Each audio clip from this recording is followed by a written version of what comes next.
The Hand of Ethelberta, Thomas Hardy. Vitae Post Seniusulant. Lucretius. Preface. This somewhat frivolous narrative was produced as an interlude between stories of a more sober design, and it was given the subtitle of a comedy to indicate, though not quite accurately, the aim of the performance.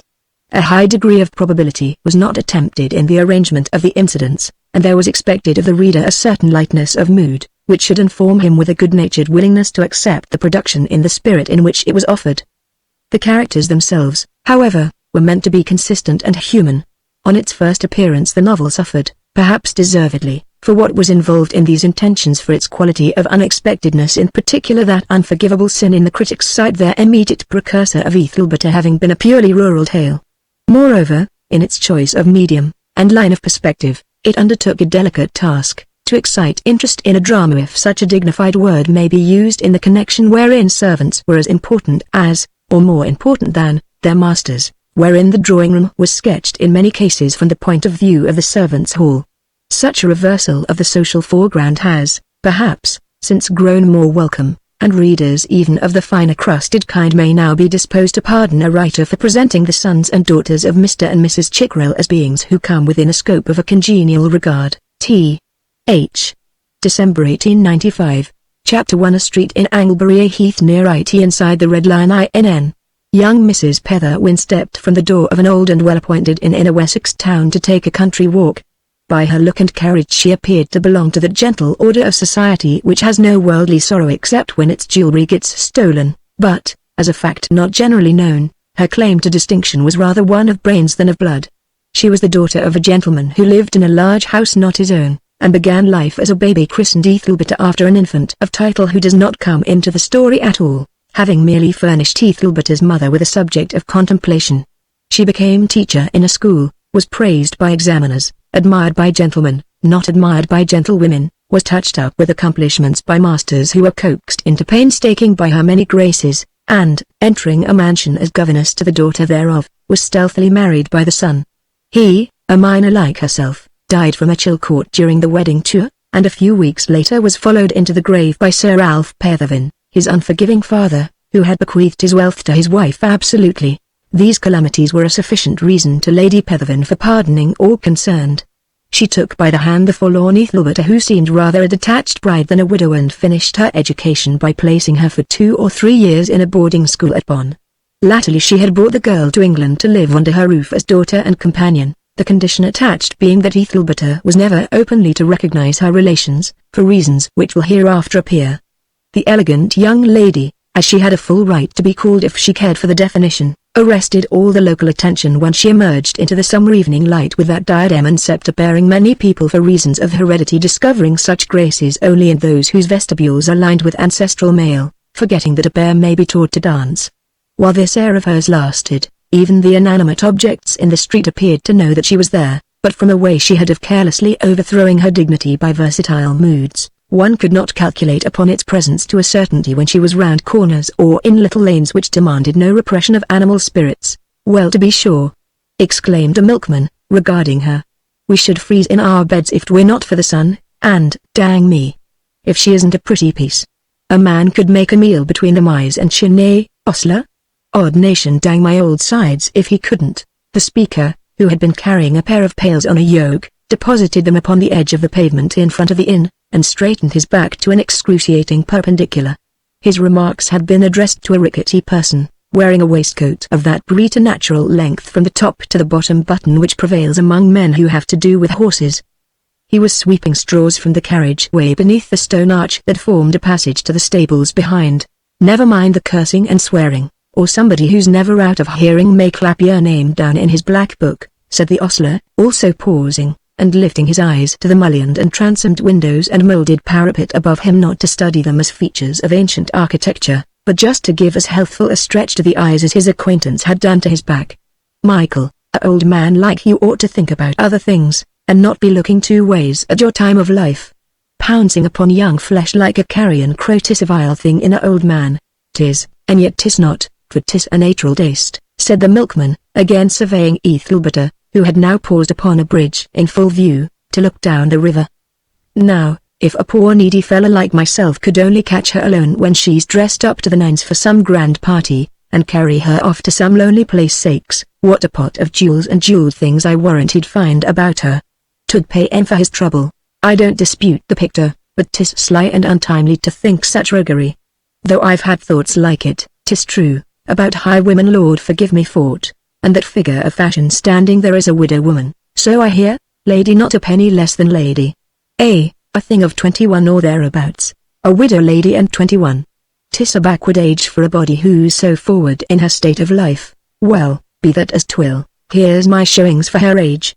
She was about the figure of 2 or 3 and 20 when I got off the carriage last night, tired out with roaming about the country, and 19 this morning when she came downstairs after a sleep round the clock and a clean-washed face. So I thought to myself, 21, I thought. And what's the young woman's name, make so bold, Ostler? And the house were all in a store with her and the old woman, and their boxes and camp kettles, that they carry to wash in because hand basins ain't big enough, and I don't know what all, and t'other folks stopping here were no more than dirt vents for odd. I suppose they've come out of some noble city a long way herefrom, and there was her hair up and buckle as if she'd never seen a clay-cold man at all. However, to cut a long story short, all I know besides about is that the name upon their luggage is Lady Bethavin, and she's the widow of a city gentleman, who was a man of valor in the Lord Mayor's show. Who's that chap in the gaiters and pack at his back, come out of the door but now? Said the milkman, nodding towards a figure of that description who had just emerged from the inn and trudged off in the direction taken by the lady now out of sight. Chap in the gaiters? Chock it all, why, the father of that nobleman that you call chap in the gaiters used to be hand in glove with half the Queen's court. What do ye tell-o? That man's father was one of the mayor and corporation of Sandbourne, and was that familiar with men of money, that he'd slap him upon the shoulder as you or I or any other poor fool would the clerk of the parish. Oh, what's my lordlin's name, make so bold, then?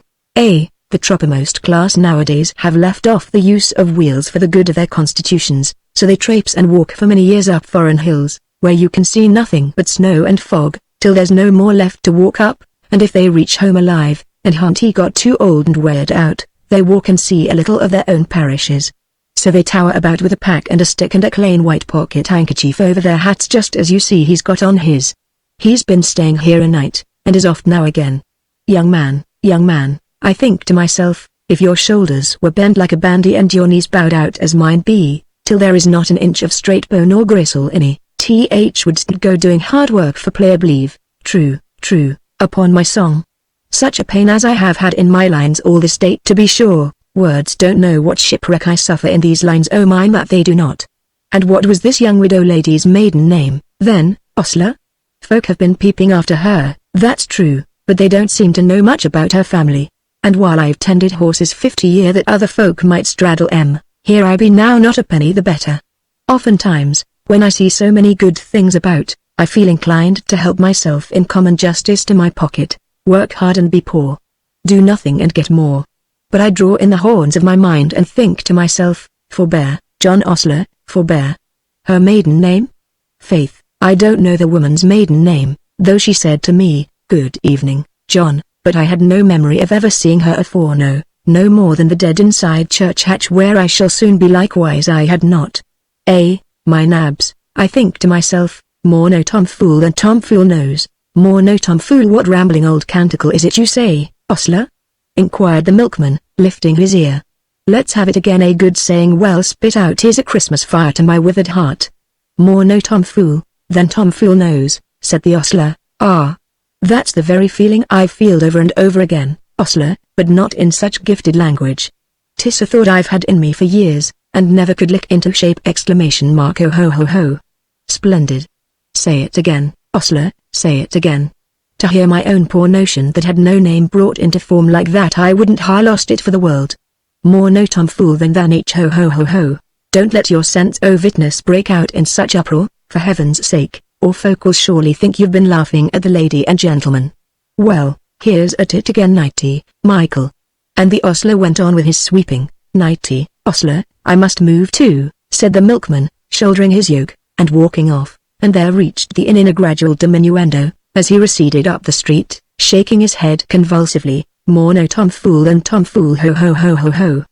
The Red Lion, as the inn or hotel was called, which of late years had become the fashion among tourists, because of the absence from its precincts of all that was fashionable and new, stood near the middle of the town, and formed a corner where in winter the winds whistled and assembled their forces previous to plunging helter-skelter along the streets. In summer it was a fresh and pleasant spot, convenient for such quiet characters as sojourned there to study the geology and beautiful natural features of the country round. The lady whose appearance had asserted a difference between herself and the Anglebury people, without too clearly showing what that difference was, passed out of the town in a few moments and, following the highway across meadows fed by the Fram, she crossed the railway and soon got into a lonely heath.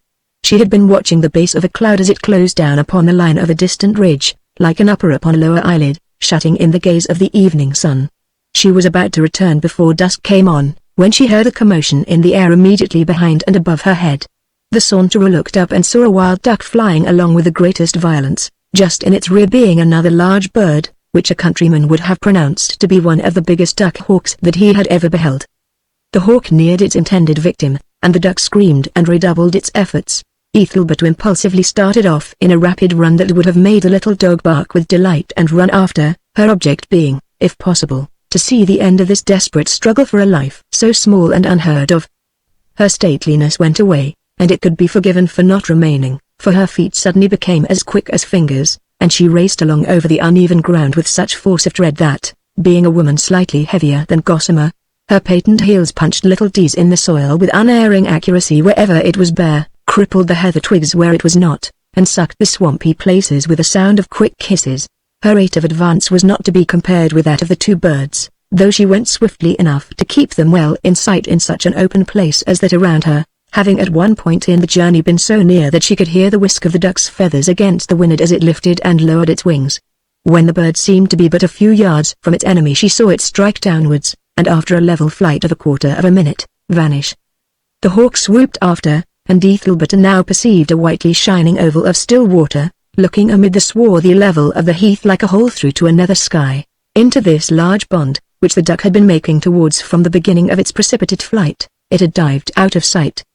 The excited and breathless runner was in a few moments close enough to see the disappointed hawk hovering and floating in the air as if waiting for the reappearance of its prey, upon which grim pastime it was so intent that by creeping along softly she was enabled to get very near the edge of the pool and witness the conclusion of the episode. Whenever the duck was under the necessity of showing its head to breathe, the other bird would dart towards it, invariably too late, however, for the diver was far too experienced in the rough humor of the buzzard family at this game to come up twice near the same spot, unaccountably emerging from opposite sides of the pool in succession, and bobbing again by the time its adversary reached each place, so that at length the hawk gave up the contest and flew away, a satanic moodiness being almost perceptible in the motion of its wings. The young lady now looked around her for the first time, and began to perceive that she had run a long distance very much further than she had originally intended to come. Her eyes had been so long fixed upon the hawk, as it soared against the bright and mottled field of sky, that on regarding the heather and plain again it was as if she had returned to a half-forgotten region after an absence, and the whole prospect was darkened to one uniform shade of approaching night. She began at once to retrace her steps, but having been indiscriminately wheeling round the pond to get a good view of the performance, and having followed no path thither, she found the proper direction of her journey to be a matter of some uncertainty. Surely, she said to herself, I faced the north at starting, and yet on walking now with her back where her face had been set, she did not approach any marks on the horizon which might seem to signify the town. Thus dubiously, but with little real concern, she walked on till the evening light began to turn to dusk, and the shadows to darkness.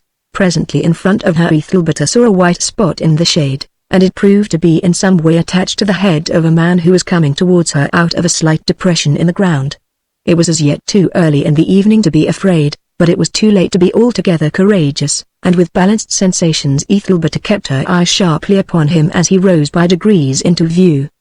The peculiar arrangement of his hat and puggree soon struck her as being that she had casually noticed on a peg in one of the rooms of the Red Lion, and when he came close she saw that his arms diminished to a peculiar smallness at their junction with his shoulders, like those of a doll, which was explained by their being girt round at that point with the straps of a knapsack that he carried behind him.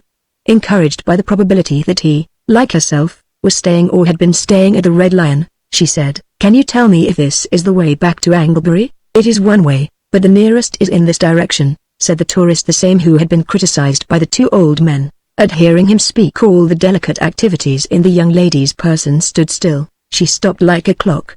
When she could again fence with the perception which had caused all this, she breathed. "Mr. Julian!" she exclaimed. The words were uttered in a way which would have told anybody in a moment that here lay something connected with the light of other days. "Ah, Mrs. Petherwin!" "Yes, I am Mr. Julian, though that can matter very little, I should think, after all these years, and what has passed." No remark was returned to this rugged reply, and he continued unconcernedly, "Shall I put you in the path? It is just here, if you please. Come with me, then." She walked in silence at his heels, not a word passing between them all the way. The only noises which came from the two were the brushing of her dress and his gaiters against the heather, or the smart rap of a stray flint against his boot. They had now reached the little knoll, and he turned abruptly. "That is Anglebury, just where you see those lights. The path down there is the one you must follow. It leads round the hill yonder and directly into the town." "Thank you," she murmured, and found that he had never removed his eyes from her since speaking, keeping them fixed with mathematical exactness upon one point in her face. She moved a little to go on her way, he moved a little less to go on his. "Good night," said Mr. Julian. The moment, upon the very face of it, was critical, and yet it was one of those which have to wait for a future before they acquire a definite character as good or bad. Thus much would have been obvious to any outsider. It may have been doubly so to Ethelberta, for she gave back more than she had got, replying, "Goodbye if you are going to say no more." Then in struck Mr. Julian, "What can I say? You are nothing to me. I could forgive a woman doing anything for spite, except marrying for spite. The connection of that with our present meeting does not appear, unless it refers to what you have done. It does not refer to me. I am not married, you are." She did not contradict him, as she might have done.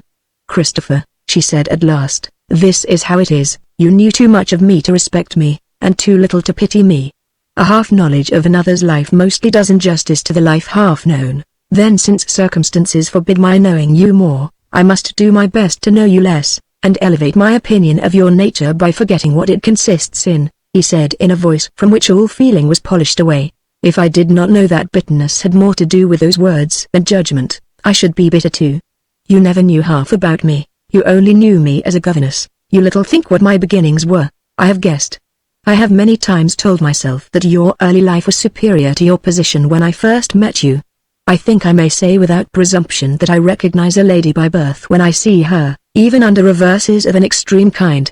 And certainly there is this to be said, that the fact of having been bred in a wealthy home does slightly redeem an attempt to attain to such a one again." Ethelberta smiled a smile of many meanings. "However, we are wasting words," he resumed cheerfully. "It is better for us to part as we met, and continue to be the strangers that we have become to each other. I owe you an apology for having been betrayed into more feeling than I had a right to show, and let us part friends. Good night, Mrs. Petherwin, and success to you. We may meet again, some day, I hope." "Good night," she said, extending her hand. He touched it, turned about, and in a short time nothing remained of him but quick regular brushings against the heather in the deep broad shadow of the moor. Ethelberta slowly moved on in the direction that he had pointed out. This meeting had surprised her in several ways.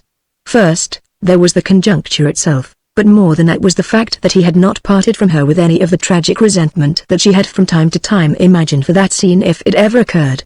Yet there was really nothing wonderful in this. It is part of the generous nature of a bachelor to be not indisposed to forgive a portionless sweetheart who, by marrying elsewhere, has deprived him of the bliss of being obliged to marry her himself. Ethelberta would have been disappointed quite had there not been a comforting development of exasperation in the middle part of his talk, but after all it formed a poor substitute for the loving hatred she had expected. When she reached the hotel the lamp over the door showed a face a little flushed, but the agitation which at first had possessed her was gone to a mere nothing. In the hall she met a slender woman wearing a silk dress of that peculiar black which in sunlight proclaims itself to have once seen better days as a brown, and days even better than those as a lavender, green, or blue. "Menlove," said the lady, "did you notice if any gentleman observed and followed me when I left the hotel to go for a walk this evening?" The lady's maid, thus suddenly pulled up in a night forage after lovers, put a hand to her forehead to show that there was no mistake about her having begun to meditate on receiving orders to that effect, and said at last, "You once told me, ma'am, if you recollect, that when you were dressed, I was not to go staring out of the window after you as if you were a doll I had just manufactured and sent round for sale." "Yes, so I did, so I didn't see if anybody followed you this evening." "Then did you hear any gentleman arrive here by the late train last night?" "Oh no, ma'am, how could I?"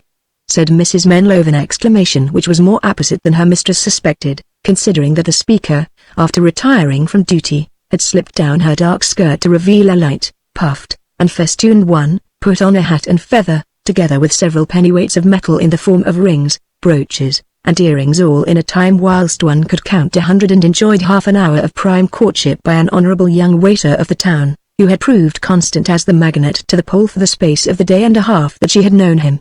Going at once upstairs, Ethelberta ran down the passage, and after some hesitation softly opened the door of the sitting-room in the best suite of apartments that the inn could boast of. In this room sat an elderly lady writing by the light of 2 candles with green shades. Well knowing, as it seemed, who the intruder was, she continued her occupation, and her visitor advanced and stood beside the table.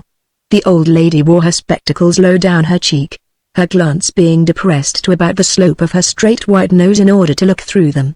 Her mouth was pursed up to almost a youthful shape as she formed the letters with her pen, and a slight move of the lip accompanied every downstroke. There were 2 large antique rings on her forefinger, against which the quill rubbed in moving backwards and forwards, thereby causing a secondary noise rivaling the primary one of the nib upon the paper. "Mamma," said the younger lady, "here I am at last." A writer's mind in the midst of a sentence being like a ship at sea, knowing no rest or comfort till safely piloted into the harbour of a full stop, Lady Petherwin just replied with what, in an occupied tone, not rising to interrogation. After signing her name to the letter, she raised her eyes. "Why, how late you are, Ethelberta, and how heated you look," she said. "I have been quite alarmed about you. What do you say has happened?"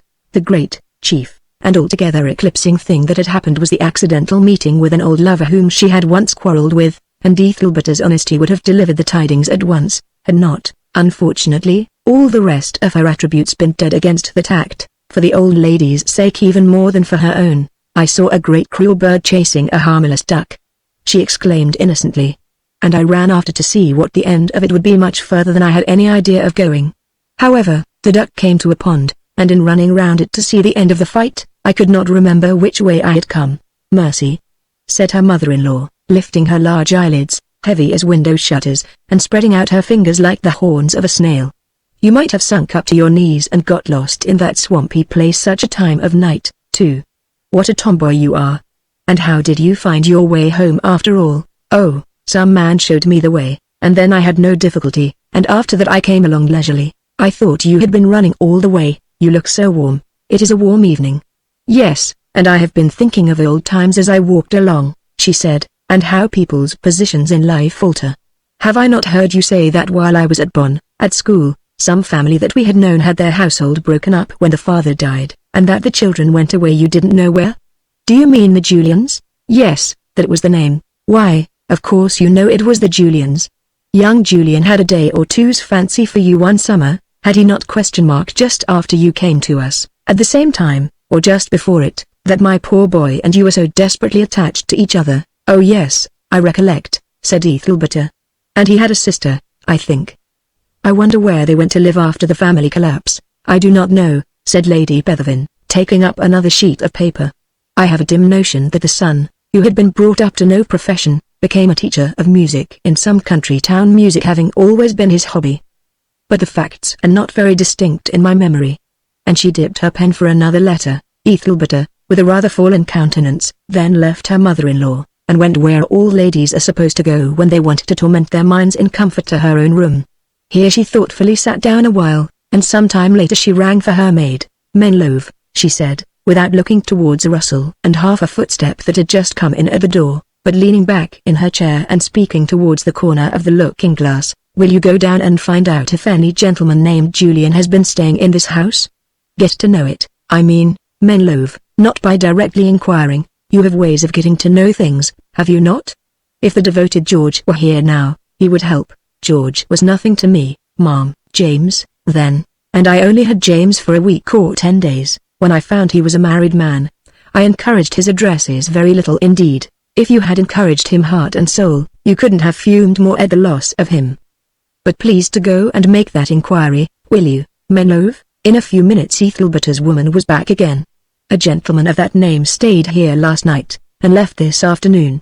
Will you find out his address?" Now the lady's maid had already been quick-witted enough to find out that, and indeed all about him, but it chanced that a fashionable illustrated weekly paper had just been sent from the booksellers, and being in want of a little time to look it over before it reached her mistress's hands, Mrs. Menlove retired, as if to go and ask the question, to stand meanwhile under the gas lamp in the passage, inspecting the fascinating engravings. But as time will not wait for tire women, a natural length of absence soon elapsed, and she returned again and said, "His address is Upper Street, Sandbourne." "Thank you, that will do," replied her mistress. The hour grew later, and that dreamy period came round when ladies' fancies, that have lain shut up close as their fans during the day, begin to assert themselves anew. At this time a good guess at Ethelberta's thoughts might have been made from her manner of passing the minutes away. Instead of reading, entering notes in her diary, or doing any ordinary thing, she walked to and fro, curled her pretty nether lip within her pretty upper one a great many times, made a cradle of her locked fingers, and paused with fixed eyes where the walls of the room set limits upon her walk to look at nothing but a picture within her mind. Chapter 2 Christopher's House, Sandbourne Town, Sandbourne Moor. During the wet autumn of the same year, the postman passed one morning as usual into a plain street that ran through the less fashionable portion of Sandbourne, a modern coast town and watering place not many miles from the ancient Anglebury.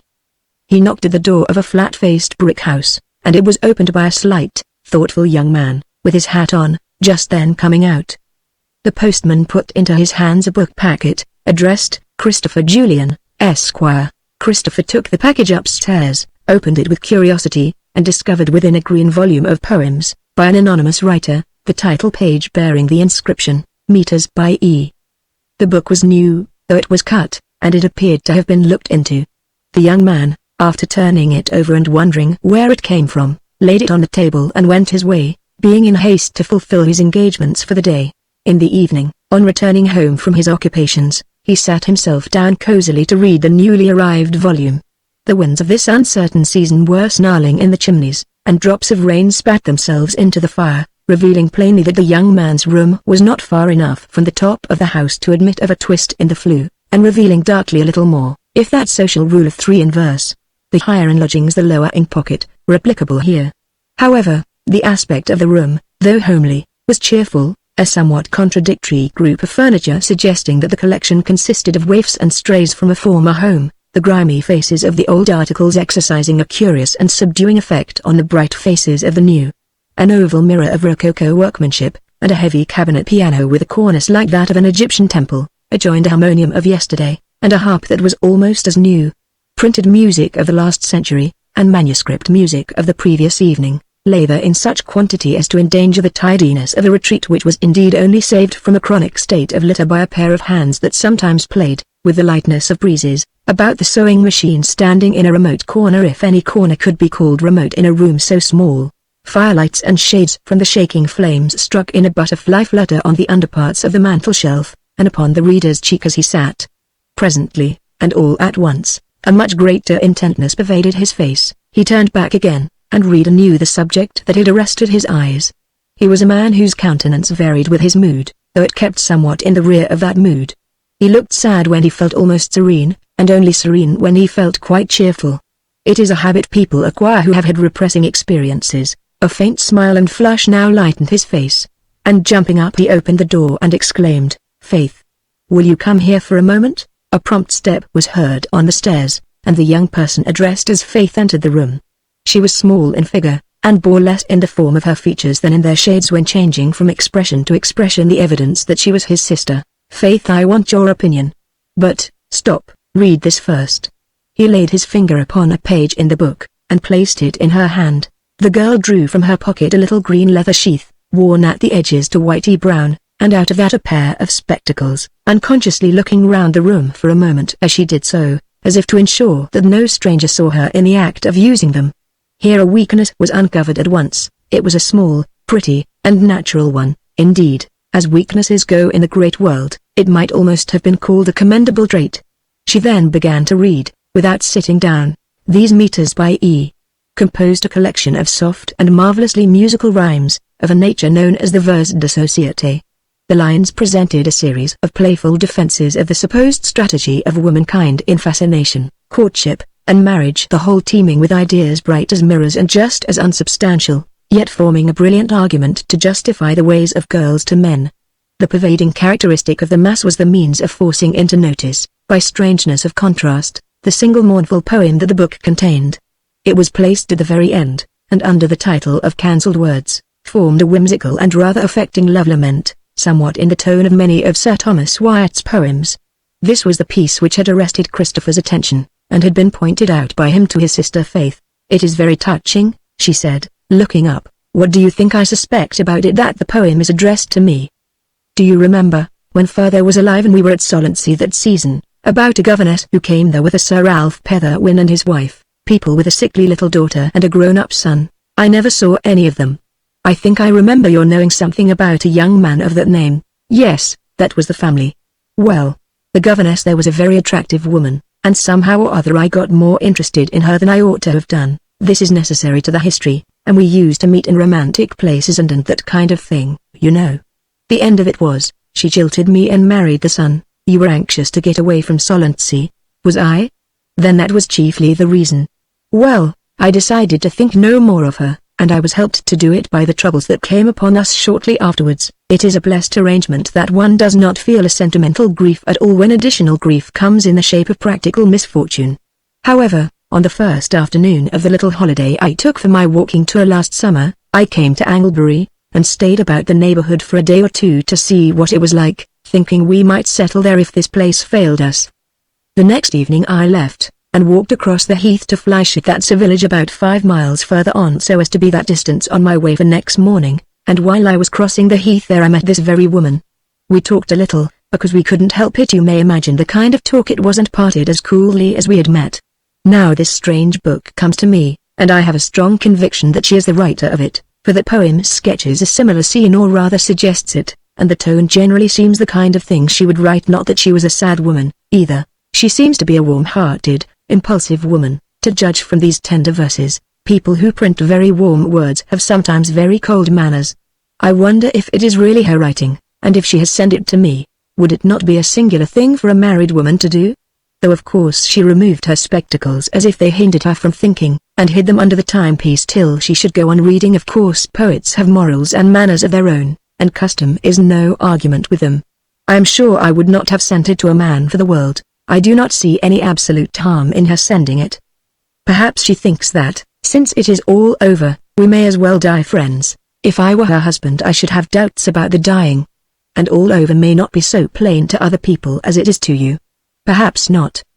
And when a man checks all a woman's finer sentiments towards him by marrying her, it is only natural that it should find a vent somewhere. However, she probably does not know of my downfall since father's death. I hardly think she would have cared to do it had she known that. I am assuming that it is Ethelberta Mrs. Petherwin who sends it. Of course I am not sure. We must remember that when I knew her I was a gentleman at ease, who had not the least notion that I should have to work for a living, and not only so, but should have first to invent a profession to work it out of my old tastes. Kit, you have made 2 mistakes in your thoughts of that lady. Even though I don't know her, I can show you that. Now I'll tell you. The first is in thinking that a married lady would send the book with that poem in it without at any rate a slight doubt as to its propriety. The second is in supposing that, had she wished to do it, she would have given the thing up because of our misfortunes.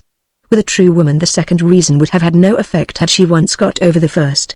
I'm a woman, and that's why I know. Christopher said nothing, and turned over the poems. He lived by teaching music, and, in comparison with starving, thrived, though the wealthy might possibly have said that in comparison with thriving he starved.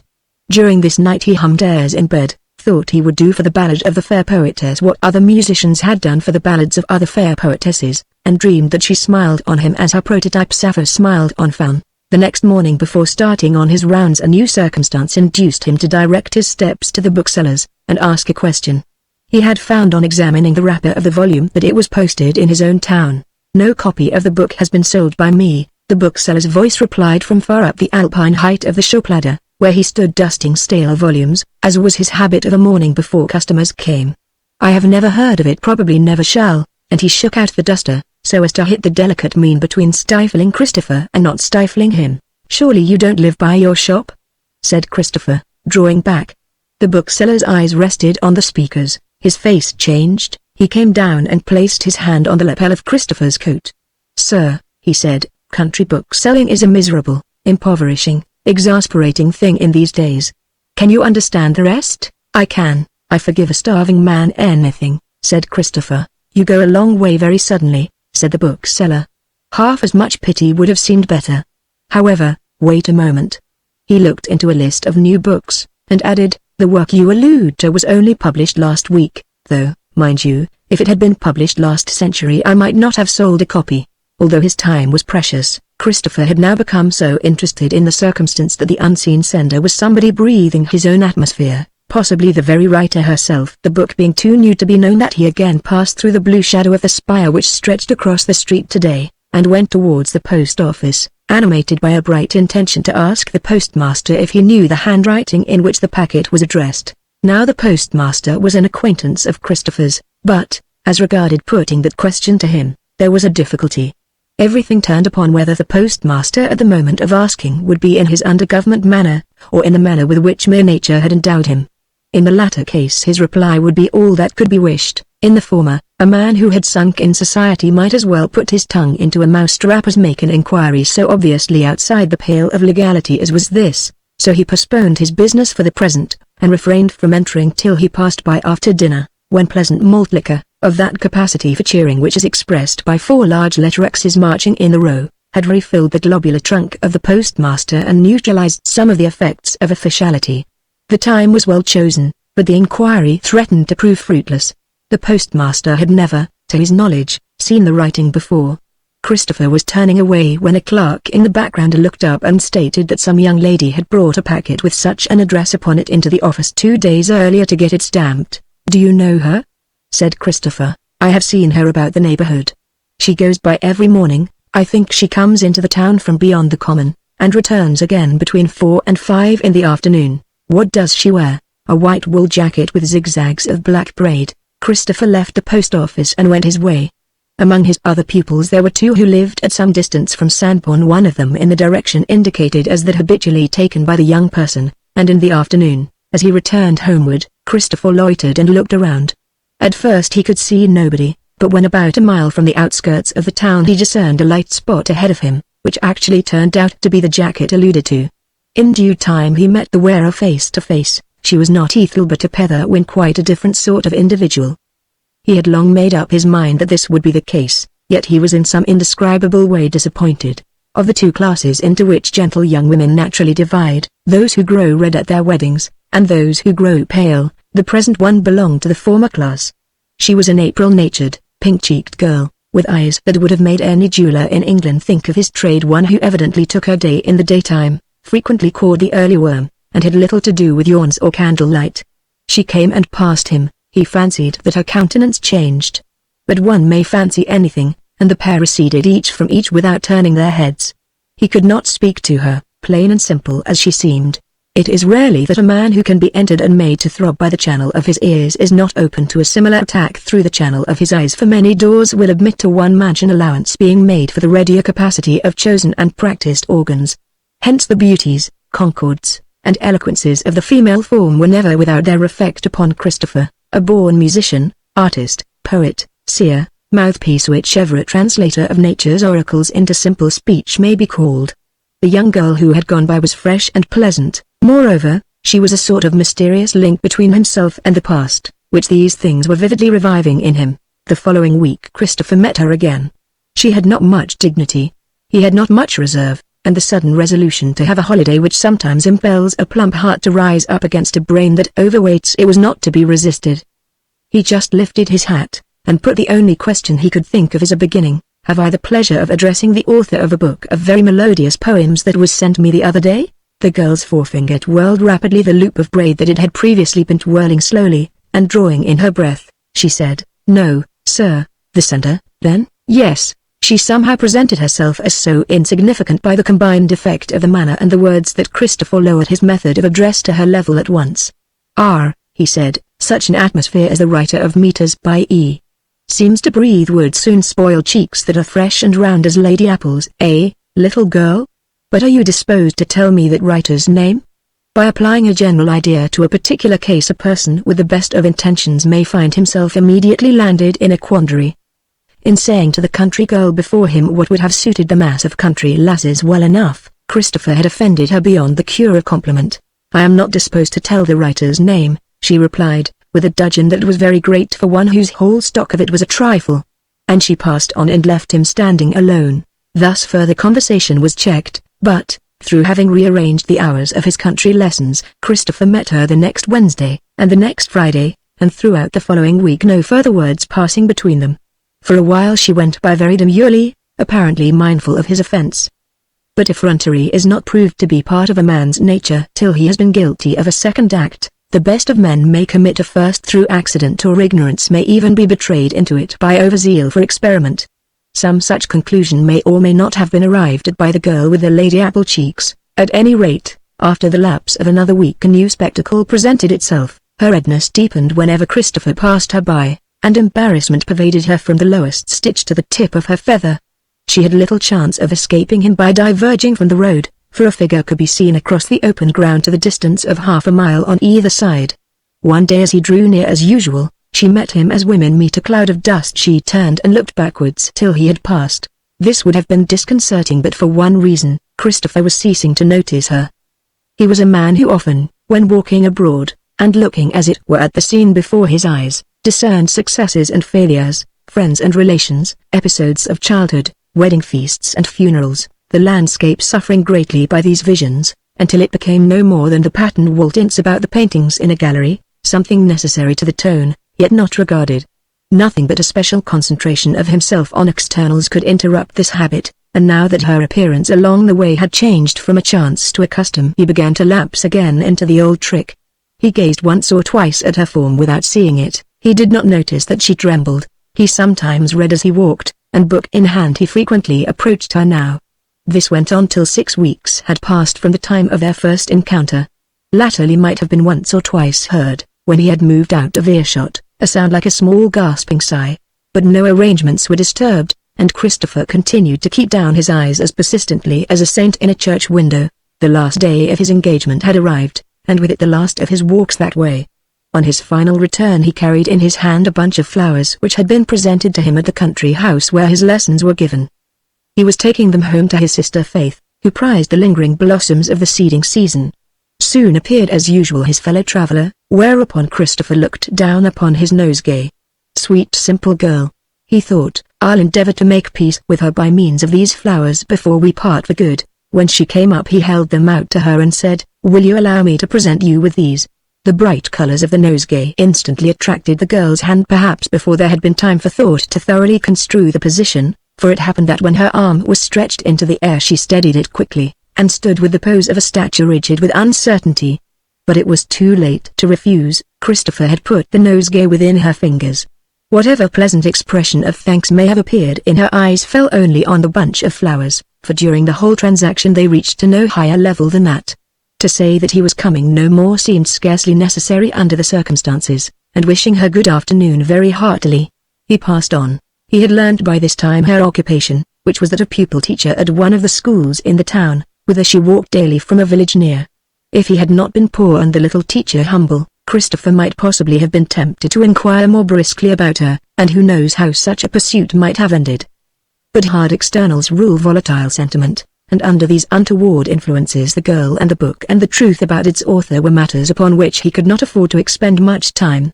All Christopher did was to think now and then of the pretty innocent face and round deep eyes, not once wondering if the mind which enlivened them ever thought of him. Chapter 3 Sandbourne Moor, continued.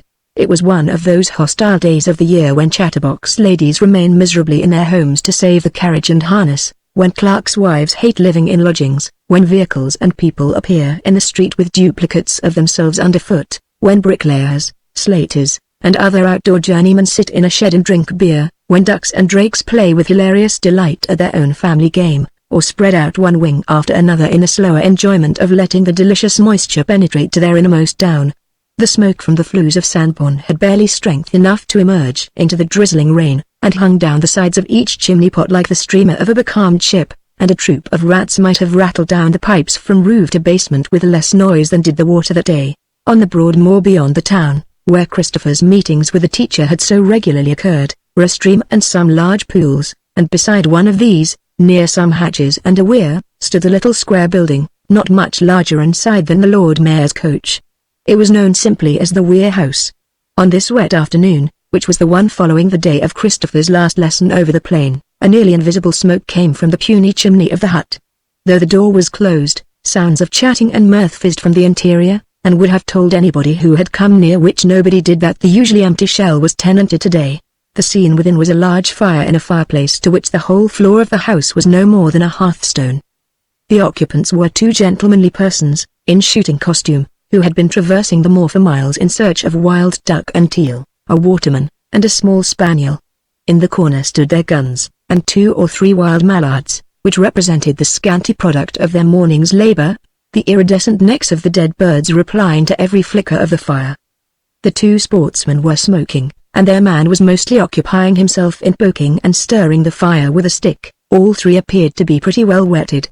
One of the gentlemen, by way of varying the not very exhilarating study of 4 brick walls within microscopic distance of his eye, turned to a small square hole which admitted light and air to the hut, and looked out upon the dreary prospect before him. The wide concave of cloud, of the monotonous hue of dull pewter, formed an unbroken hood over the level from horizon to horizon. Beneath it, reflecting its one luster, was the glazed highroad which stretched, hedgeless and ditchless, past a directing post where another road joined it, and onto the less regular ground beyond, lying like a riband unrolled across the scene, till it vanished over the furthermost undulation. Beside the pools were occasional tall sheaves of flags and sedge, and about the plain a few bushes, these forming the only obstructions to a view otherwise unbroken. The sportsman's attention was attracted by a figure in a state of gradual enlargement as it approached along the road. "I should think that if pleasure can't tempt a native out of doors today, business will never force him out," he observed. "There is, for the first time, somebody coming along the road. If business don't drag him out, pleasure'll never tempt en, is more like our nature in these parts, sir," said the man, who was looking into the fire. The conversation showed no vitality, and down it dropped dead as before, the man who was standing up continuing to gaze into the moisture. What had at first appeared as an epicene shape, the decreasing space resolved into a cloaked female under an umbrella. She now relaxed her pace, till, reaching the directing post where the road branched into 2, she paused and looked about her. Instead of coming further, she slowly retraced her steps for about 100 yards. "That's an appointment," said the first speaker, as he removed the cigar from his lips, "and by the Lords, what a day and place for an appointment with a woman." "What's an appointment?" inquired his friend, a town young man, with a tousled complexion and well-penciled brows halfway up his forehead, so that his upper eyelids appeared to possess the uncommon quality of tallness. "Look out here, and you'll see. By that directing post, where the 2 roads meet. As a man devoted to art, Ladywell, who has had the honor of being hung higher up on the academy walls than any other living painter, you should take out your sketchbook and dash off the scene, where nothing particular is going on. One incident makes a drama, and, interested in that proportion, the art sportsman puts up his eyeglass, a form he adhered to before firing at game that had risen, by which merciful arrangement the bird got safe off, placed his face beside his companion's, and also peered through the opening. The young pupil teacher, for she was the object of their scrutiny, reapproached the spot whereon she had been accustomed for the last many weeks of her journey home to meet Christopher, now for the first time missing, and again she seemed reluctant to pass the hand-post, for that marked the point where the chance of seeing him ended. She glided backwards as before, this time keeping her face still to the front, as if trying to persuade the world at large, and her own shamefacedness, that she had not yet approached the place at all. "Query, how long will she wait for him, for it is a man to a certainty," resumed the elder of the smokers, at the end of several minutes of silence, when, full of vacillation and doubt, she became lost to view behind some bushes. "Will she reappear?" The smoking went on, and up she came into open ground as before, and walked by. "I wonder who the girl is, to come to such a place in this weather?" "There she is again," said the young man called Ladywell, "some cottage lass, not yet old enough to make the most of the value set on her by her follower, small as that appears to be. Now we may get an idea of the hour named by the fellow for the appointment, for, depend upon it, the time when she first came about 5 minutes ago was the time he should have been there. It is now getting on towards 5. 4:30 was doubtless the time mentioned. She's not come o' purpose, 'tis her way home from school every day," said the waterman, "an experiment on woman's endurance and patience under neglect.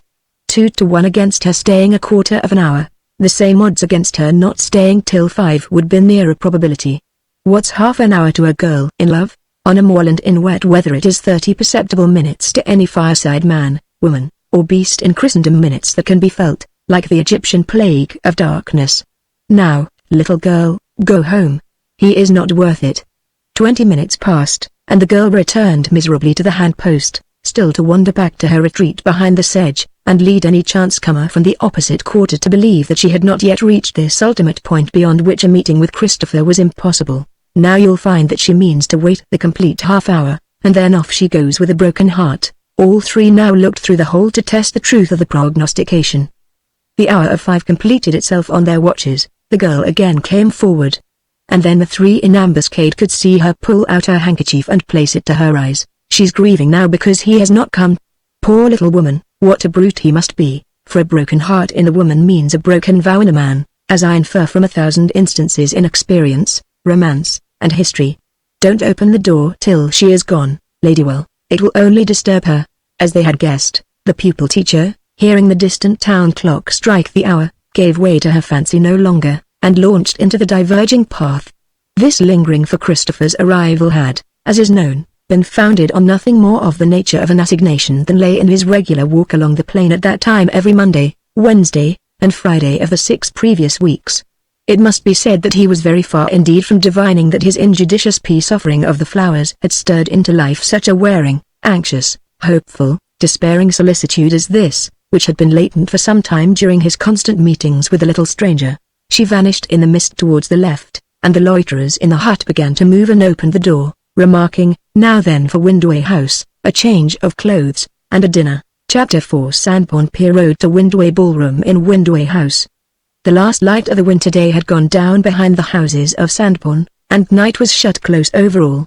Christopher, about 8 o'clock, was standing at the end of the pier with his back towards the open sea, whence the waves were pushing to the shore in frills and coils that were just rendered visible in all their bleak instability by the row of lights along the sides of the jetty, the rapid motion landward of the wave tips producing upon his eye an apparent progress of the pier out to sea. This pierhead was a spot which Christopher enjoyed visiting on such moaning and sighing nights as the present, when the sportive and variegated throng that haunted the pier on autumn days was no longer there, and he seemed alone with weather and the invincible sea. Somebody came towards him along the deserted footway, and rays from the nearest lamp streaked the face of his sister Faith. "Oh Christopher, I knew you were here," she said eagerly. "You are wanted, there's a servant come from Windway House for you. He is sent to ask if you can come immediately to play at a little dance they have resolved upon this evening quite suddenly it seems. If you can come, you must bring with you any assistant you can lay your hands upon at a moment's notice," he says. "Windway House, why should the people send for me above all other musicians in the town?" Faith did not know. "If you really decide to go," she said, as they walked homeward, "you might take me as your assistant. I should answer the purpose, should I not, Kit? Since it is only a dance or two they seem to want, and your harp I suppose you mean. Yes, you might be competent to take a part. It cannot be a regular ball, they would have had the quadrille band for anything of that sort. Faith will go. However, let us see the man first, and inquire particulars." Reaching home, Christopher found at his door a horse and wagonette in charge of a manservant in livery, who repeated what Faith had told her brother. Windway House was a well-known country seat 3 or 4 miles out of the town, and the coachman mentioned that if they were going it would be well that they should get ready to start as soon as they conveniently could, since he had been told to return by 10 if possible. Christopher quickly prepared himself, and put a new string or two into Faith's harp, by which time she also was dressed, and, wrapping up herself and her instrument safe from the night air, away they drove at 9:30. "Is it a large party?" said Christopher, as they whizzed along. "No, sir, it is what we call a dance, that is, 'tis like a ball, you know, on a small scale, a ball on a spurt, that you never thought of till you had it. In short, it grew out of a talk at dinner, I believe, and some of the young people present wanted a jig, and didn't care to play themselves, you know, young ladies being an idle class of society at the best of times. We've a house full of sleeping company, you understand, been there a week, some of 'em, most of 'em being mistresses' relations. They probably found it a little dull. Well, yes, it is rather dull for 'em Christmas time and all. As soon as it was proposed they were wild for sending post haste for somebody or other to play to them." "Did they name me particularly?" said Christopher. "Yes, Mr. Christopher Julian," she says. "The gent who's turned music man?" I said.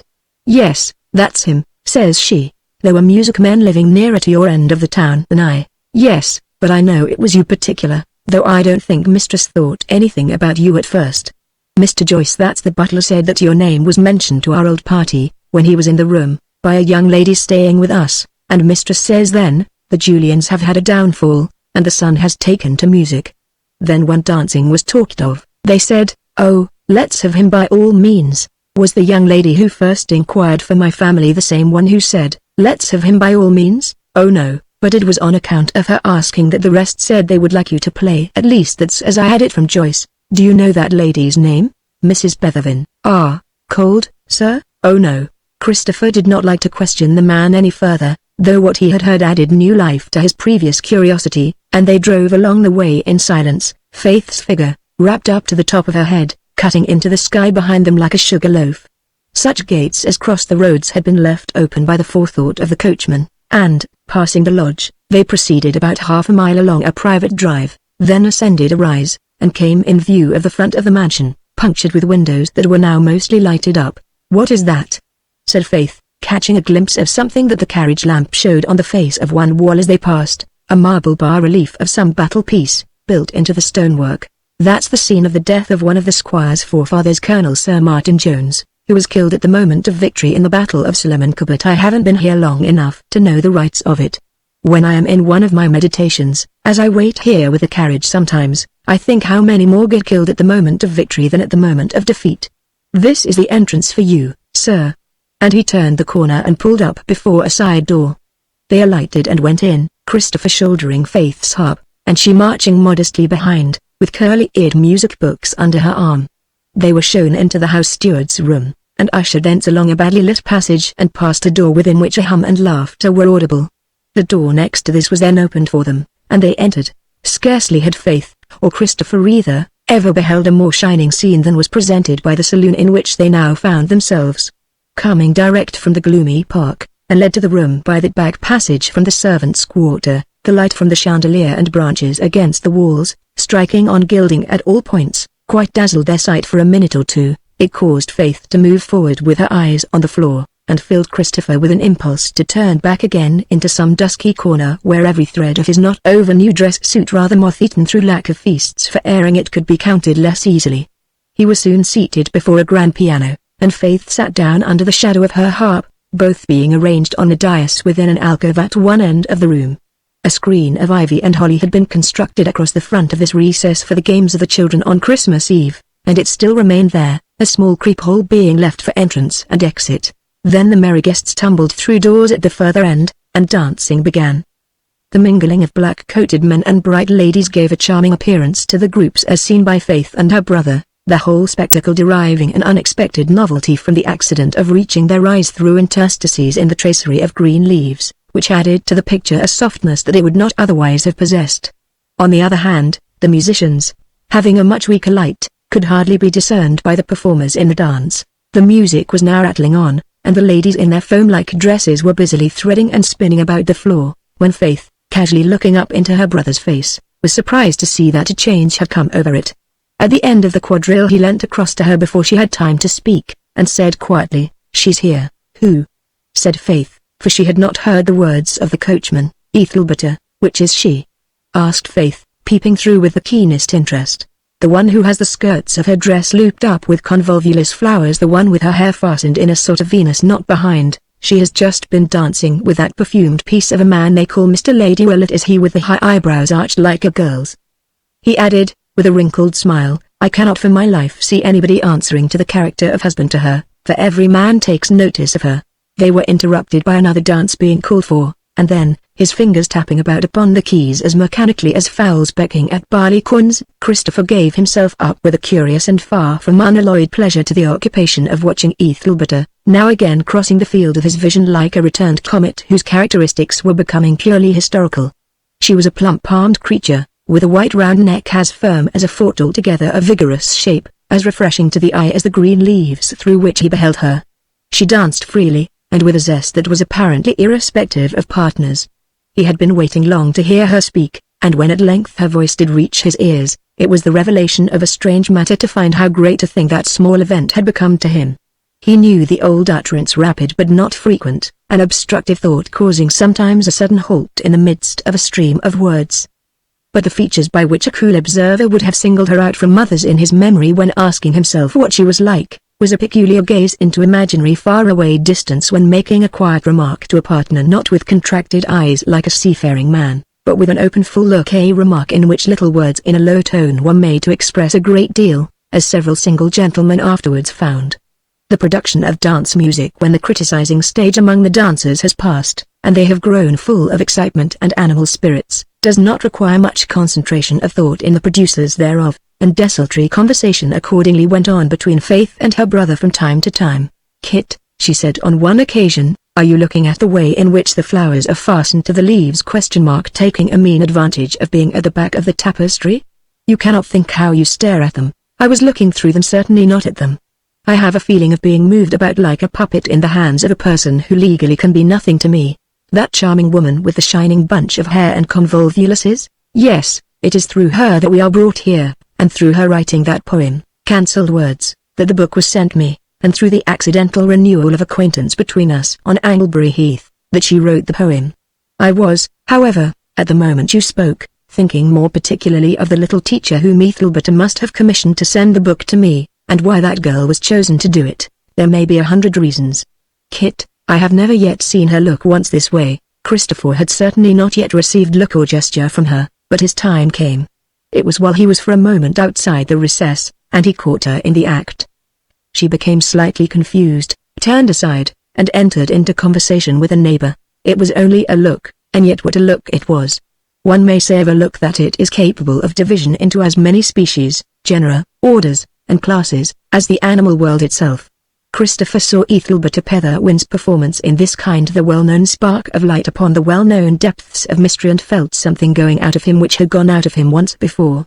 Thus continually beholding her and her companions in the giddy whirl, the night wore on with the musicians, last dances and more last dances being added, till the intentions of the old on the matter were thrice exceeded in the interests of the young.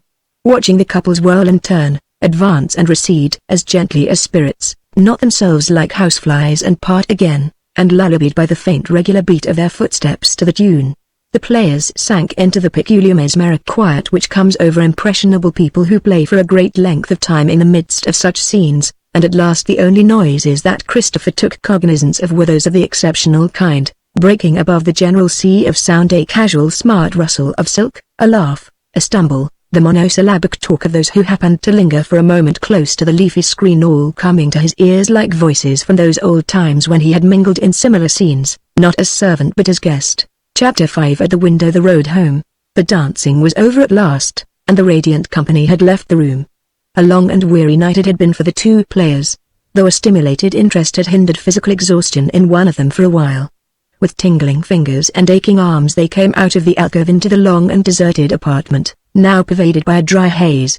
The lights had burnt low, and Faith and her brother were waiting by request till the wagonette was ready to take them home, a breakfast being in course of preparation for them. Meanwhile, Christopher had crossed the room to relieve his cramped limbs, and now, peeping through a crevice in the window curtains, he said suddenly, "Who's for a transformation scene? Faith, look here." He touched a blind, up it flew, and a gorgeous scene presented itself to her eyes. A huge inflamed sun was breasting the horizon of a wide sheet of sea which, to her surprise and delight, the mansion overlooked. The brilliant disk fired all the waves that lay between it and the shore at the bottom of the grounds, where the water tossed the ruddy light from one undulation to another in glares as large and clear as mirrors, incessantly altering them, destroying them, and creating them again, while further off they multiplied, thickened, and ran into one another like struggling armies, till they met the fiery source of them all. "Oh, how wonderful it is," said Faith, putting her hand on Christopher's arm. "Who knew that whilst we were all shut in here with our puny illumination such an exhibition as this was going on outside? How sorry and mean the grand and stately room looks now." Christopher turned his back upon the window, and there were the hitherto beaming candle flames shining no more radiantly than tarnished javelin heads, while the snow-white lengths of wax showed themselves clammy and cadaverous as the fingers of a corpse. The leaves and flowers which had appeared so very green and blooming by the artificial light were now seen to be faded and dusty. Only the gilding of the room in some degree brought itself into keeping with the splendors outside, stray darts of light seizing upon it and lengthening themselves out along fillet, quirk, iris, and moulding, till wasted away. "It seems," said Faith, "as if all the people who were lately so merry here had died, We ourselves look no more than ghosts." She turned up her weary face to her brother's, which the incoming rays smote aslant, making little furrows of every wrinkle thereon, and shady ravines of every little furrow. "You are very tired, Faith," he said. "Such a heavy night's work has been almost too much for you." "Oh, I don't mind that," said Faith. "But I could not have played so long by myself. We filled up one another's gaps, and there were plenty of them towards the morning, but, luckily, people don't notice those things when the small hours draw on." "What troubles me most," said Faith, "is not that I have worked, but that you should be so situated as to need such miserable assistance as mine. We are poor, are we not, Kit?" "Yes, we know a little about poverty," he replied, while thus lingering, in shadowy thoroughfares of thought. Faith interrupted with, "I believe there is one of the dancers now!" Why, I should have thought they had all gone to bed, and wouldn't get up again for days. She indicated to him a figure on the lawn towards the left, looking upon the same flashing scene as that they themselves beheld. "It is your own particular one," continued Faith. "Yes, I see the blue flowers under the edge of her cloak, and I see her squirrel-colored hair," said Christopher. Both stood looking at this apparition, who once, and only once, thought fit to turn her head towards the front of the house they were gazing from. Faith was one in whom the meditative somewhat overpowered the active faculties. She went on, with no abundance of love, to theorize upon this gratuitously charming woman, who, striking freakishly into her brother's path, seemed likely to do him no good in her sisterly estimation. Ethelberta's bright and shapely form stood before her critic now, smartened by the motes of sunlight from head to heel. What Faith would have given to see her so clearly within.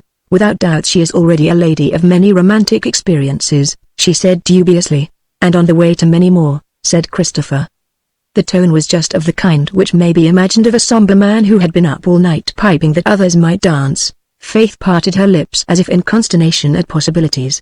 Ethelberta, having already become an influence in Christopher's system, might soon become more an indestructible fascination to drag him about, turn his soul inside out, harrow him, twist him, and otherwise torment him, according to the stereotyped form of such processes. They were interrupted by the opening of a door.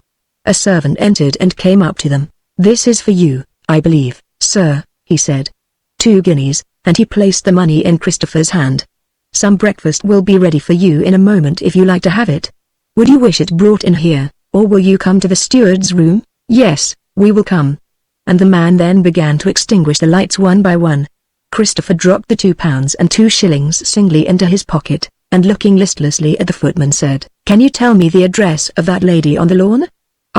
She has disappeared. She wore a dress with blue flowers," said Faith, "and remarkable bright in her manner." "Oh, that's the young widow's, Mrs. What's that name I forget for the moment." "Widow?"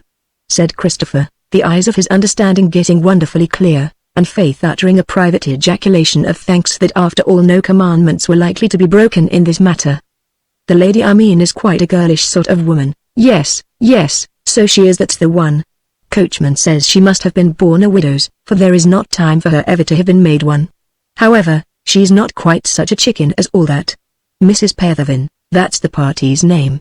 Does she live here? No, she is staying in the house visiting for a few days with her mother-in-law. They are a London family. I don't know her address. Is she a poetess? That I cannot say. She is very clever at verses, but she don't lean over gates to see the sun, and goes to church as regular as you or I, so I should hardly be inclined to say that she's the complete thing. When she's up in one of her vagaries she'll sit with the ladies and make up pretty things out of her head as fast as sticks say breaking. They will run off her tongue like cotton from a reel, and if she can ever be got in the mind of telling a story she will bring it out that serious and awful that it makes your flesh creep upon your bones. If she's only got to say that she walked out of one door into another, she'll tell it so that there seems something wonderful in it. 'Tis a bother to start her, so our people say behind her back, but, once set going, the house is all alive with her. However, it will soon be dull enough. She and Lady Petherwin are off tomorrow for Rookington, where I believe they are going to stay over New Year's Day." "Where do you say they are going?" inquired Christopher, as they followed the footman. "Rookington Park, about 3 miles out of Sandbourne, in the opposite direction to this." "A widow's," Christopher murmured. Faith overheard him. "That makes no difference to us, does it?" she said wistfully. 40 minutes later they were driving along an open road over a ridge which commanded a view of a small inlet below them, the sands of this nook being sheltered by crumbling cliffs. Here at once they saw, in the full light of the sun, 2 women standing side by side, their faces directed over the sea. "There she is again," said Faith. "She has walked along the shore from the lawn where we saw her before." "Yes," said the coachman, "she's a curious woman seemingly. She'll talk to any poor body she meets. You see, she had been out for a morning walk instead of going to bed, and that is some queer mortal or other she has picked up with on her way. I wonder she does not prefer some rest," Faith observed. The road then dropped into a hollow, and the women by the sea were no longer within view from the carriage, which rapidly neared Sandbourne with the two musicians. Chapter 6. The Shore by Windway. The east gleamed upon Ethelberta's squirrel-colored hair as she said to her companion, "I have come, Picotee, but not, as you imagine, from a night's sleep. We have actually been dancing till daylight at Windway. Then you should not have troubled to come." "I could have borne the disappointment under such circumstances," said the pupil teacher, who, wearing a dress not so familiar to Christopher's eyes as had been the little white jacket, had not been recognized by him from the hill. "You look so tired, Berta." "I could not stay up all night for the world. One gets used to these things," said Ethelberta quietly. "I should have been in bed certainly, had I not particularly wished to use this opportunity of meeting you before you go home tomorrow. I could not have come to Sandbourne today, because we are leaving to return again to Rookington. This is all that I wish you to take to Mother, only a few little things which may be useful to her, but you will see what it contains when you open it." She handed to Picotee a small parcel. "This is for yourself," she went on, giving a small packet besides. "It will pay your fare home and back, and leave you something to spare." "Thank you," said Picotee docilely. "Now, Picotee," continued the elder, "let us talk for a few minutes before I go back. We may not meet again for some time." She put her arm round the waist of Picotee, who did the same by Ethelberta, and thus interlaced they walked backwards and forwards upon the firm flat sand with the motion of one body animated by one will. "Well, what did you think of my poems?" "I liked them, but naturally, I did not understand all the experience you describe. It is so different from mine. Yet that made them more interesting to me. I thought I should so much like to mix in the same scenes, but that of course is impossible. I am afraid it is." "And you posted the book as I said?" "Yes." She added hurriedly, as if to change the subject, "I have told nobody that we are sisters, or that you are known in any way to me or to Mother or to any of us. I thought that would be best, from what you said." "Yes. Perhaps it is best for the present. The box of clothes came safely, and I find very little alteration will be necessary to make the dress do beautifully for me on Sundays. It is quite new-fashioned to me, though I suppose it was old-fashioned to you. Oh, and Berta, will the title of Lady Petherwin descend to you when your mother-in-law dies?" "No, of course not. She is only a knight's widow, and that's nothing. The lady of a knight looks as good on paper as the lady of a lord." "Yes. And in other places too sometimes. However, about your journey home. Be very careful, and don't make any inquiries at the stations of anybody but officials. If any man wants to be friendly with you, try to find out if it is from a genuine wish to assist you, or from admiration of your fresh face." "How shall I know which?" said Picotee. Ethelberta laughed. "If heaven does not tell you at the moment I cannot," she said. "But humanity looks with a different eye from love, and upon the whole it is most to be prized by all of us. I believe it ends oftener in marriage than do a lover's flying smiles. So that for this and other reasons love from a stranger is mostly worthless as a speculation, and it is certainly dangerous as a game. Well, Picotee, has anyone paid you real attentions yet?" "No, that is. There is something going on, only a wee bit." "I thought so. There was a dishonesty about your dear eyes which has never been there before, and love-making and dishonesty are inseparable as coupled hands. Up comes man, and away goes innocence. Are you going to tell me anything about him?" "I would rather not, Ethelberta, because it is hardly anything." "Well, be careful. And mind this, never tell him what you feel. But then he will never know it, nor must he. He must think it only. The difference between his thinking and knowing is often the difference between your winning and losing. But general advice is not of much use, and I cannot give more unless you tell more." "What is his name?" Picotee did not reply. "Never mind, keep your secret. However, listen to this, not a kiss, not so much as the shadow, hint, or merest seedling of a kiss. There is no fear of it," murmured Picotee, "though not because of me. You see, my dear Picotee, a lover is not a relative, and he isn't quite a stranger, but he may end in being either, and the way to reduce him to whichever of the two you wish him to be is to treat him like the other. Men who come courting are just like bad cooks. If you are kind to them, instead of ascribing it to an exceptional courtesy on your part, they instantly set it down to their own marvelous worth. But I ought to favor him just a little, poor thing. Just the smallest glimmer of a gleam, only a very little indeed, so that it comes as a relief to his misery, not as adding to his happiness. It is being too clever, all this, and we ought to be harmless as doves. Ah, Picot.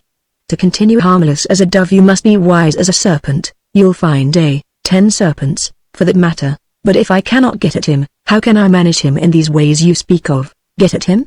I suppose he gets at you in some way, does he not? Tries to see you, or to be near you. No, that's just the point. He doesn't do any such thing, and there's the worry of it. Well, what a silly girl. Then he is not your lover at all? Perhaps he's not.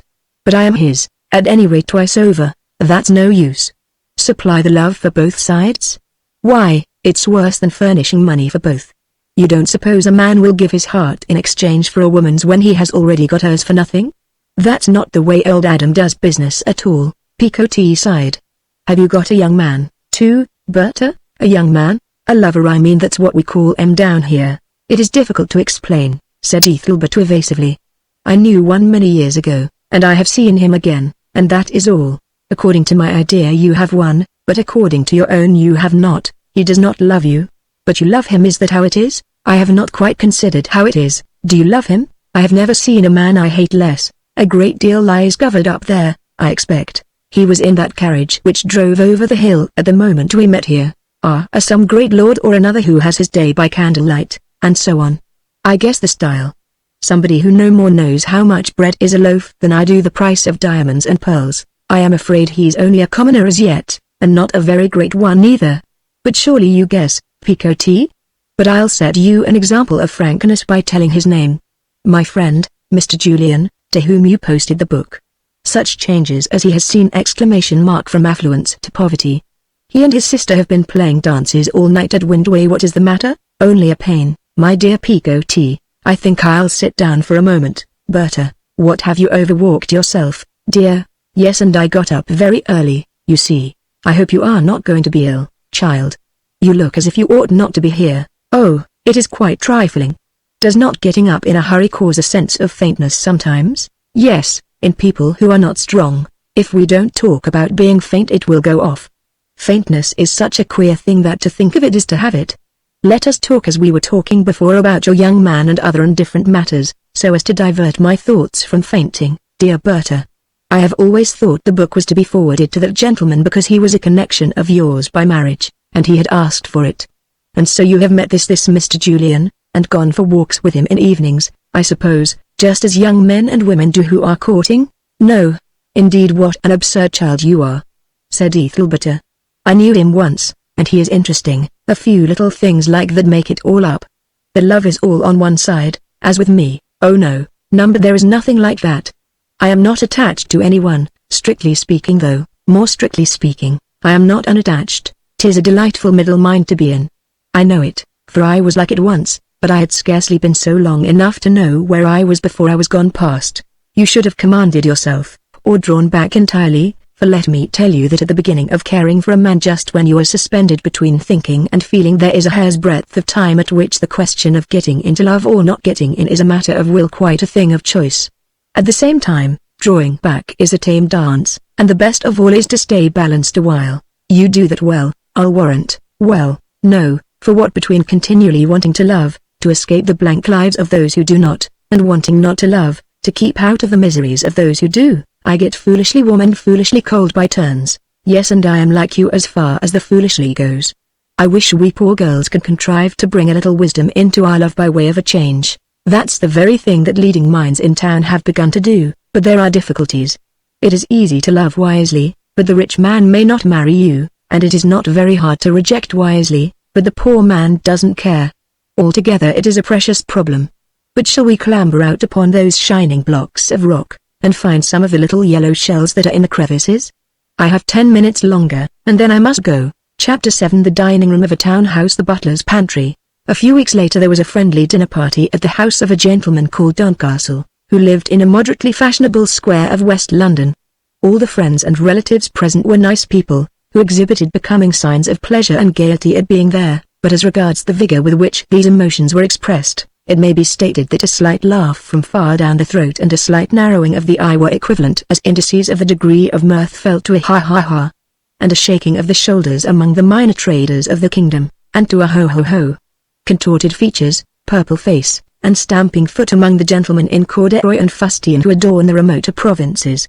The conversation was chiefly about a volume of musical, tender, and humorous rhapsodies lately issued to the world in the guise of verse, which had been reviewed and talked about everywhere. This topic, beginning as a private dialogue between a young painter named Ladywell and the lady on his right hand, had enlarged its ground by degrees, as a subject will extend on those rare occasions when it happens to be one about which each person has thought something beforehand, instead of, as in the natural order of things, one to which the oblivious listener replies mechanically, with earnest features, but with thoughts far away. And so the whole table made the matter a thing to inquire or reply upon at once, and isolated rills of other chat died out like a river in the sands. Witty things, and occasionally anachronistic, and they have the originality which such a style must naturally possess when carried out by a feminine hand, said Ladywell. If it is a feminine hand, said a man near. Ladywell looked as if he sometimes knew secrets, though he did not wish to boast. Written, I presume you mean, in the anachronistic measure of 3 feet and a half spondees and iambics? Said a gentleman in spectacles, glancing round, and giving emphasis to his inquiry by causing bland glares of a circular shape to proceed from his glasses towards the person interrogated. The company appeared willing to give consideration to the words of a man who knew such things as that, and hung forward to listen. But Ladywell stopped the whole current of affairs in that direction by saying, "Oh no, I was speaking rather of the matter and tone. In fact, the 7 Days Review said they were anachronistic, you know, and so they are. Anyone may feel they are." The general look then implied a false encouragement, and the man in spectacles looked down again, being a nervous person, who never had time to show his merits because he was so much occupied in hiding his faults. "Do you know the authoress, Mr. Ney?" continued Ladywell. "Can't say that I do," he replied. Ney was a man who never disturbed the flesh upon his face except when he was obliged to do so, and paused 10 seconds where other people only paused 1, as he moved his chin in speaking. Motes of light from under the candle shade caught, lost, and caught again the outlying threads of his burnished beard. "She will be famous some day, and you ought at any rate to read her book." "Yes, I ought, I know. In fact, some years ago I should have done it immediately, because I had a reason for pushing on that way just then." "Ah, what was that?" "Well, I thought of going in for Westminster Abbey myself at that time, but a fellow has so much to do, and, what a pity that you didn't follow it up. A man of your powers, Mr. Ney. Afterwards I found I was too steady for it, and had too much of the respectable householder in me. Besides, so many other men are on the same tack, and then I didn't care about it, somehow. I don't understand high art, and am utterly in the dark on what are the true laws of criticism," a plain married lady, who wore archaeological jewelry, was saying at this time. "But I know that I have derived an unusual amount of amusement from those verses, and I am heartily thankful to E.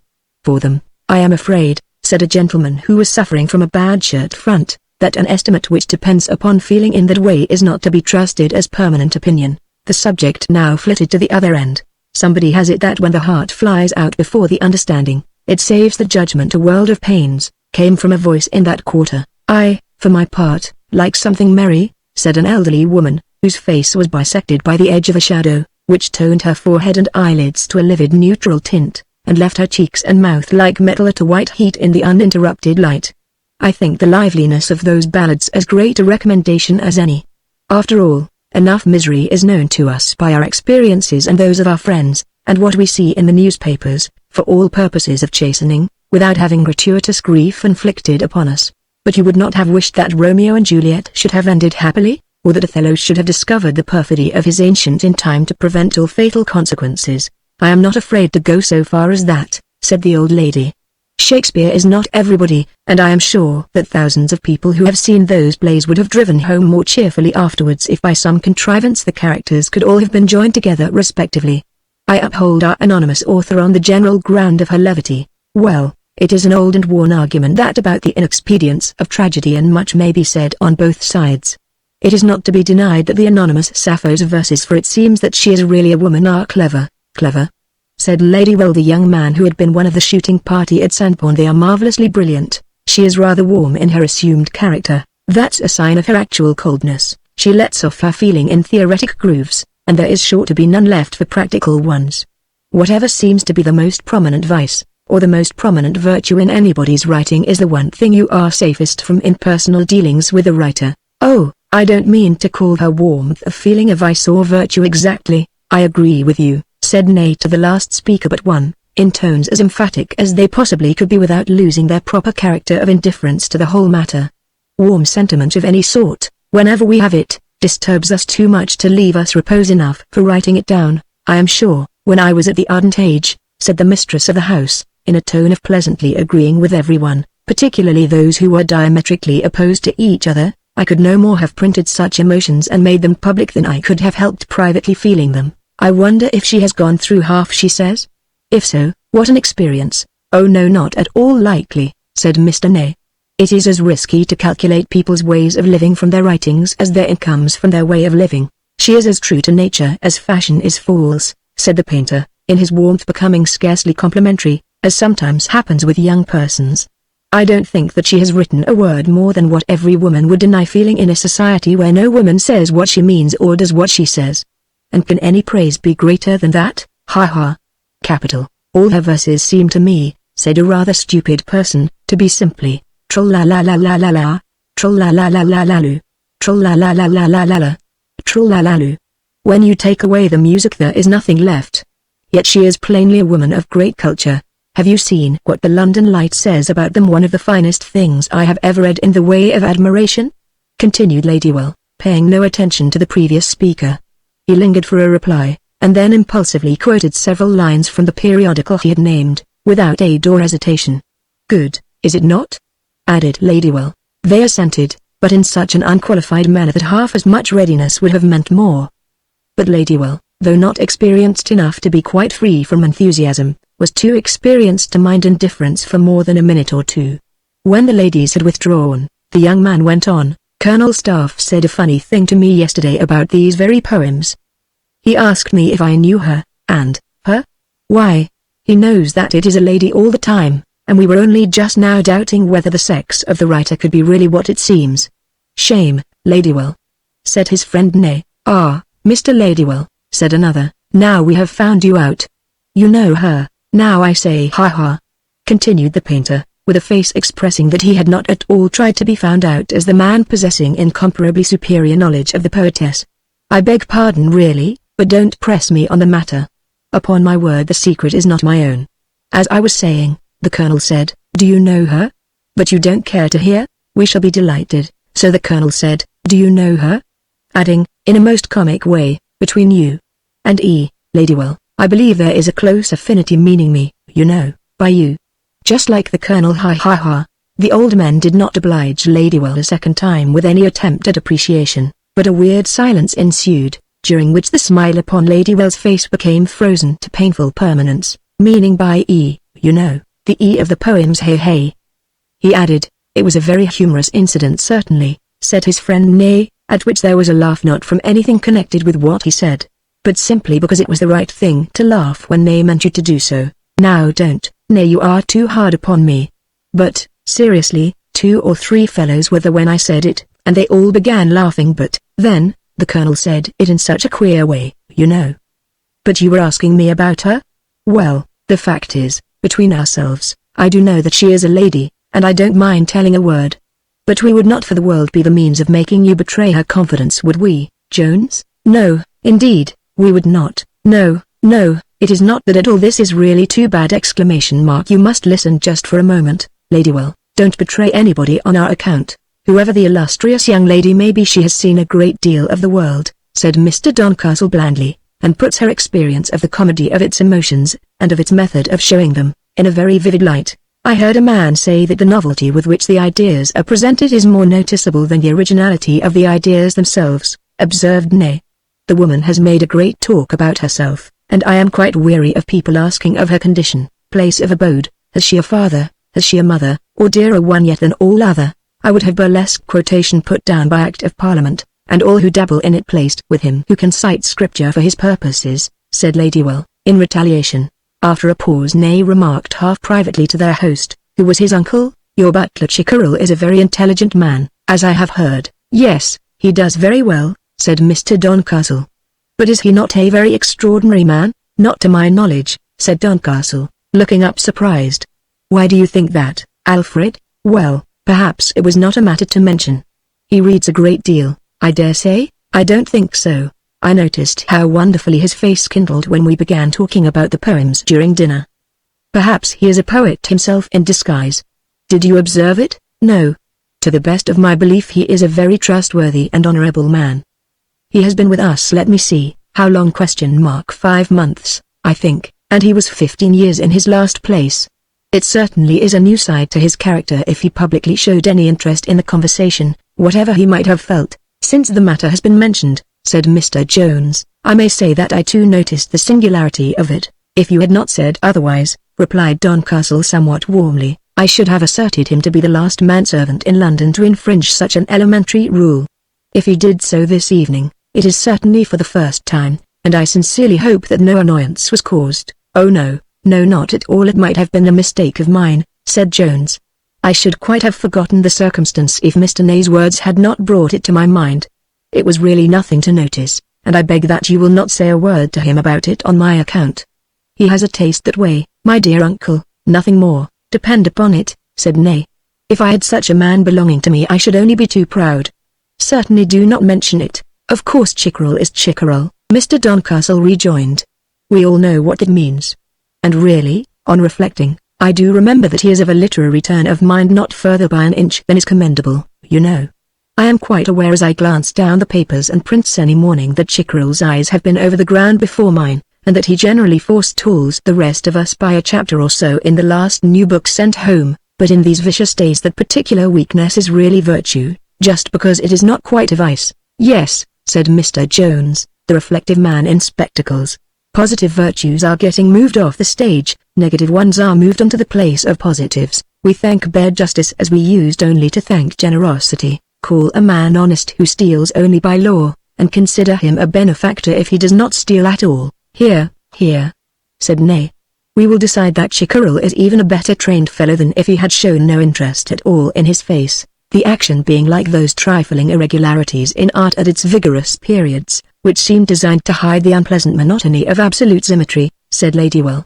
"On the other hand, an affected want of training of that sort would be even a better disguise for an artful man than a perfectly impassible demeanor. He is 2 removes from discovery in a hidden scheme, whilst a neutral face is only one. "You quite alarm me by these subtle theories," said Mr. Doncastle, laughing, and the subject then became compounded with other matters, till the speakers rose to rejoin the charming flock upstairs. In the basement story at this hour Mr. Chickerell the butler, who had formed the subject of discussion on the floor above, was busily engaged in looking after his 2 subordinates as they bustled about in the operations of clearing away. He was a man of whom, if the shape of certain bones and muscles of the face is ever to be taken as a guide to the character, one might safely have predicated conscientiousness in the performance of duties, a thorough knowledge of all that appertain to them, a general desire to live on without troubling his mind about anything which did not concern him. Any person interested in the matter would have assumed without hesitation that the estimate his employer had given of Chickerell was a true one, more, that not only would the butler under all ordinary circumstances resolutely prevent his face from showing curiosity in an unbecoming way, but that, with the soul of a true gentleman, he would, if necessary, equivocate as readily as the noblest of his betters to remove any stain upon his honor in such trifles. Hence it is apparent that if Chickerell's countenance really appeared, as Ney had asserted, full of curiosity with regard to the gossip that was going on, the feelings which led to the exhibition must have been of a very unusual and irrepressible kind. His hair was of that peculiar bluish-white which is to be observed when the oncoming years, instead of singling out special locks of a man's head for operating against, advance uniformly over the whole field, and enfeeble the color at all points before absolutely extinguishing it anywhere. His nose was of the knotty shape and the gristle and earthward tendency in the flesh which is commonly said to carry sound judgment above it. His eyes were thoughtful, and his face was thin, a contour which, if it at once abstracted from his features the cheerful assurance of single-minded honesty which adorns the exteriors of so many of his brethren, might have raised a presumption in the minds of some beholders that perhaps in this case the quality might not be altogether wanting within. The coffee having been served to the people upstairs, one of the footmen rushed into his bedroom on the lower floor, and in a few minutes emerged again in the dress of a respectable clerk who had been born for better things, with the trifling exceptions that he wore a low-crowned hat, and instead of knocking his heels on the pavement walked with a gait as delicate as a lady's. Going out of the area door with a cigar in his mouth, he mounted the steps hastily to keep an appointment round the corner, the keeping of which as a private gentleman necessitated the change of the greater part of his clothes twice within a quarter of an hour, the limit of his time of absence. The other footman was upstairs, and the butler, finding that he had a few minutes to himself, sat down at the table and wrote: My dear Ethelberta, I did not intend to write to you for some few days to come, but the way in which you have been talked about here this evening makes me anxious to send a line or two at once, though I have very little time to spare, as usual. We have just had a dinner party, indeed the carriages have not yet been brought round, and the talk at dinner was about your verses, of course. The thing was brought up by a young fellow named Ladywell. Do you know him? He is a painter by profession, but he has a pretty good private income beyond what he gets by practicing his line of business among the nobility, and that I expect is not little, for he is well known, and encouraged because he is young, and good-looking, and so forth. His family own a good bit of land somewhere out Aldbrickham way. However, I am before my story. From what they all said, it is pretty clear that you are thought a great deal of in fashionable society as a poetess, but perhaps you know this as well as I, moving in it as you do yourself, my dear. The ladies afterwards got very curious about your age, so curious, in fact, and so full of certainty that you were 35 and a blighted existence, if an hour, that I felt inclined to rap out there and then, and hang what came of it. My daughter, ladies, was to my own and her mother's certain knowledge only 21 last birthday, and has as bright a heart as anybody in London. One of them actually said that you must be 50 to have got such an experience. Her guess was a very shrewd one in the bottom of it, however, for it was grounded upon the way you use those strange experiences of mine in the society that I tell you of, and dress them up as if they were yours, and, as you see, she hit off my own age to a year. I thought it was very sharp of her to be so right, although so wrong. I do not want to influence your plans in any way about things which your school learning fits you to understand much better than I, who never had such opportunities, but I think that if I were in your place, Berta, I would not let my name be known just yet, for people always want what's kept from them, and don't value what's given. I am not sure, but I think that after the women had gone upstairs the others turned their thoughts upon you again. What they said about you I don't know, for if there's one thing I hate 'tis hanging about the doors when the men begin to get moved by their wine, which they did to a large extent tonight, and spoke very loud. They always do here, for old Don is a hearty giver in his way. However, as you see these people from their own level now, it is not much that I can tell you in seeing them only from the underside, though I see strange things sometimes, and of course, what great ones do the less will prattle of. As it says in that book of select pieces that you gave me, well, my dear girl, I hope you will prosper. One thing above all others you have to mind, and it is that folk must continually strain to advance in order to remain where they are, and you particularly. But as for trying too hard, I wouldn't do it. Much lies in minding this, that your best plan for lightness of heart is to raise yourself a little higher than your old mates, but not so high as to be quite out of their reach. All human beings enjoy themselves from the outside, and so getting on a little has this good in it: you still keep in your old class where your feelings are, and are thoughtfully treated by this class, while by getting on too much you are sneered at by your new acquaintance, who don't know the skill of your rise, and you are parted from and forgot by the old ones who do. Whatever happens, don't be too quick to feel. You will surely get some hard blows when you are found out, for if the great can find no excuse for hitting with a mind, they'll do it and say 'twas in fun. But you are young and healthy, and youth and health are power. I wish I could have a decent footman here with me, but I suppose it is no use trying. It is such men as these that provoke the contempt we get. Well, thank God a few years will see the end of me, for I am growing ashamed of my company, so different as they are to the servants of old times. Your affectionate father, R. Chickerell. P.S. Do not press Lady Petherwin any further to remove the rules on which you live with her. She is quite right, she cannot keep us, and to recognize us would do you no good, nor us either. We are content to see you secretly, since it is best for you. Chapter 8 Christopher's lodgings. The grounds about Rookington. Meanwhile, in the distant town of Sandbourne, Christopher Julian had recovered from the weariness produced by his labors at the Windway evening party where Ethelberta had been a star. Instead of engaging his energies to clear encumbrances from the tangled way of his life, he now set about reading the popular meters by E. with more interest and assiduity than ever, for though Julian was a thinker by instinct, he was a worker by effort only, and the higher of these kinds being dependent upon the lower for its exhibition, there was often a lamentable lack of evidence of his power in either. It is a provoking correlation, and has conduced to the obscurity of many a genius. Kit, said his sister, on reviving at the end of the bad headache which had followed the dance, those poems seem to have increased in value with you. The lady, lofty as she appears to be, would be flattered if she only could know how much you study them. Have you decided to thank her for them? Now let us talk it over. I like having a chat about such a pretty new subject. I would thank her in a moment if I were absolutely certain that she had anything to do with sending them, or even writing them. I am not quite sure of that yet. How strange that a woman could bring herself to write those verses. Not at all strange, they are natural outpourings. Faith looked critically at the remoter caverns of the fire. Why strange? Continued Christopher. There is no harm in them. Oh no, no harm. But I cannot explain to you unless you see it partly of your own accord that to write them she must be rather a fast lady, not a bad fast lady, a nice fast lady, I mean, of course. There, I have said it now, and I dare say you are vexed with me, for your interest in her has deepened to what it originally was, I think. I don't mean any absolute harm by fast, Kit, bold, forward, you mean, I suppose? Faith tried to hit upon a better definition which should meet all views, and, on failing to do so, looked concerned at her brother's somewhat grieved appearance, and said, helplessly, yes, I suppose I do. My idea of her is quite the reverse. A poetess must intrinsically be sensitive, or she could never feel, but then, frankness is a rhetorical necessity even with the most modest, if their inspirations are to do any good in the world. You will, for certain, not be interested in something I was going to tell you, which I thought would have pleased you immensely, but it is not worth mentioning now. If you will not tell me, never mind. But don't be crabbed, Kit. You know how interested I am in all your affairs. It is only that I have composed an air to one of the prettiest of her songs, When Tapers Tall, but I am not sure about the power of it. This is how it begins. I threw it off in a few minutes, after you had gone to bed.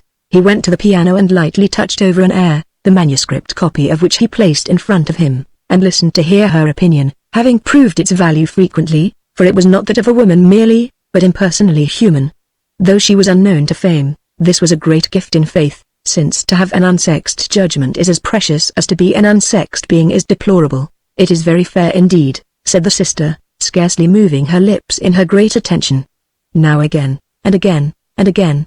How could you do it in the time? Kit knew that she admired his performance. Passive assent was her usual praise, and she seldom insisted vigorously upon any view of his compositions unless for purposes of emendation. I was thinking that, as I cannot very well write to her, I may as well send her this, said Christopher, with lightened spirits, voice to correspond, and eyes likewise. There can be no objection to it, for such things are done continually. Consider while I am gone, Faith.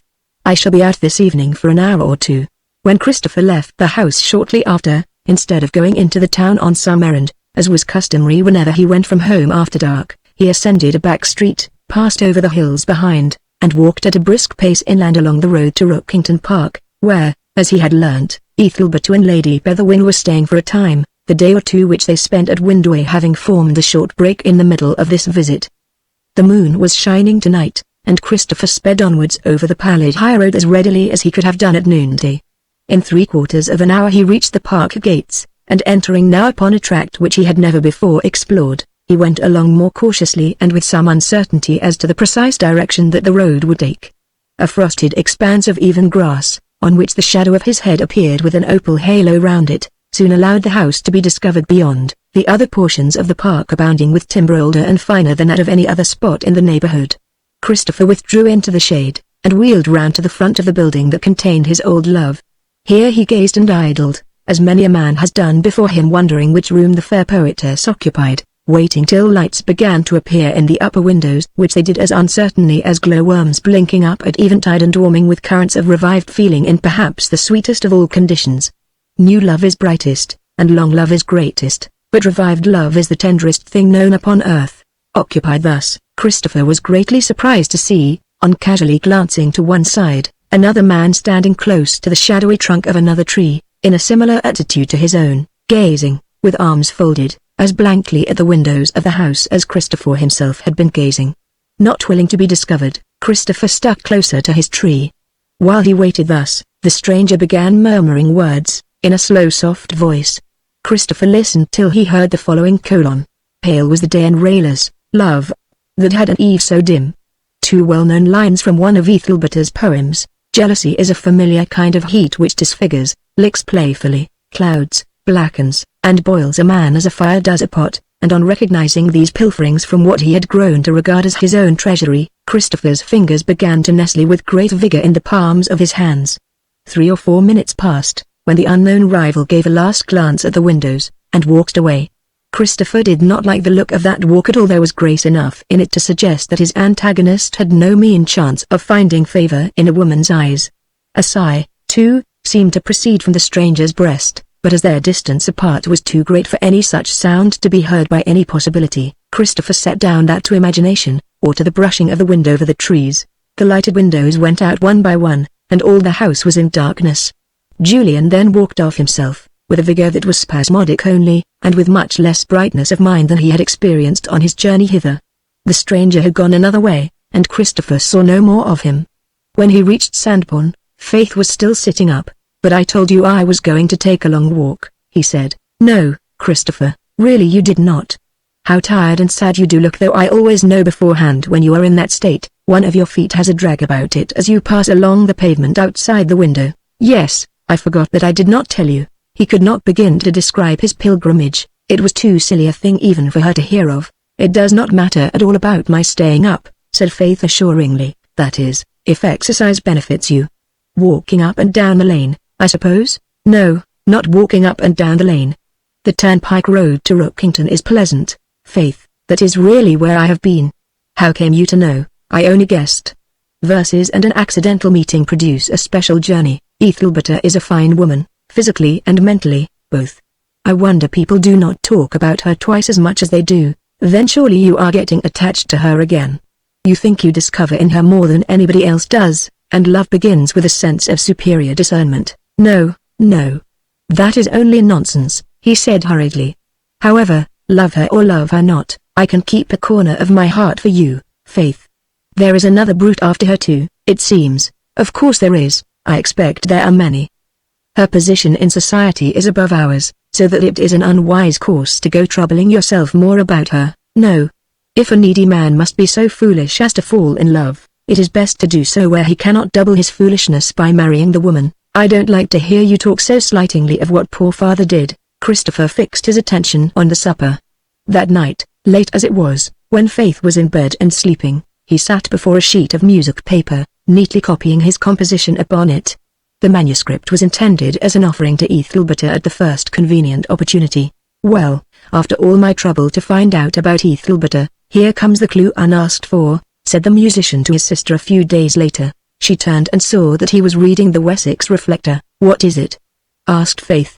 "The secret of the true authorship of the book is out at last, and it is Ethelberta, of course. I am so glad to have it proved hers. But can we believe?" "Oh yes. Just hear what our London correspondent says. It is one of the nicest bits of gossip that he has furnished us with for a long time." "Yes, now read it, do." The author of Meters by E. Christopher began, "A book of which so much has been said and conjectured, and one, in fact, that has been the chief talk for several weeks past of the literary circles to which I belong, is a young lady who was a widow before she reached the age of 18, and is now not far beyond her 4th lustrum.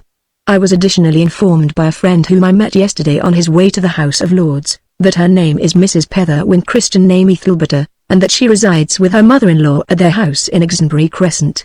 She is, moreover, the daughter of the late Bishop of Silchester, if report may be believed, whose active benevolence, as your readers know, left his family in comparatively straitened circumstances at his death.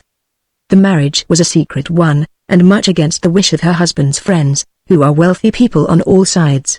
The death of the bridegroom 2 or 3 weeks after the wedding led to a reconciliation, and the young poetess was taken to the home which she still occupies, devoted to the composition of such brilliant effusions as those the world has lately been favored with from her pen. If you want to send her your music, you can do so now," said Faith. "I might have sent it before, but I wanted to deliver it personally. However, it is all the same now, I suppose, whether I send it or not.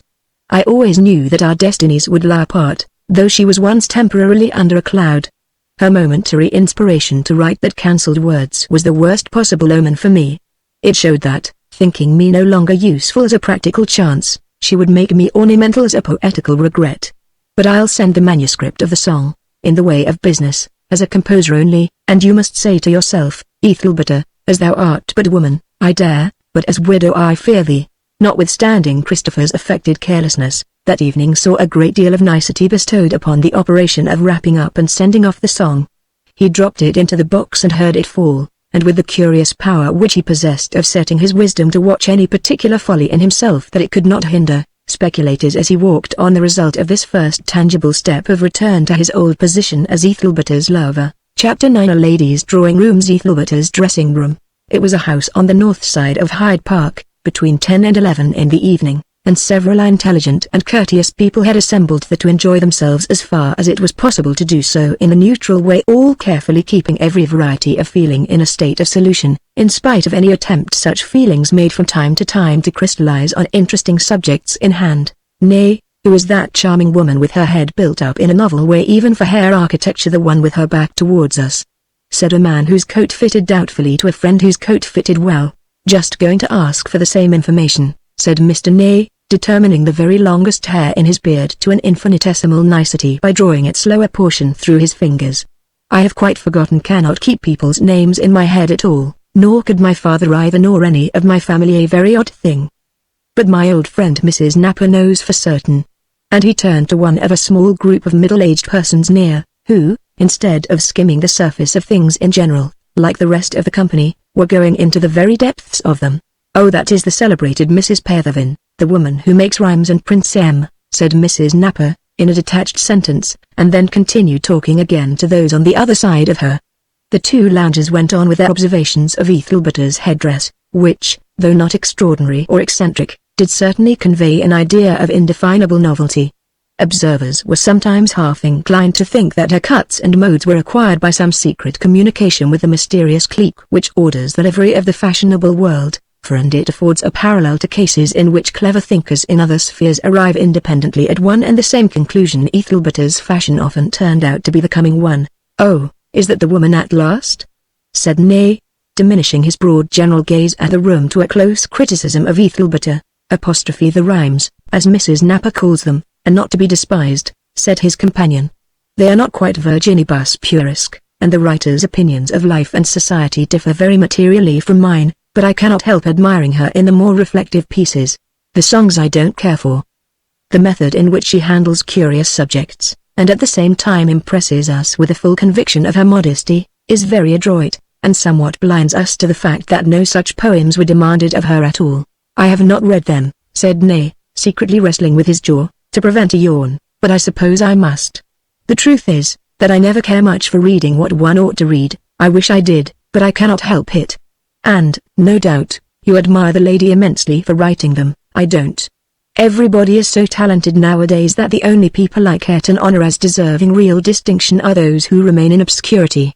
I am myself hoping for a corner in some biographical dictionary when the time comes for those works only to contain lists of the exceptional individuals of whom nothing is known but that they lived and died. Ah, listen. They are going to sing one of her songs, said his friend, looking towards a bustling movement in the neighborhood of the piano. I believe that song, when tapers tall, has been set to music by 3 or 4 composers already, men of any note? Said Ney, at last beaten by his yawn, which courtesy nevertheless confined within his person to such an extent that only a few unimportant symptoms, such as reduced A's and a certain rectangular manner of mouth in speaking, were visible. Scarcely, replied the other man.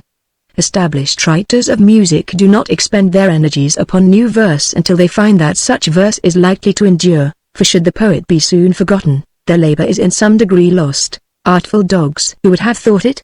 Said Ney, just as an exercise in words, and they drew nearer to the piano, less to become listeners to the singing than to be spectators of the scene in that quarter. But among some others the interest in the songs seemed to be very great, and it was unanimously wished that the young lady who had practiced the different pieces of music privately would sing some of them now in the order of their composers' reputations. The musical persons in the room unconsciously resolved themselves into a committee of taste. One and another had been tried, when, at the end of the third, a lady spoke to Ethelberta. Now, Mrs. Pethervin, she said, gracefully throwing back her face, your opinion is by far the most valuable. In which of the cases do you consider the marriage of verse and tune to have been most successful? Ethelberta, finding these and other unexpected calls made upon herself, came to the front without flinching. The sweetest and the best that I like by far, she said, is none of these. It is one which reached me by post only this morning from a place in Wessex, and is written by an unheard of man who lives somewhere down the way, man who will be, nevertheless, heard a great deal of some day, I think. I have only practiced it this afternoon, but, if one's own judgment is worth anything, it is the best. Let us have your favorite, by all means, said another friend of Ethelberta's who was present, Mrs. Duncastle. I am so sorry that I cannot oblige you, since you wish to hear it, replied the poetess regretfully, but the music is at home. I had not received it when I lent the others to Miss Belmayne, and it is only in manuscript like the rest. Could it not be sent for? Suggested an enthusiast who knew that Ethelberta lived only in the next street, appealing by a look to her, and then to the mistress of the house. Certainly, let us send for it, said that lady. A footman was at once quietly dispatched with precise directions as to where Christopher's sweet production might be found. What, is there going to be something interesting? Asked a young married friend of Mrs. Napper, who had returned to her original spot. Yes, the best song she has written is to be sung in the best manner to the best air that has been composed for it. I should not wonder if she were going to sing it herself. Did you know anything of Mrs. Betherwin until her name leaked out in connection with these ballads? No, but I think I recollect seeing her once before. She is one of those people who are known, as one may say, by subscription. Everybody knows a little, till she is astonishingly well known altogether, but nobody knows her entirely. She was the orphan child of some clergyman, I believe. Lady Betherwin, her mother-in-law, has been taking her about a great deal latterly. She was apparently a very good prospect. Yes, and it is through her being of that curious undefined character which interprets itself to each admirer as whatever he would like to have it. Old men like her because she is so girlish, youths because she is womanly, wicked men because she is good in their eyes, good men because she is wicked in theirs. She must be a very anomalous sort of woman, at that rate. Yes. Like the British Constitution, she owes her success in practice to her inconsistencies in principle. These poems must have set her up. She appears to be quite the correct spectacle. Happy Mrs. Betherwin. The subject of their dialogue was engaged in a conversation with Mrs. Belmayne upon the management of households, a theme provoked by a discussion that was in progress in the pages of some periodical of the time. Mrs. Belmayne was very full of the argument, and went on from point to point till she came to servants. The face of Ethelberta showed caution at once. I consider that Lady Plumbee pets her servants by far too much, said Mrs. Belmayne. Oh, you do not know her? Well, she is a woman with theories, and she lends her maids and men books of the wrong kind for their station, and sends them to picture exhibitions which they don't in the least understand, all for the improvement of their taste and morals, and nobody knows what besides. It only makes them dissatisfied. The face of Ethelberta showed venturesomeness. Yes, and dreadfully ambitious. She said, yes, indeed. What a turn the times have taken. People of that sort push on, and get into business, and get great warehouses, until at last, without ancestors, or family, or name, or estate, or the merest scrap of heirloom or family jewel, or heirlooms, or family jewels, they are thought as much of as if their forefathers had glided unobtrusively through the peerage, ever since the first edition. Yes. Mrs. Belmayne, who really sprang from a good old family, had been going to say, for the last 700 years, but fancying from Ethelberta's addendum that she might not date back more than a trifling century or so, adopted the suggestion with her usual well-known courtesy, and blushed down to her locket at the thought of the mistake that she might have made. This sensitiveness was a trait in her character which gave great gratification to her husband, and, indeed, to all who knew her. And have you any theory on the vexed question of servant government? Continued Mrs. Belmayne, smiling. But no, the subject is of far too practical a nature for one of your bent, of course. Oh no, it is not at all too practical. I have thought of the matter often, said Ethelberta. I think the best plan would be for somebody to write a pamphlet, The Shortest Way with the Servants, just as there was once written a terribly stinging one, The Shortest Way with the Dissenters, which had a great effect. I have always understood that that was written by a dissenter as a satire upon the church. Ah, so it was, but the example will do to illustrate my meaning. Quite so, I understand, so it will, said Mrs. Belmayne, with clouded faculties. Meanwhile Christopher's music had arrived. An accomplished gentleman who had every musical talent except that of creation, scanned the notes carefully from top to bottom, and sat down to accompany the singer. There was no lady present of sufficient confidence or skill to venture into a song she had never seen before, and the only one who had seen it was Ethelberta herself. She did not deny having practiced it the greater part of the afternoon, and was very willing to sing it now if anybody would derive pleasure from the performance. Then she began, and the sweetness of her singing was such that even the most unsympathetic honored her by looking as if they would be willing to listen to every note the song contained if it were not quite so much trouble to do so. Some were so interested that, instead of continuing their conversation, they remained in silent consideration of how they would continue it when she had finished, while the particularly civil people arranged their countenances into every attentive form that the mind could devise. One emotional gentleman looked at the corner of a chair as if, till that moment, such an object had never crossed his vision before. The movement of his finger to the imagined tune was, for a deaf old clergyman, a perfect mine of interest, whilst a young man from the country was powerless to put an end to an enchanted gaze at nothing at all in the exact middle of the room before him.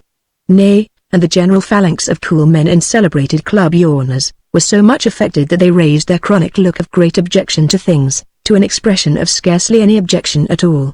"What makes it so interesting," said Mrs. Doncastle to Ethelberta, when the song was over and she had retired from the focus of the company, "is, that it is played from the composer's own copy, which has never met the public eye, or any other than his own before today.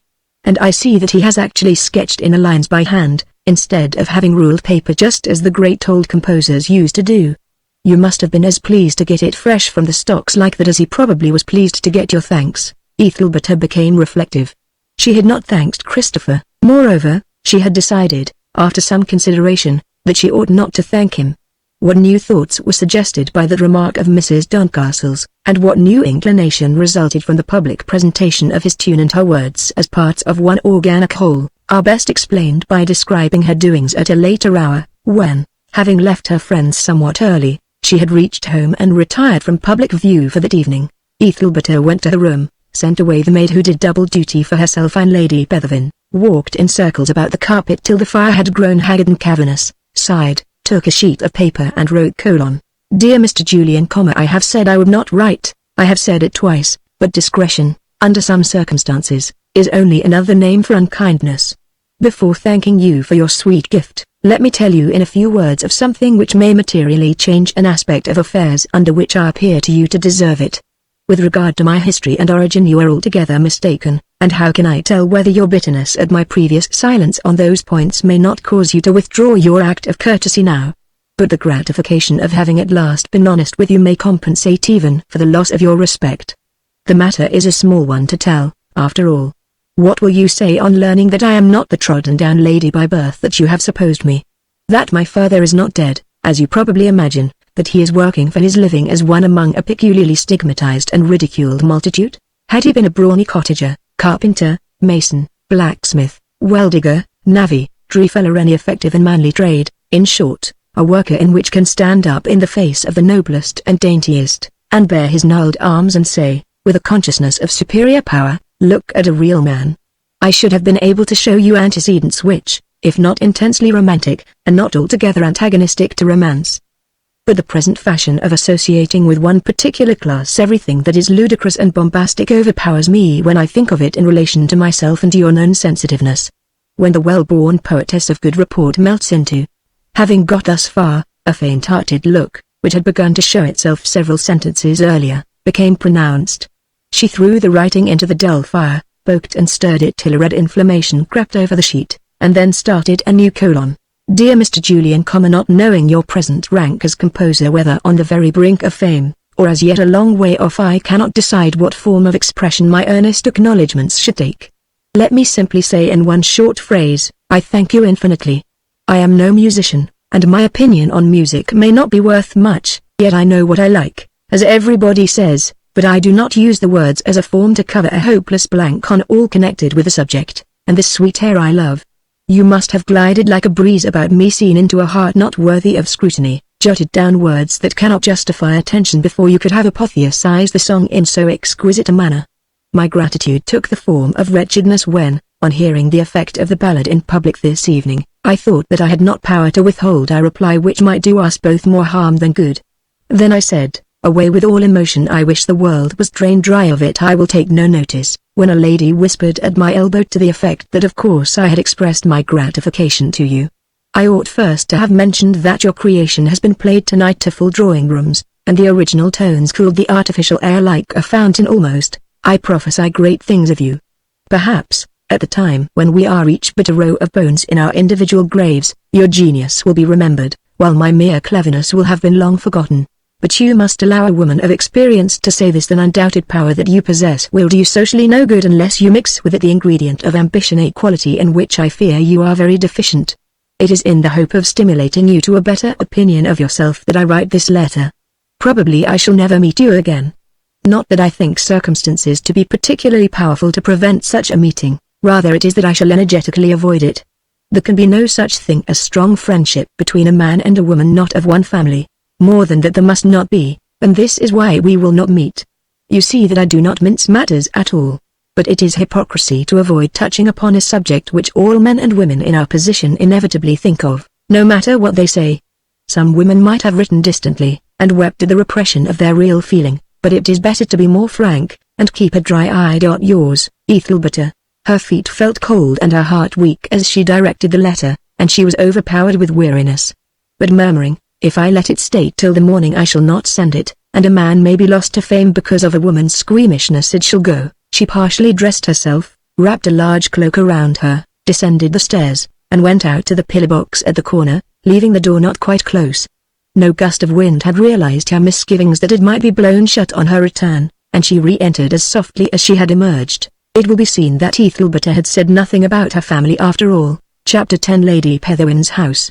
The next day old Lady Petherwin, who had not accompanied Ethelberta the night before, came into the morning room, with a newspaper in her hand. "What does this mean, Ethelberta?" she inquired in tones from which every shade of human expressiveness was extracted by some awful and imminent mood that lay behind. She was pointing to a paragraph under the heading of Literary Notes, which contained in a few words the announcement of Ethelberta's authorship that had more circumstantially appeared in the Wessex Reflector. "It means what it says," said Ethelberta quietly. "Then it is true?" "Yes. I must apologize for having kept it such a secret from you. It was not done in the spirit that you may imagine. It was merely to avoid disturbing your mind that I did it so privately. But surely you have not written every one of those ribald verses?" Ethelberta looked inclined to exclaim most vehemently against this. But what she actually did say was, "Ribald, what do you mean by that? I don't think that you are aware what ribald means." "I am not sure that I am. As regards some words as well as some persons, the less you are acquainted with them the more it is to your credit. I don't quite deserve this, Lady Petherwin, really. One would imagine that women wrote their books during those dreams in which people have no moral sense, to see how improper some, even virtuous, ladies become when they get into print. I might have done a much more unnatural thing than write those poems. And perhaps I might have done a much better thing, and got less praise. But that's the world's fault, not mine. You might have left them unwritten, and shown more fidelity. Fidelity. It is more a matter of humor than principle. What was fidelity to do with it? Fidelity to my dear boy's memory. It would be difficult to show that because I have written so-called tender and gay verse. I feel tender and gay. It is too often assumed that a person's fancy is a person's real mind. I believe that in the majority of cases one is fond of imagining the direct opposite of one's principles in sheer effort after something fresh and free. At any rate, some of the lightest of those rhymes were composed between the deepest fits of dismals I have ever known. However, I did expect that you might judge in the way you have judged, and that was my chief reason for not telling you what I had done. You don't deny that you tried to escape from recollections you ought to have cherished? There is only one thing that women of your sort are as ready to do as to take a man's name. And that is, drop his memory. Dear Lady Petherwin, don't be so unreasonable as to blame a live person for living. No woman's head is so small as to be filled for life by a memory of a few months. 4 years have passed since I last saw my boy husband. We were mere children. See how I have altered since in mind, substance, and outline. I have even grown half an inch taller since his death. 2 years will exhaust the regrets of widows who have long been faithful wives, and ought I not to show a little new life when my husband died in the honeymoon? No. Accepting the protection of your husband's mother was, in effect, an avowal that you rejected the idea of being a widow to prolong the idea of being a wife, and the sin against your conventional state thus assumed is almost as bad as would have been a sin against the married state itself. If you had gone off when he died, saying, "Thank heaven, I am free," you would, at any rate, have shown some real honesty. I should have been more virtuous by being more unfeeling. That often happens. I have taken to you, and made a great deal of you, given you the inestimable advantages of foreign travel and good society to enlarge your mind. In short, I have been like a Naomi to you in everything, and I maintain that writing these poems saps the foundation of it all. I do own that you have been a very good Naomi to me thus far, but Truth was quite a fast widow in comparison with me, and yet Naomi never blamed her. You are unfortunate in your illustration. But it is dreadfully flippant of me to answer you like this, for you have been kind. But why will you provoke me? Yes, you are flippant, Ethelberta.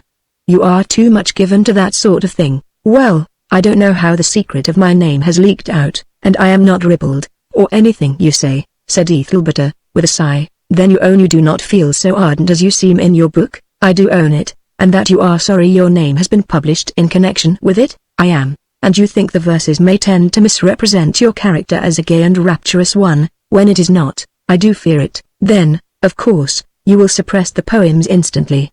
That is the only way in which you can regain the position you have hitherto held with me. Ethelberta said nothing, and the dull winter atmosphere had far from light enough in it to show by her face what she might be thinking. Well? Said Lady Bethavin. I did not expect such a command as that, said Ethelberta. I have been obedient for 4 years, and would continue so, but I cannot suppress the poems. They are not mine now to suppress. You must get them into your hands. Money will do it, I suppose? Yes, I suppose it would. £1,000. Very well, the money shall be forthcoming, said Lady Bethavin, after a pause. You had better sit down and write about it at once. I cannot do it, said Ethelberta, and I will not. I don't wish them to be suppressed. I am not ashamed of them. There is nothing to be ashamed of in them, and I shall not take any steps in the matter. Then you are an ungrateful woman, and wanting in natural affection for the dead. Considering your birth, that's an intolerable. Lady Bethavin crashed out of the room in a wind of indignation, and went upstairs and heard no more. Adjoining her chamber was a smaller one called her study, and, on reaching this, she unlocked a cabinet, took out a small deed box, removed from it a folded packet, unfolded it, crumpled it up, and turning round suddenly flung it into the fire. Then she stood and beheld it eaten away word after word by the flames, testament all that freehold heirs and assigns appearing occasionally for a moment only to disappear forever. Nearly half the document had turned into a glossy black when the lady clasped her hands. What have I done? She exclaimed. Springing to the tongs she seized with them the portion of the writing yet unconsumed, and dragged it out of the fire. Ethelberta appeared at the door. Quick, Ethelberta, said Lady Bethavin. Help me to put this out. And the two women went trampling wildly upon the document and smothering it with a corner of the hearth rug. What is it? Said Ethelberta. My will, said Lady Bethavin. I have kept it by me lately, for I have wished to look over it at leisure. Good heavens, said Ethelberta. And I was just coming in to tell you that I would always cling to you, and never desert you, ill-use me how you might. Such an affectionate remark sounds curious at such a time, said Lady Bethavin, sinking down in a chair at the end of the struggle. But, cried Ethelberta, you don't suppose, selfishness, my dear, has given me such crooked looks that I can see it round a corner. If you mean that what is yours to give may not be mine to take, it would be as well to name it in an impersonal way, if you must name it at all, said the daughter-in-law, with wet eyelids. God knows I had no selfish thought in saying that. I came upstairs to ask you to forgive me, and knew nothing about the will. But every explanation distorts it all the more. We two have got all awry, dear, it cannot be concealed awry. Ah, who shall set us right again?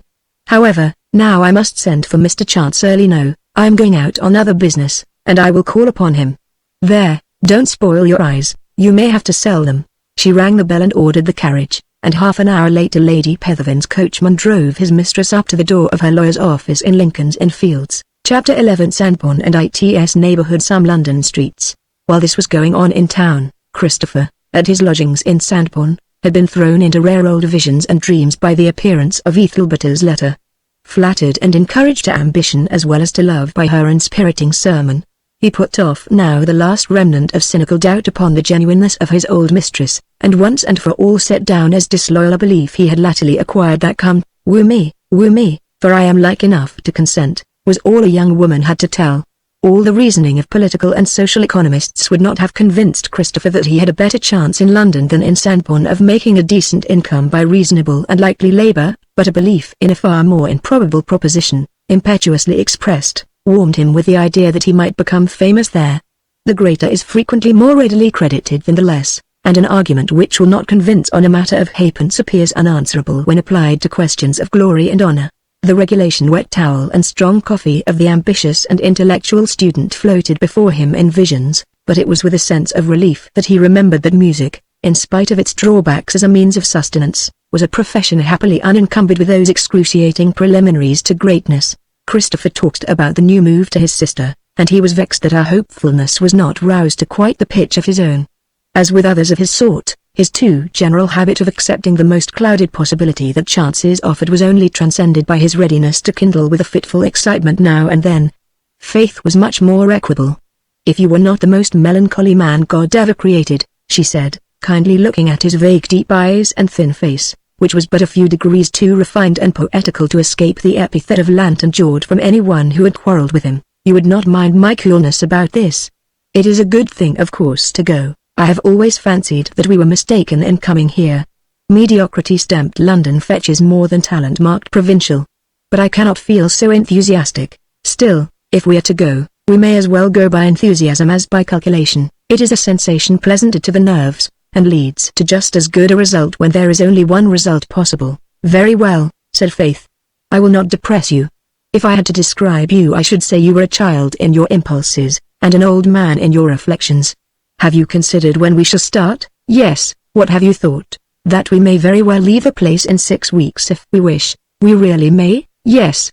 And what is more, we will." Christopher and Faith arrived in London on an afternoon at the end of winter, and beheld from one of the river bridges snow-white scrolls of steam from the tall chimneys of Lambeth, rising against the livid sky behind, as if drawn in chalk on toned cardboard.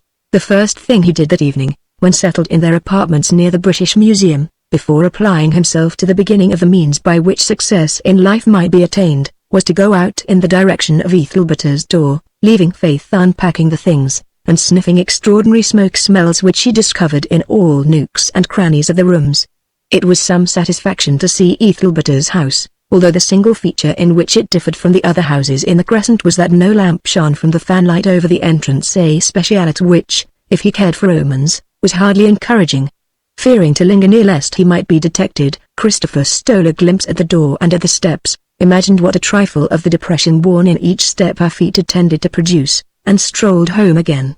Feeling that his reasons for calling just now were scarcely sufficient, he went next day about the business that had brought him to town, which referred to a situation as organist in a large church in the northwest district. The post was half insured already, and he intended to make of it the nucleus of a professional occupation and income. Then he sat down to think of the preliminary steps towards publishing the song that had so pleased her, and had also, as far as he could understand from her letter, hit the popular taste very successfully, a fact which, however little it may say for the virtues of the song as a composition, was a great recommendation to it as a property. Christopher was delighted to perceive that out of this position he could frame an admissible, if not an unimpeachable, reason for calling upon Ethelberta. He determined to do so at once, and obtained the required permission by word of mouth. He was greatly surprised, when the front of the house appeared in view on this spring afternoon, to see what a white and sightless aspect pervaded all the windows. He came close. The eyeball blankness was caused by all the shutters and blinds being shut tight from top to bottom. Possibly this had been the case for some time, he could not tell. In one of the windows was a card bearing the announcement, "This house to be let furnished." Here was a merciless clash between fancy and fact. Regretting now his faint-heartedness in not letting her know beforehand by some means that he was about to make a new start in the world, and coming to dwell near her, Christopher rang the bell to make inquiries.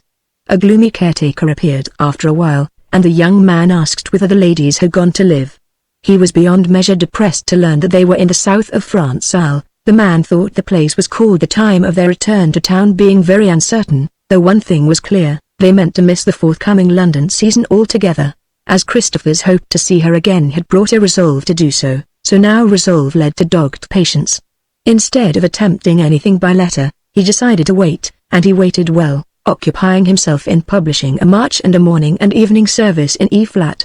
Some 4-part songs, too, engaged his attention when the heavier duties of the day were over, these duties being the giving of lessons in harmony and counterpoint, in which he was aided by the introductions of a man well known in the musical world, who had been acquainted with young Julian as a promising amateur long before he adopted music as the staff of his pilgrimage. It was the end of summer when he again tried his fortune at the house in Exonbury Crescent. Scarcely calculating upon finding her at this stagnant time of the town year, and only hoping for information, Julian was surprised and excited to see the shutters open, and the house wearing altogether a living look, its neighbors having decidedly died off meanwhile. "The family here," said a footman in answer to his inquiry, "are only temporary tenants of the house. It is not Lady Petherwin's people." "Do you know the Petherwin's present address?" "Underground, sir, for the old lady. She died some time ago in Switzerland, and was buried there, I believe." "And Mrs. Petherwin the young lady," said Christopher, starting. "We are not acquainted personally with the family," the man replied. "My master has only taken the house for a few months, whilst extensive alterations are being made in his own on the other side of the park, which he goes to look after every day. If you want any further information about Lady Petherwin, Mrs. Petherwin will probably give it. I can let you have her address." "Yes, thank you," said Christopher. The footman handed him one of some cards which appeared to have been left for the purpose. Julian, though tremblingly anxious to know where Ethelberta was, did not look at it till he could take a cool survey in private. The address was Arrowthorne Lodge, Upper Wessex. "Dear me," said Christopher to himself, "not far from Melchester, and not dreadfully far from Sandbourne." Chapter 12 Arrowthorne Park and Lodge. Summer was just over when Christopher Julian found himself rattling along in the train to Sandbourne on some trifling business appertaining to his late father's affairs, which would afford him an excuse for calling at Arrowthorne about the song of hers that he wished to produce. He alighted in the afternoon at a little station some 20 miles short of Sandbourne, and leaving his portmanteau behind him there, decided to walk across the fields, obtain if possible the interview with the lady, and return then to the station to finish the journey to Sandbourne, which he could thus reach at a convenient hour in the evening, and, if he chose, take leave of again the next day. It was an afternoon which had a fungus smell out of doors, all being sunless and stagnant overhead and around. The various species of trees had begun to assume the more distinctive colors of their decline, and where there had been one pervasive green were now 20 greenish yellows, the air in the vistas between them being half opaque with blue exhalation. Christopher in his walk overtook a countryman, and inquired if the path they were following would lead him to Arrowthorne Lodge. "'Twill take ye into Arrowthorne Park," the man replied.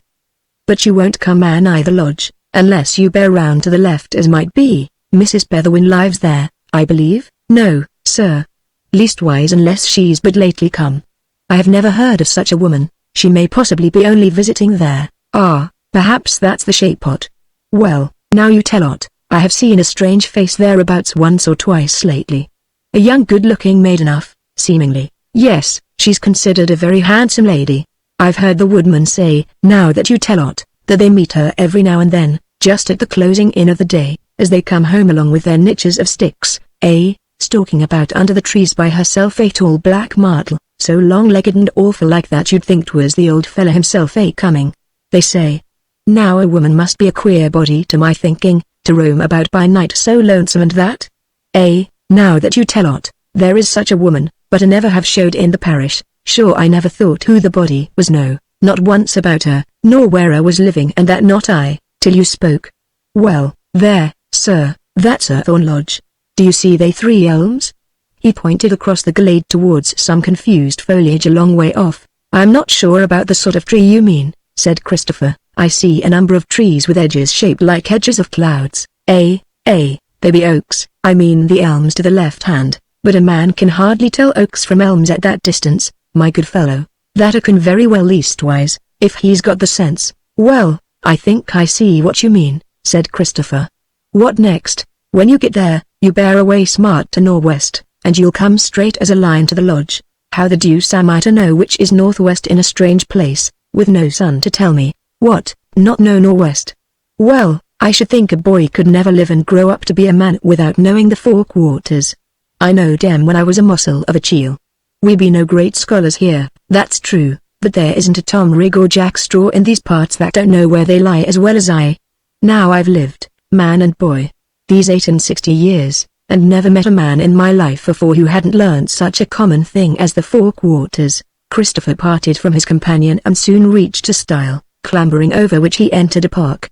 Here he threaded his way, and rounding a clump of aged trees the young man came in view of a light and elegant country house in the half-timbered Gothic style of the late revival, apparently only a few years old. Surprised at finding himself so near, Christopher's heart fluttered unmanageably till he had taken an abstract view of his position, and, in impatience at his want of nerve, adopted a somber train of reasoning to convince himself that, Far from indulgence in the passion of love bringing bliss, it was a folly, leading to grief and disquiet, certainly one which would do him no good. Cooled down by this, he stepped into the drive and went up to the house. "Is Mrs. Petherwin at home?" he said modestly. "Who did you say, sir?" He repeated the name. "Don't know the person." "The lady may be a visitor. I call on business. She is not visiting in this house." "Sir, is not this Arrowthorne Lodge?" "Certainly not." "Then where is Arrowthorne Lodge, please?" "Well, it is nearly a mile from here. Under the trees by the highroad.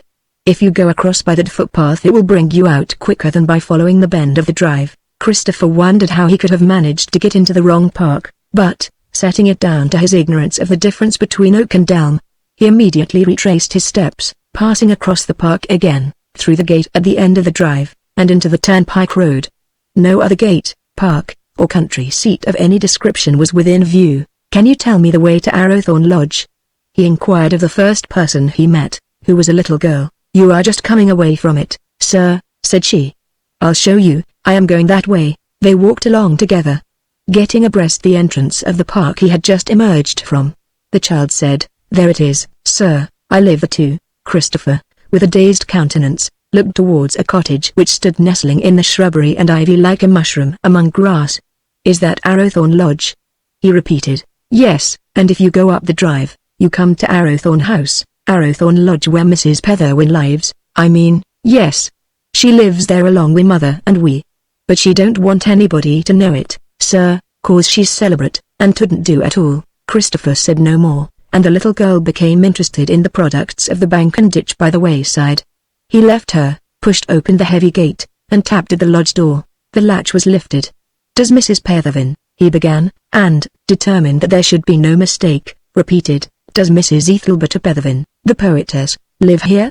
Turning full upon the person who opened the door, "She does, sir," said a faltering voice, and he found himself face to face with the pupil teacher of Sandbourne. Chapter 13 The Lodge, continued the cops behind. "This is indeed a surprise. I am glad to see you."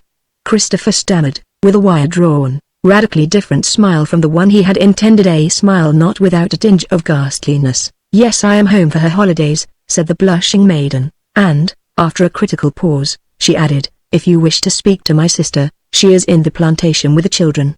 "Oh no, thank you, not necessary at all," said Christopher, in haste. "I only wish for an interview with a lady called Mrs. Petherwin." "Yes, Mrs. Petherwin, my sister," said Picot. "She is in the plantation. That little path will take you to her in 5 minutes." The amazed Christopher persuaded himself that this discovery was very delightful, and went on persuading so long that at last he felt it to be so.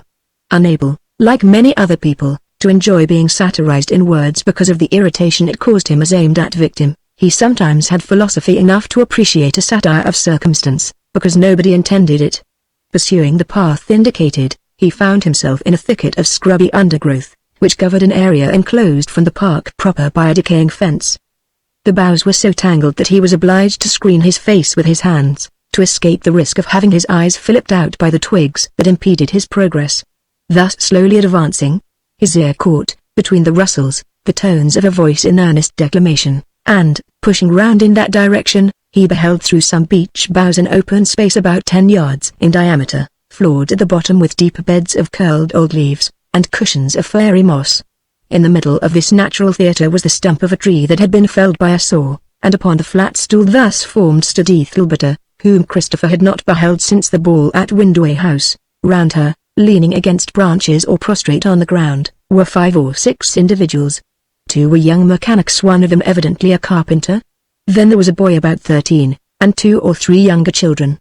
Ethelberta's appearance answered as fully as ever to that of an English lady skillfully perfected in manner, carriage, look, and accent, and the incongruity of her present position among lives which had had many of nature's beauties stamped out of them, and few of the beauties of that stamped in, brought him, as a second feeling, a pride in her that almost equalled his first sentiment of surprise.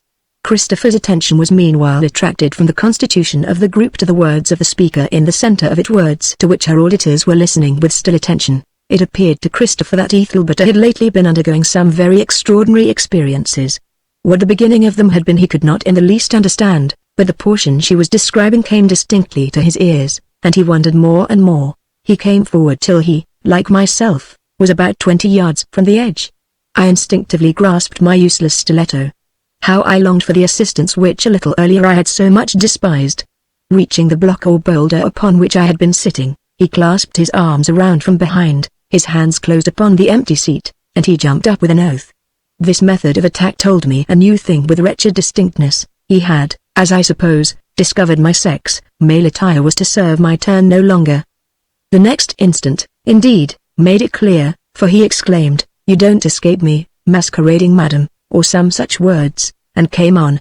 My only hope was that in his excitement he might forget to notice where the grass terminated near the edge of the cliff, though this could be easily felt by a careful walker. To make my own feeling more distinct on this point I hastily bared my feet. The listeners moistened their lips. Ethelberta took breath, and then went on to describe the scene that ensued, a dreadful variation on the game of blind man's buff, being the words by which she characterized it. Ethelberta's manner had become so impassioned at this point that the lips of her audience parted, the children clung to their elders, and Christopher could control himself no longer. He thrust aside the boughs, and broke in upon the group. "For heaven's sake, Ethelberta," he exclaimed with great excitement, "where did you meet with such a terrible experience as that?" The children shrieked, as if they thought that the interruption was in some way the catastrophe of the events in course of narration. Everyone started up. The two young mechanics stared, and one of them inquired, in return, "What's the matter, friend?" Christopher had not yet made reply when Ethelberta stepped from her pedestal down upon the crackling carpet of deep leaves. "Mr. Julian," said she, in a serene voice, turning upon him eyes of such a disputable stage of color, between brown and gray, as would have commended itself to a gallant duelist of the last century as a point on which it was absolutely necessary to take some friend's life for other. But the calmness was artificially done, and the astonishment that did not appear in Ethelberta's tones was expressed by her gaze. Christopher was not in a mood to draw fine distinctions between recognized and unrecognized organs of speech.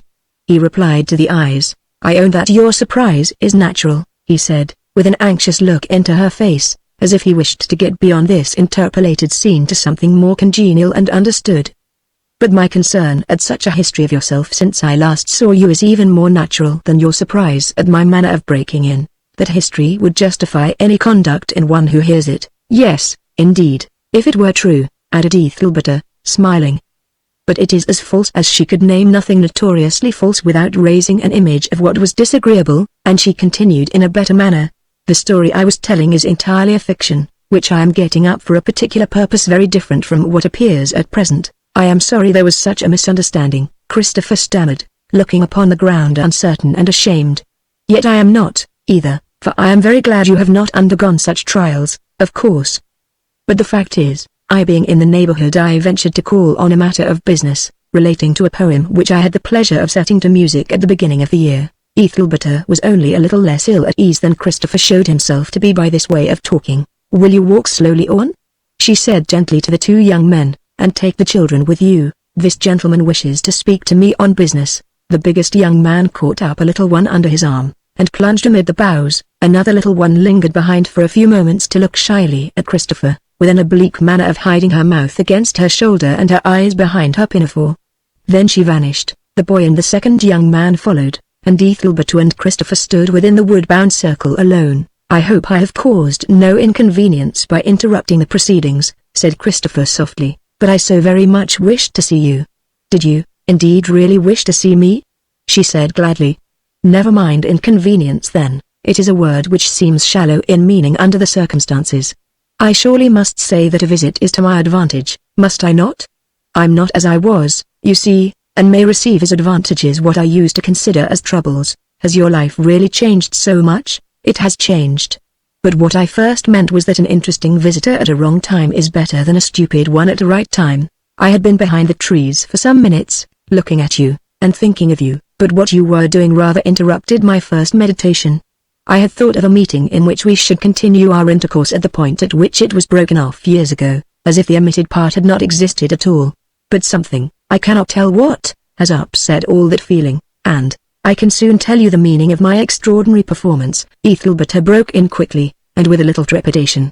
"My mother-in-law, Lady Pethervin, is dead, and she has left me nothing but her house and furniture in London, more than I deserve, but less than she had distinctly led me to expect, and so I am somewhat in a corner. It is always so. Not always, I think. But this is how it happened. Lady Petherwin was very capricious. When she was not foolishly kind, she was unjustly harsh.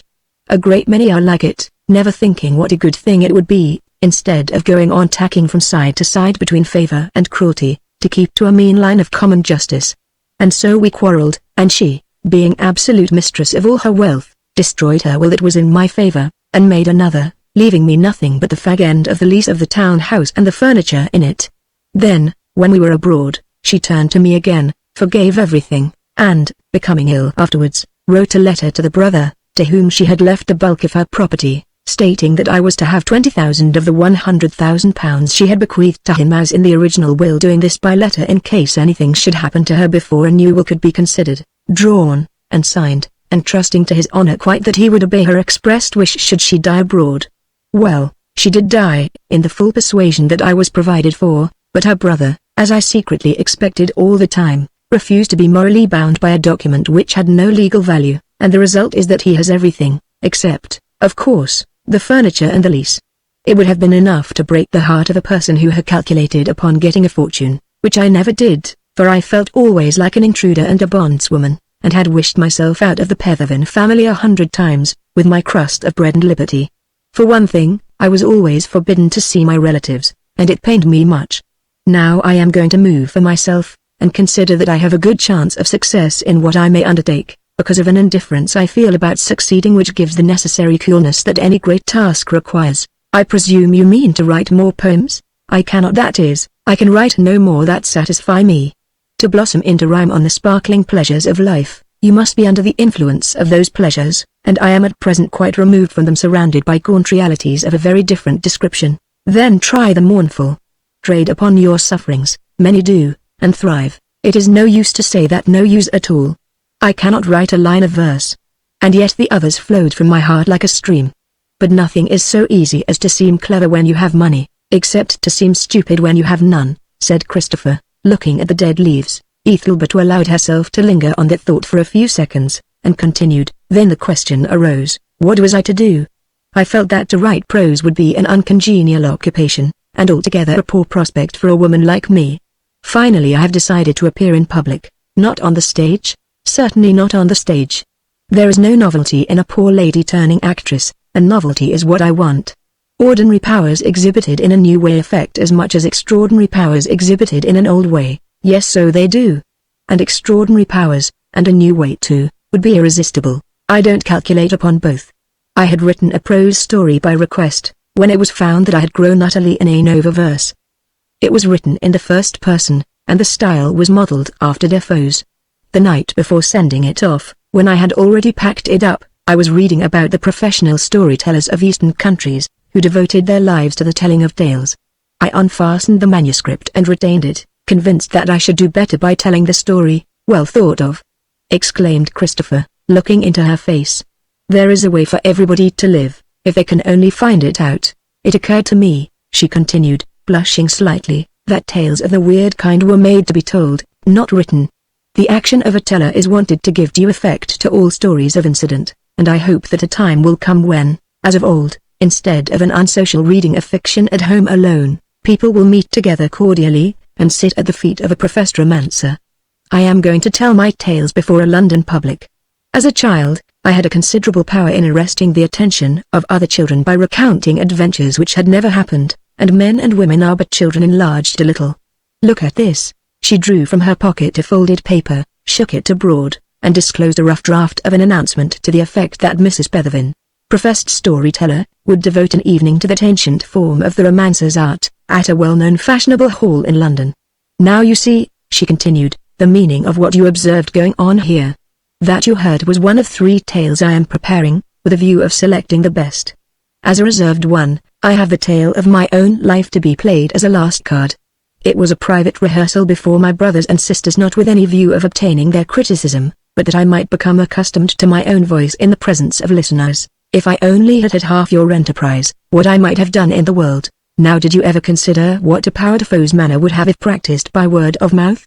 Indeed, it is a style which suits itself infinitely better to telling than to writing, abounding as it does in colloquialisms that are somewhat out of place on paper in these days, but have a wonderful power in making a narrative seem real. And so, in short, I am going to talk to Fo on a subject of my own. Well? The last word had been given tenderly, with a long-drawn sweetness, and was caused by a look that Christopher was bending upon her at the moment, in which he revealed that he was thinking less of the subject she was so eagerly and hopefully descanting upon than upon her aspect in explaining it. It is a fault of manner particularly common among men newly imported into the society of bright and beautiful women, and we will hope that, springing as it does from no unworthy source, it is as soon forgiven in the general world as it was here. I was only following a thought, said Christopher. A thought of how I used to know you, and then lost sight of you, and then discovered you famous. And how we are here under these sad autumn trees, and nobody in sight. I think it must be tea time, she said suddenly. Tea is a great meal with us here. You will join us, will you not? And Ethelberta began to make for herself a passage through the boughs. Another rustle was heard a little way off, and one of the children appeared.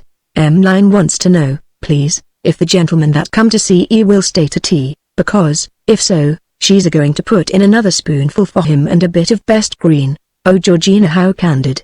Yes, put in some best green. Before Christopher could say any more to her, they were emerging by the corner of the cottage, and one of the brothers drew near them. Mr. Julian, you'll bide and have a cup of tea with us? He inquired of Christopher. An old friend of yours, is he not, Mrs. Betherwin? Dan and I be going back to Sandbourne tonight, and we can walk with you as far as the station. I shall be delighted, said Christopher, and they all entered the cottage. The evening had grown clearer by this time. The sun was peeping out just previous to departure, and sent gold wires of light across the glades and into the windows, throwing a pattern of the diamond quarries, and outlines of the geraniums in pots, against the opposite wall. One end of the room was polygonal, such a shape being dictated by the exterior design. In this part the windows were placed, as at the east end of continental churches.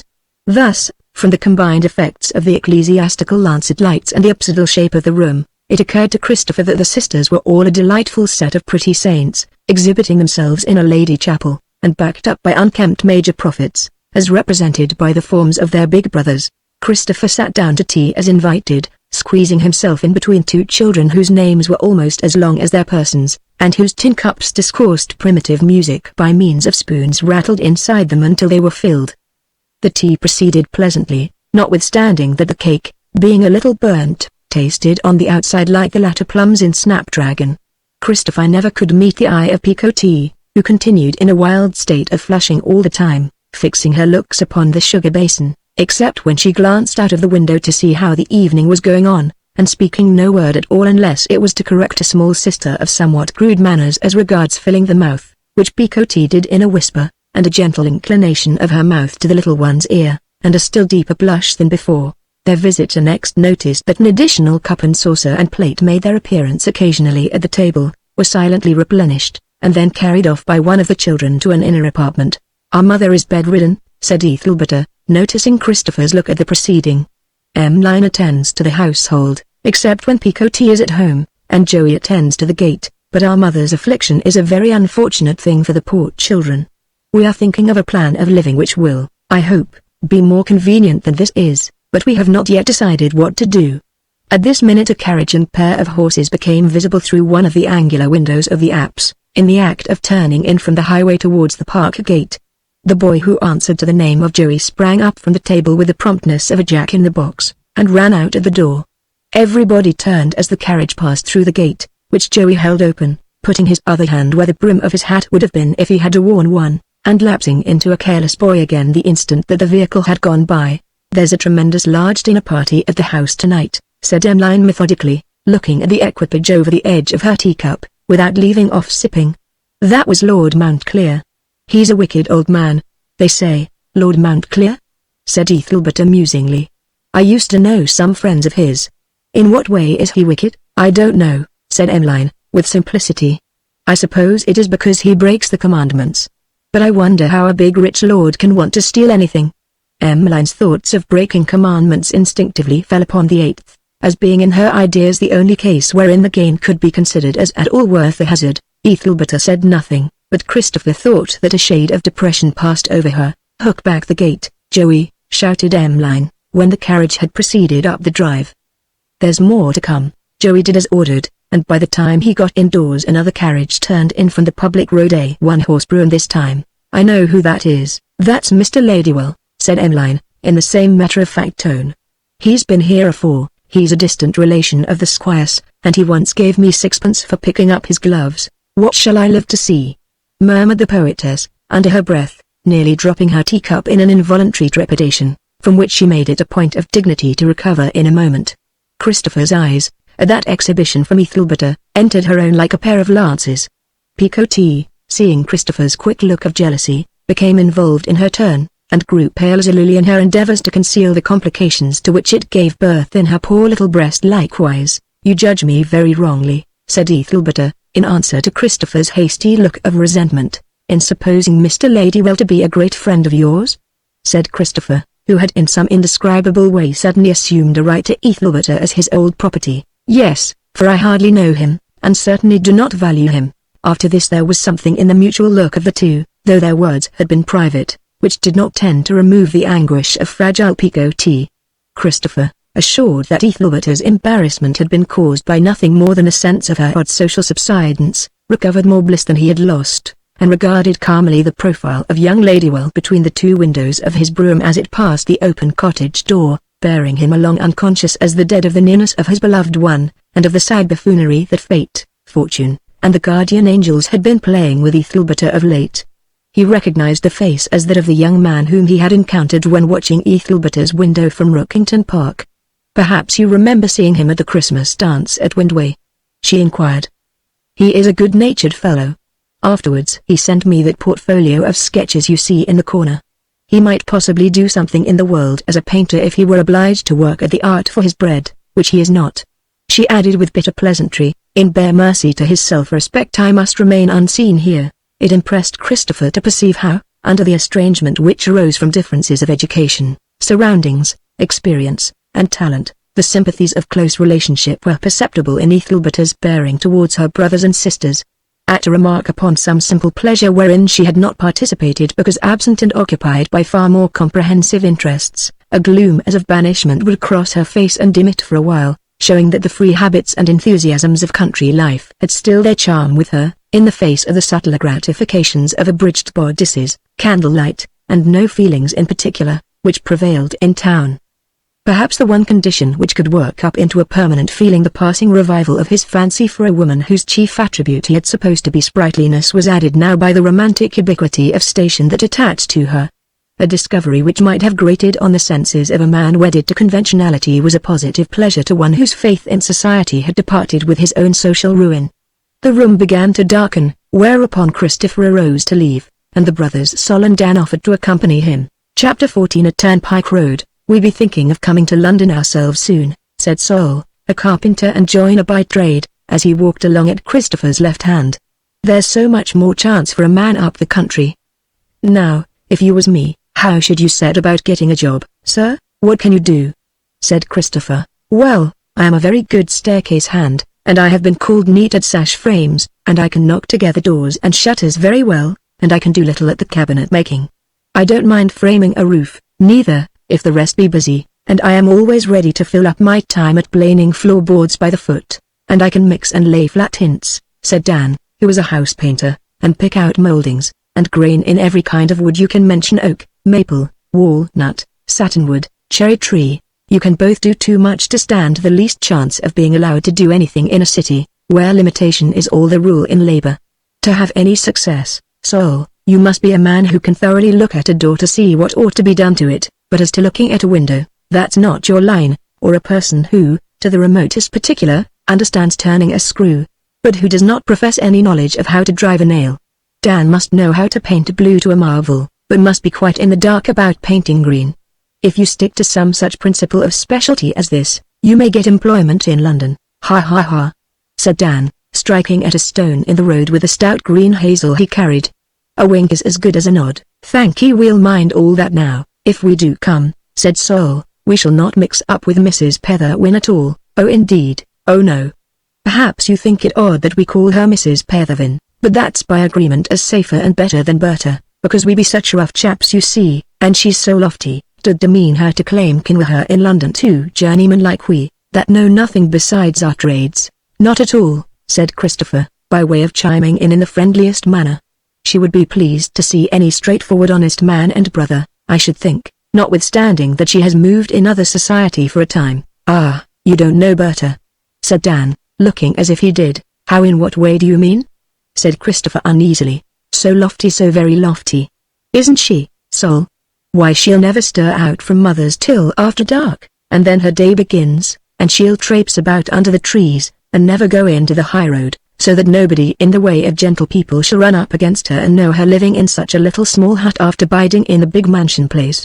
There, we don't find fault with her about it, we're like her just the same, though she don't speak to us in the street, for a fella must be a fool to make a piece of work about a woman's pride, when 'tis his own sister, and hang upon her and bother her when he knows 'tis for her good that he should not.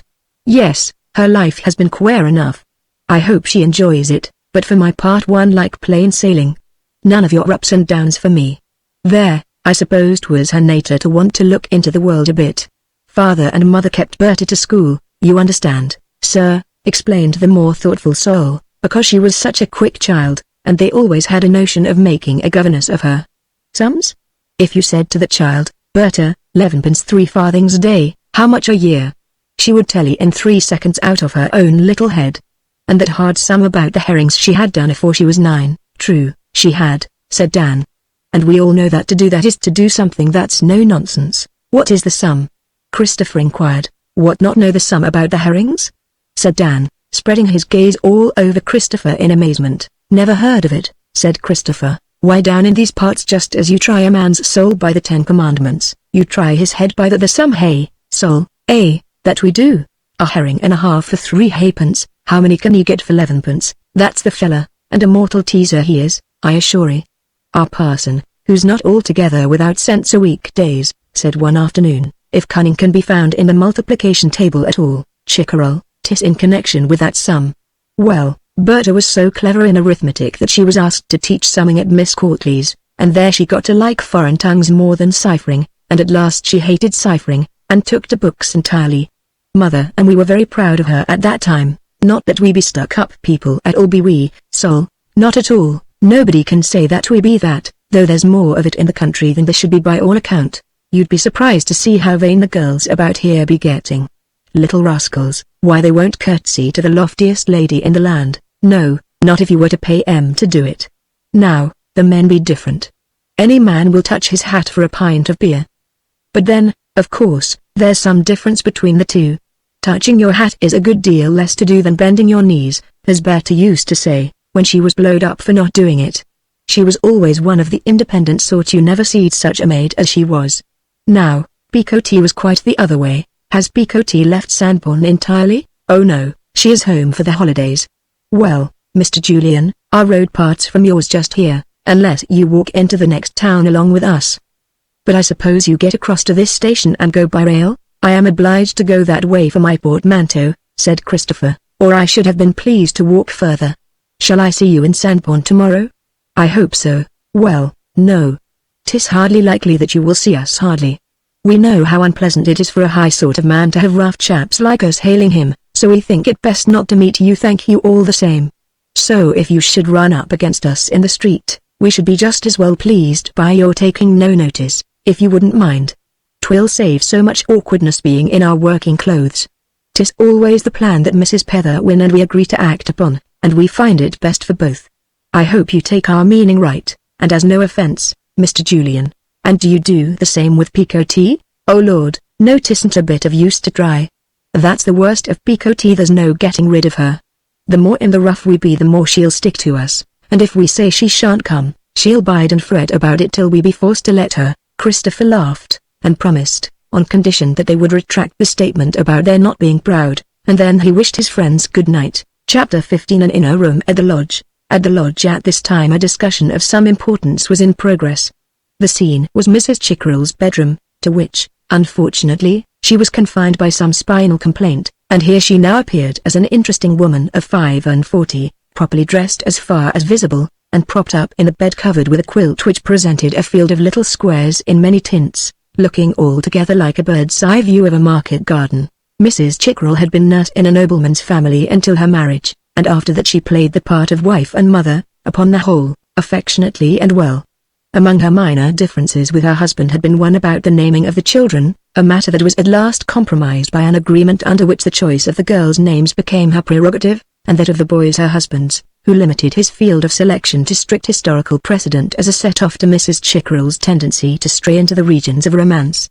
The only grown-up daughters at home, Ethelberta and Picotee, with their brother Joey, were sitting near her. The two youngest children, Georgina and Myrtle, who had been strutting in and out of the room, and otherwise endeavoring to walk, talk, and speak like the gentleman just gone away, were packed off to bed. Line, of that transitional age which causes its exponent to look wistfully at the sitters when romping and at the rompers when sitting, uncertain whether her position in the household is that of child or woman, was idling in a corner. The two absent brothers and two absent sisters, eldest members of the family, completed the ranten whom Mrs. Chickerell with thoughtless readiness had presented to a crowded world, to cost Ethelberta many wakeful hours at night while she revolved schemes how they might be decently maintained. I still think, Ethelberta was saying, that the plan I first proposed is the best. I am convinced that it will not do to attempt to keep on the lodge. If we are all together in town, I can look after you much better than when you are far away from me down here. Shall we not interfere with your plans for keeping up your connections? Inquired her mother, glancing up towards Ethelberta by lifting the flesh of her forehead, instead of troubling to raise her face altogether. Not nearly so much as by staying here, but, said Picotee, if you let lodgings, won't the gentlemen and ladies know it? I have thought of that, said Ethelberta, and this is how I shall manage. In the first place, if mother is there, the lodgings can be let in her name, all bills will be receipted by her, and all tradesmen's orders will be given as from herself. Then, we will take no English lodgers at all. We will advertise the rooms only in continental newspapers, as suitable for a French or German gentleman or two, and by this means there will be little danger of my acquaintance discovering that my house is not entirely a private one, or of any lodger being a friend of my acquaintance. I have thought over every possible way of combining the dignified social position I must maintain to make my story-telling attractive, with my absolute lack of money, and I can see no better one. Then if Gwendolen is to be your cook, she must soon give notice at her present place. Yes. Everything depends upon Gwendolen and Cornelia. But there is time enough for them to give notice. Christmas will be soon enough. If they cannot or will not come as cook and housemaid, I am afraid the plan will break down. A vital condition is that I do not have a soul in the house, beyond the lodgers, who is not one of my own relations. When we have put Joey into buttons, he will do very well to attend to the door. But suppose, said Joey, after a glassy look at his future appearance in the position alluded to, that any of your gentle people come to see ye, and when I opens the door and lets in a swinging big lodger stalks downstairs. What will think? Up will go their eyeglasses at one another till they glares each other into holes. My gracious, the one who calls will only think that another visitor is leaving, Joey. But I shall have no visitors, or very few. I shall let it be well known among my late friends that my mother is an invalid, and that on this account we receive none but the most intimate friends. These intimate friends not existing, we receive nobody at all, except Sol and Dan. If they get a job in London, they'll have to call upon us at the back door, won't they, Berta? Said Joey. They must go down the area steps. But they will not mind that. They like the idea. And father, too, must he go down the steps? He may come whichever way he likes. He will be glad enough to have us near at any price. I know that he is not at all happy at leaving you down here, and he away in London. You remember that he has only taken the situation at Mr. Doncastle's on the supposition that you all come to town as soon as he can see an opening for getting you there, and as nothing of the sort has offered itself to him, this will be the very thing. Of course, if I succeed wonderfully well in my schemes for storytellings, readings of my ballads and poems, lectures on the art of versification, and what not, we need have no lodgers, and then we shall all be living a happy family, all taking our share in keeping the establishment going, except poor me. Sighed the mother. My dear mother, you will be necessary as a steadying power, a flywheel, in short, to the concern. I wish that father could live too. He'll never give up his present way of life. It has grown to be a part of his nature. Poor man, he never feels at home except in somebody else's house, and is nervous and quite a stranger in his own. Such is the fatal effects of service. Oh mother, don't, said Ethelberta tenderly, but with her teeth on edge, and Picotee curled up her toes, fearing that her mother was going to moralize. Well, what I mean is, that your father would not like to live upon your earnings, and so forth. But in town we shall be near him, that's one comfort, certainly, and I shall not be wanted at all, said Picotee, in a melancholy tone. It is much better to stay where you are, her mother said. You will come and spend the holidays with us, of course, as you do now. I should like to live in London best, murmured Picotee, her head sinking mournfully to one side. I hate being in Sandbourne now. Nonsense, said Ethelberta severely. We are all contriving how to live most comfortably, and it is by far the best thing for you to stay at the school. You used to be happy enough there. Picotee sighed, and said no more. Chapter 16. A large public hall. It was the second week in February. Parliament had just met, and Ethelberta appeared for the first time before an audience in London. There was some novelty in the species of entertainment that the active young woman had proposed to herself, and this doubtless had due effect in collecting the body of strangers that greeted her entry, over and above those friends who came to listen to her as a matter of course. Men and women who had become totally indifferent to new actresses, new readers, and new singers, once more felt the freshness of curiosity as they considered the promise of the announcement. But the chief inducement to attend lay in the fact that here was to be seen in the flesh a woman with whom the tongue of rumor had been busy in many romantic ways, a woman who, whatever else might be doubted, had certainly produced a volume of verses which had been the talk of the many who had read them, and of the many more who had not, for several consecutive weeks. What was her story to be?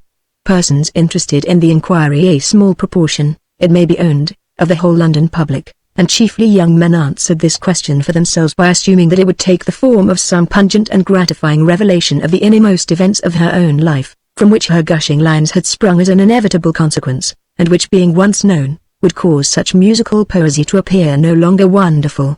The front part of the room was well filled, rows of listeners showing themselves like a drilled-in crop of which not a seed has failed. They were listeners of the right sort, a majority having noses of the prominent and dignified type, which when viewed in a bleak perspective ranged as regularly as bow windows at a watering place. Ethelberta's plan was to tell her pretended history and adventures while sitting in a chair as if she were at her own fireside, surrounded by a circle of friends. By this touch of domesticity a great appearance of truth and naturalness was given, though really the attitude was at first more difficult to maintain satisfactorily than any one wherein stricter formality should be observed. She gently began her subject, as if scarcely knowing whether a throng were near her or not, and, in her fear of seeming artificial, spoke too low. This defect, however, she soon corrected, and ultimately went on in a charmingly colloquial manner. What Ethelberta relied upon soon became evident.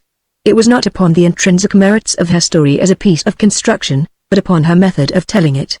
Whatever defects the tale possessed, and they were not a few, it had, as delivered by her, the one preeminent merit of seeming like truth.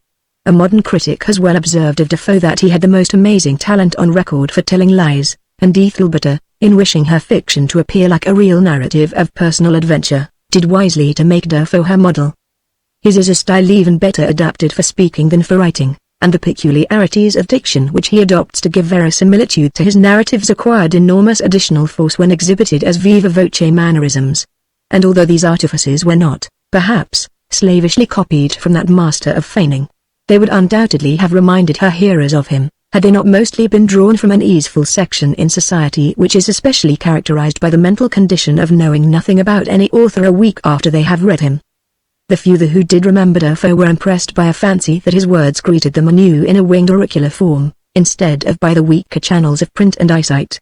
The reader may imagine what an effect this well-studied method must have produced when intensified by a clear, living voice, animated action, and the brilliant and expressive eye of a handsome woman, attributes which of themselves almost compel belief. When she reached the most telling passages, instead of adding exaggerated action and sound, Ethelberta would lapse to a whisper and sustained stillness, which were more striking than gesticulation. All that could be done by art was there, and if inspiration was wanting nobody missed it. It was in performing this feat that Ethelberta seemed first to discover in herself the full power of that self-command which further onward in her career more and more impressed her as a singular possession, until at last she was tempted to make of it many fantastic uses, leading to results that affected more households than her own. A talent for demureness under difficulties without the cold-bloodedness which renders such a bearing natural and easy, a face and hand reigning unmoved outside a heart by nature turbulent as a wave, is a constitutional arrangement much to be desired by people in general. Yet, had Ethelberta been framed with less of that gift in her, her life might have been more comfortable as an experience, and brighter as an example, though perhaps duller as a story. Ladywell, how came this Mrs. Petherwin to think of such a queer trick as telling romances, after doing so well as a poet? Said a man in the stalls to his friend, who had been gazing at the storyteller with a rapt face. What don't you know? Everybody did, I thought, said the painter. A mistake. Indeed, I should not have come here at all had I not heard the subject mentioned by accident yesterday at Gray's, and then I remembered her to be the same woman I had met at some place Belmains, I think it was last year, when I thought her just getting on for handsome and clever, not to put it too strongly. Ah. Naturally you would not know much, replied Ladywell, in an eager whisper. Perhaps I am judging others by myself a little more than, but, as you have heard, she is an acquaintance of mine. I know her very well, and, in fact, I originally suggested the scheme to her as a pleasant way of adding to her fame. Depend upon it, dear Mrs. Pethervin, I said, during a pause in one of our dances together some time ago, any public appearance of yours would be successful beyond description. Oh, I had no idea that you knew her so well. Then it is quite through you that she has adopted this course? Well, not entirely, I could not say entirely.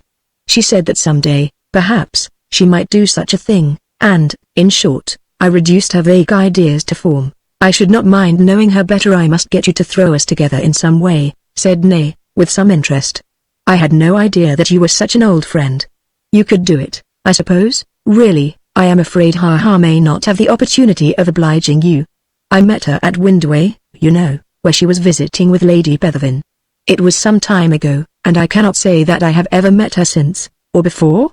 Said Ney. Well no, I never did, Ladywell. If I had half your power of going to your imagination for facts, I would be the greatest painter in England. Now nay, that's too bad, but with regard to this matter, I do speak with some interest, said Ladywell, with a pleased sense of himself. In love with her ? Smitten down ? Done for? Now. However, several other fellows chaff me about her. It was only yesterday that Jones said. Do you know why she cares to do this sort of thing? Merely a desire for fame, I suppose. I should think she has fame enough already, that I can express no opinion upon. I am thinking of getting her permission to use her face in a subject I am preparing. It is a fine face for canvas. Glorious contour, glorious. Ah, here she is again, for the second part. Dream on, young fellow.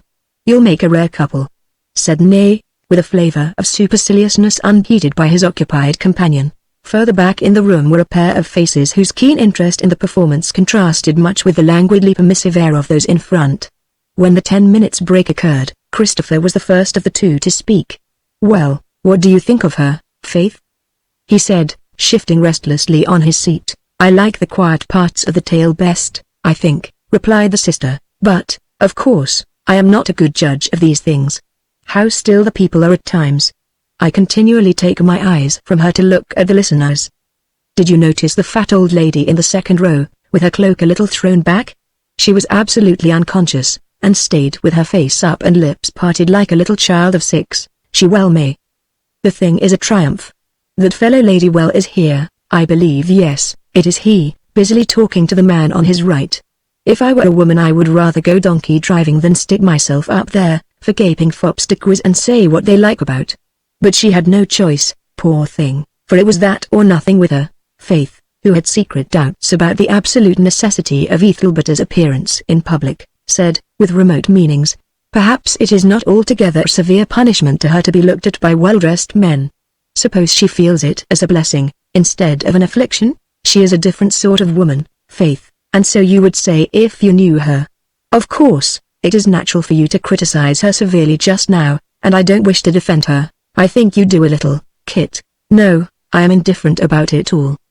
Perhaps it would have been better for me if I had never seen her, and possibly it might have been better for her if she had never seen me. She has a heart, and the heart is a troublesome encumbrance when great things have to be done.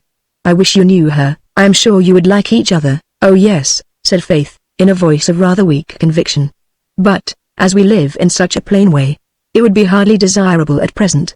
Ethelberta being regarded, in common with the latest conjurer, spirit medium, aeronaut, giant, dwarf or monarch, as a new sensation. She was duly criticized in the morning papers, and even obtained a notice in some of the weekly reviews. A handsome woman, said one of these, may have her own reasons for causing the flesh of the London public to creep upon its bones by her undoubtedly remarkable narrative powers. But we question if much good can result from such a form of entertainment. Nevertheless, some praise is due. We have had the novel writer among us for some time, and the novel reader has occasionally appeared on our platforms. But we believe that this is the first instance on record of a novel teller one, that is to say, who relates professedly as fiction a romantic tale which has never been printed, the whole owing its chief interest to the method whereby the teller identifies herself with the leading character in the story. Another observed, when once we get away from the magic influence of the storyteller's iron tongue, we perceive how improbable, even impossible, is the tissue of events to which we have been listening with so great a sense of reality, and we feel almost angry with ourselves at having been the victims of such utter illusion. Mrs. Petherwin's personal appearance is decidedly in her favor, said another. She affects no unconsciousness of the fact that form and feature are no mean vehicles of persuasion, and she uses the powers of each to the utmost. There spreads upon her face when in repose an air of innocence which is charmingly belied by the subtlety we discover beneath it when she begins her tale, and this amusing discrepancy between her physical presentment and the inner woman is further illustrated by the misgiving, which seizes us on her entrance, that so impressionable a lady will never bear up in the face of so trying an audience.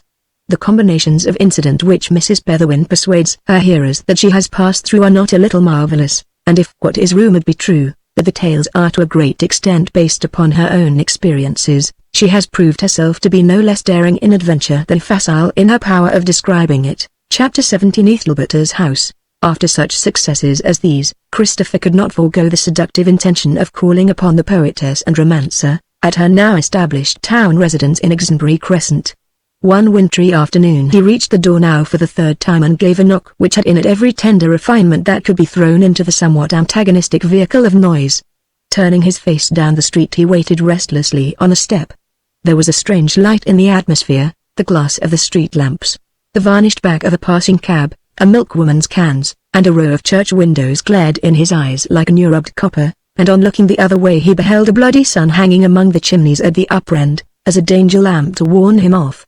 By this time the door was opened, and before him stood Ethelberta's young brother Joey, thickly populated with little buttons, the remainder of him consisting of invisible green. "Ah, Joseph," said Christopher, instantly recognizing the boy. "What, are you here in office? Is your—" Joey lifted his forefinger and spread his mouth in a genial manner, as if to signify particular friendliness mingled with general caution. "Yes, sir, Mrs. Petherwin is my mistress. I'll see if she is at home, sir," he replied, raising his shoulders and winking a wink of strategic meanings by way of finish, all which signs showed, if evidence were wanted, how effectually this pleasant young page understood, though quite fresh from Wessex, the duties of his peculiar position. Mr. Julian was shown to the drawing-room, and there he found Ethelberta alone. She gave him a hand so cool and still that Christopher, much as he desired the contact, was literally ashamed to let her see and feel his own, trembling with unmanageable excess of feeling. It was always so. Always had been so, always would be so. At these meetings of theirs, she was immeasurably the strongest, and the deep-eyed young man fancied, in the chagrin which the perception of this difference always bred in him, that she triumphed in her superior control. Yet it was only in little things that their sexes were thus reversed. Christopher would receive quite a shock if a little dog barked at his heels, and be totally unmoved when in danger of his life. Certainly the most self-possessed woman in the world, under pressure of the incongruity between their last meeting and the present one, might have shown more embarrassment than Ethelberta showed on greeting him today. Christopher was only a man in believing that the shyness which she did evince was chiefly the result of personal interest. She might or might not have been said to blush. Perhaps the stealthy change upon her face was too slow in operation to deserve that name, but, though pale when he called, the end of 10 minutes saw her color high and wide. She soon set him at his ease, and seemed to relax a long-sustained tension as she talked to him of her arrangements, hopes, and fears. "And how do you like London society?" said Ethelberta. "Pretty well, as far as I have seen it. To the surface of its front door, you will find nothing to be alarmed at if you get inside." "Oh no, of course not, except my own shortcomings," said the modest musician. "London society is made up of much more refined people than society anywhere else. That's a very prevalent opinion, and it is nowhere half so prevalent as in London society itself. However, come and see my house unless you think it a trouble to look over a house." "No, I should like it very much." The decorations tended towards the artistic gymnastics prevalent in some quarters at the present day. Upon a general flat tint of duck's egg green appeared quaint patterns of conventional foliage, and birds, done in bright auburn, several shades nearer to redbreast red than was Ethelberta's hair, which was thus thrust further towards brown by such juxtaposition, a possible reason for the choice of tint. Upon the glazed tiles within the chimney-piece were the forms of owls, bats, snakes, frogs, mice, spiders in their webs, moles, and other objects of aversion and darkness, shaped in black and burnt in after the approved fashion. My brother Solon did most of the actual work, said Ethelberta, though I drew the outlines, and designed the tiles round the fire. The flowers, mice, and spiders are done very simply, you know. You only press a real flower, mouse, or spider out flat under a piece of glass, and then copy it, adding a little more emaciation and angularity at pleasure. In that at pleasure is where all the art lies, said he. Well, yes, that is the case, said Ethelberta thoughtfully, and preceding him upstairs, she threw open a door on one of the floors, disclosing Dan in person, engaged upon a similar treatment of this floor also. Sol appeared bulging from the door of a closet, a little further on, where he was fixing some shelves, and both wore workmen's blouses. At once coming down from the short ladder he was standing upon, Dan shook Christopher's hand with some velocity. We do a little at a time, you see, he said, because Colonel down below, and Mrs. Petherwin's visitors, shan't smell the turpentine. We be pushing on today to get it out of the way, said Sol, also coming forward and greeting their visitor, but more reluctantly than his brother had done. Now I'll tell you what you two, he added, after an uneasy pause, turning from Christopher to Ethelberta and back again in great earnestness, you'd better not bide here, talking to we rough ones, you know, for folks might find out that there's something closer between us than workman and employer and employer's friend. So Berta and Mr. Julian, if you'll go on and take no more notice o' us, in case of visitors, it would be wiser else, perhaps, if we should be found out intimate with ye, and bring down your gentility, you'll blame us for it. I get as nervous as a cat when I think I may be the cause of any disgrace to ye. Don't be so silly, Sol, said Ethelberta, laughing. Ah, that's all very well, said Sol, with an unbelieving smile, but if we be'ind company for you out of doors, you be'ind company for we within, not that I find fault with ye or mind it, and shan't take anything for painting your house, nor will Dan neither, any more for that, no, not a penny. In fact, we are glad to do it for ye. At the same time, you keep to your class, and we'll keep to ours. And so, good afternoon, Berta, when you like to go, and the same to you, Mr. Julian. Dan, is that your mind? I can but own it, said Dan. The two brothers then turned their backs upon their visitors, and went on working, and Ethelberta and her lover left the room. My brothers, you perceive, said she, represent the respectable British workman in his entirety, and a touchy individual he is, I assure you, on points of dignity, after imbibing a few town ideas from his leaders. They are painfully off-hand with me, absolutely refusing to be intimate, from a mistaken notion that I am ashamed of their dress and manners, which, of course, is absurd, which, of course, is absurd, said Christopher. Of course it is absurd, she repeated with warmth, and looking keenly at him. But, finding no harm in his face, she continued as before, yet, all the time, they will do anything under the sun that they think will advance my interests. In our hearts we are one. All they ask me to do is to leave them to themselves, and therefore I do so. Now, would you like to see some more of your acquaintance? She introduced him to a large attic, where he found himself in the society of 2 or 3 persons considerably below the middle height, whose manners were of that gushing kind sometimes called continental, their ages ranging from 5 years to 8. These were the youngest children, presided over by Emmeline, as professor of letters, capital and small. I am giving them the rudiments of education here, said Ethelberta, but I foresee several difficulties in the way of keeping them here, which I must get over as best I can. One trouble is, that they don't get enough air and exercise. Is Mrs. Chickerell living here as well? Christopher ventured to inquire, when they were downstairs again. Yes, but confined to her room as usual, I regret to say. 2 more sisters of mine, whom you have never seen at all, are also here. They are older than any of the rest of us, and had, broadly speaking, no education at all, poor girls. The eldest, Gwendolen, is my cook, and Cornelia is my housemaid. I suffer much sadness, and almost misery sometimes, in reflecting that here are we, 10 brothers and sisters, born of one father and mother, who might have mixed together and shared all in the same scenes, and been properly happy, if it were not for the strange accidents that have split us up into sections as you see, cutting me off from them without the compensation of joining me to any others. They are all true as steel in keeping the secret of our kin, certainly, but that brings little joy, though some satisfaction perhaps. You might be less despondent, I think. The tale-telling has been one of the successes of the season. Yes, I might, but I may observe that you scarcely set the example of blitheness. That's not because I don't recognize the pleasure of being here. It is from a more general cause, simply an under-feeling I have that at the most propitious moment the distance to the possibility of sorrow is so short that a man's spirits must not rise higher than mere cheerfulness out of bare respect to his insight, as long as skies are blue, and fields are green. Evening must usher night, night urge the morrow, month follow month with woe, and year wake year to sorrow. Ethelberta bowed uncertainly. The remark might refer to her past conduct or it might not. My great cause of uneasiness is the children, she presently said, as a new page of matter. It is my duty, at all risk and all sacrifice of sentiment, to educate and provide for them. The grown-up ones, older than myself, I cannot help much, but the little ones I can. I keep my 2 French lodgers for the sake of them. The lodgers, of course, don't know the relationship between yourself and the rest of the people in the house. Oh no! Nor will they ever. My mother is supposed to let the ground and first floors to me, a strange lady, as she does the second and third floors to them. Still, I may be discovered. Well, if you are, let me be. Life is a battle, they say, but it is only so in the sense that a game of chess is a battle. There is no seriousness in it. It may be put an end to at any inconvenient moment by owning yourself beaten, with a careless ha-ha, and sweeping your pieces into the box. Experimentally, I care to succeed in society, but at the bottom of my heart, I don't care, for that very reason you are likely to do it.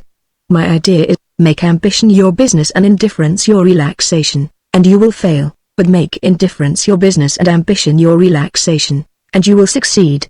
So impish are the ways of the gods. I hope that you at any rate will succeed, she said, at the end of a silence. I never can if success means getting what one wants. Why should you not get that? It has been forbidden to me. Her complexion changed just enough to show that she knew what he meant.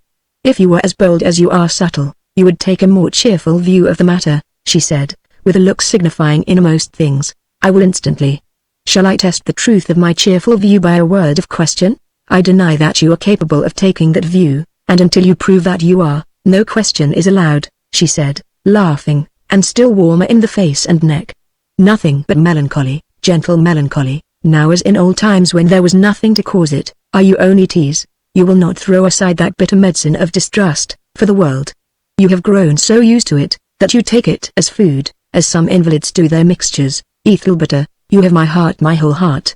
You have had it ever since I first saw you. Now you understand me, and no pretending that you don't. Mind, this second time, I understood you long ago. You have not understood me. You are mysterious, he said lightly, and perhaps if I disentangle your mystery I shall find it to cover indifference. I hope it does for your sake. How can you say so? She exclaimed reproachfully. Yet I wish it did too. I wish it did cover indifference for yours. But you have all of me that you care to have, and may keep it for life if you wish to. Listen, surely there was a knock at the door? Let us go inside the room. I am always uneasy when anybody comes, lest any awkward discovery should be made by a visitor of my miserable contrivances for keeping up the establishment. Joey met them before they had left the landing. Please, Berta, he whispered, Mr. Ladywell has called, and I've showed him into the library.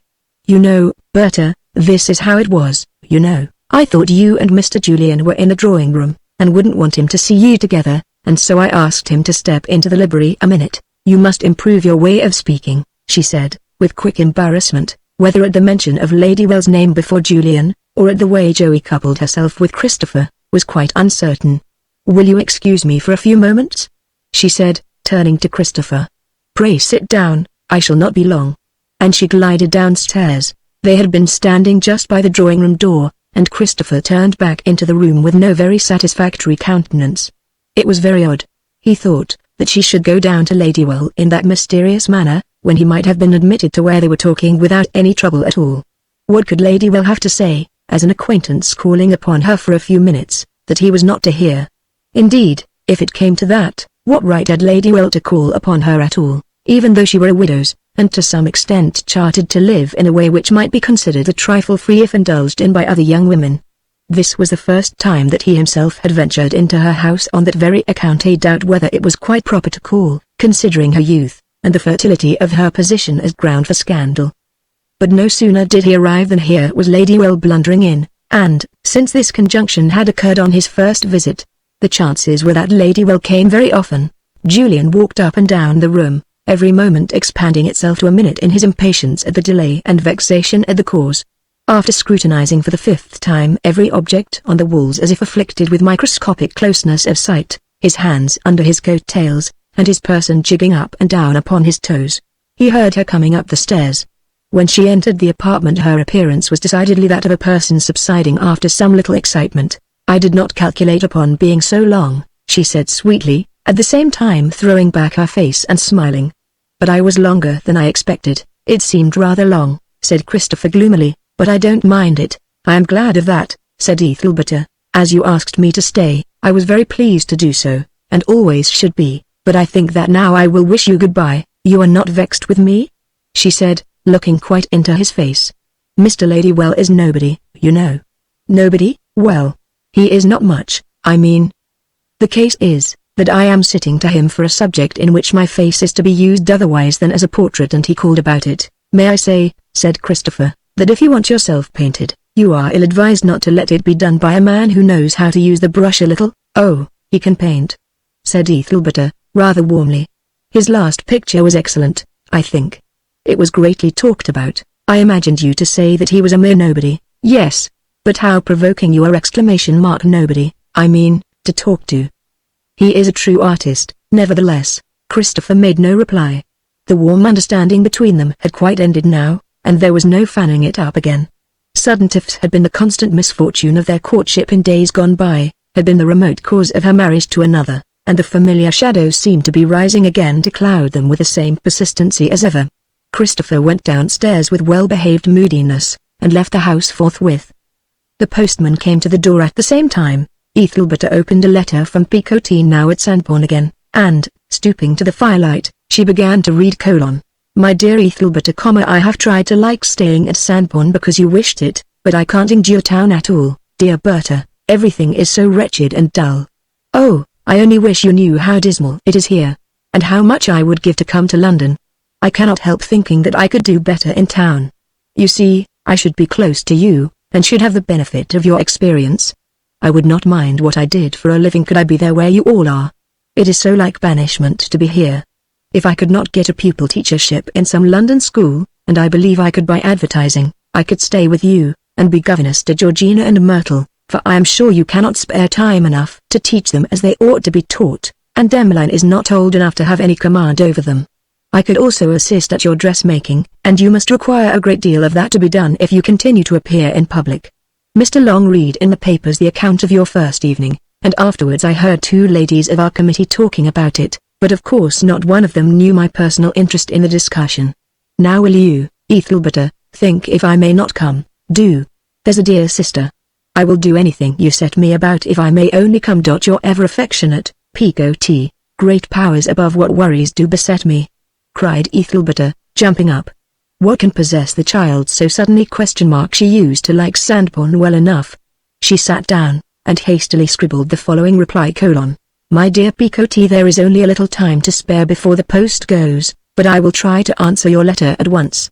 Whatever is the reason of this extraordinary dislike to Sandbourne?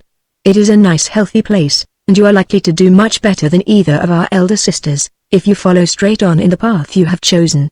Of course, if such good fortune should attend me that I get rich by my contrivances of public story-telling and so on, I shall share everything with you and the rest of us, in which case you shall not work at all. But, although I have been unexpectedly successful so far, this is problematical, and it would be rash to calculate upon all of us being able to live, or even us 7 girls only, upon the fortune I am going to make that way. So, though I don't mean to be harsh, I must impress upon you the necessity of going on as you are going just at present. I know the place must be dull, but we must all put up with dullness sometimes. You, being next to me in age, must aid me as well as you can in doing something for the younger ones, and if anybody at all comes and lives here otherwise than as a servant, it must be our father, who will not, however, at present hear of such a thing when I mention it to him. Do think of all this, Picotee, and bear up. Perhaps we shall all be happy and united some day. Joey is waiting to run to the post office with this at once. All are well. Sol and Dan have nearly finished the repairs and decorations of my house, but I will tell you of it another time. Your affectionate sister, Berta. Chapter 18. Near Sandbourne, London Streets. Ethelberta's. When this letter reached its destination the next morning, Picotee, in her over-anxiety, could not bring herself to read it in anybody's presence, and put it in her pocket till she was on her walk across the moor. She still lived at the cottage out of the town, though at some inconvenience to herself, in order to teach at a small village night school whilst still carrying on her larger occupation of pupil teacher in Sandbourne. So she walked and read, and was soon in tears. Moreover, when she thought of what Ethelberta would have replied had that keen sister known the wildness of her true reason in wishing to go, she shuddered with misery. To wish to get near a man only because he had been kind to her, and had admired her pretty face, and had given her flowers, to nourish a passion all the more because of its hopeless impracticability, were things to dream of, not to tell. Picotee was quite an unreasoning animal. Her sister arranged situations for her, told her how to conduct herself in them, how to make up anew, in unobtrusive shapes, the valuable wearing apparel she sent from time to time so as to provoke neither exasperation in the little gentry, nor superciliousness in the great. Ethelberta did everything for her, in short, and Picotee obeyed orders with the abstracted ease of mind which people show who have their thinking done for them, and put out their troubles as they do their washing. She was quite willing not to be clever herself, since it was unnecessary while she had a much admired sister, who was clever enough for two people and to spare. This arrangement, by which she gained an untroubled existence in exchange for freedom of will, had worked very pleasantly for Picotee until the anomaly of falling in love on her own account created a jar in the machinery.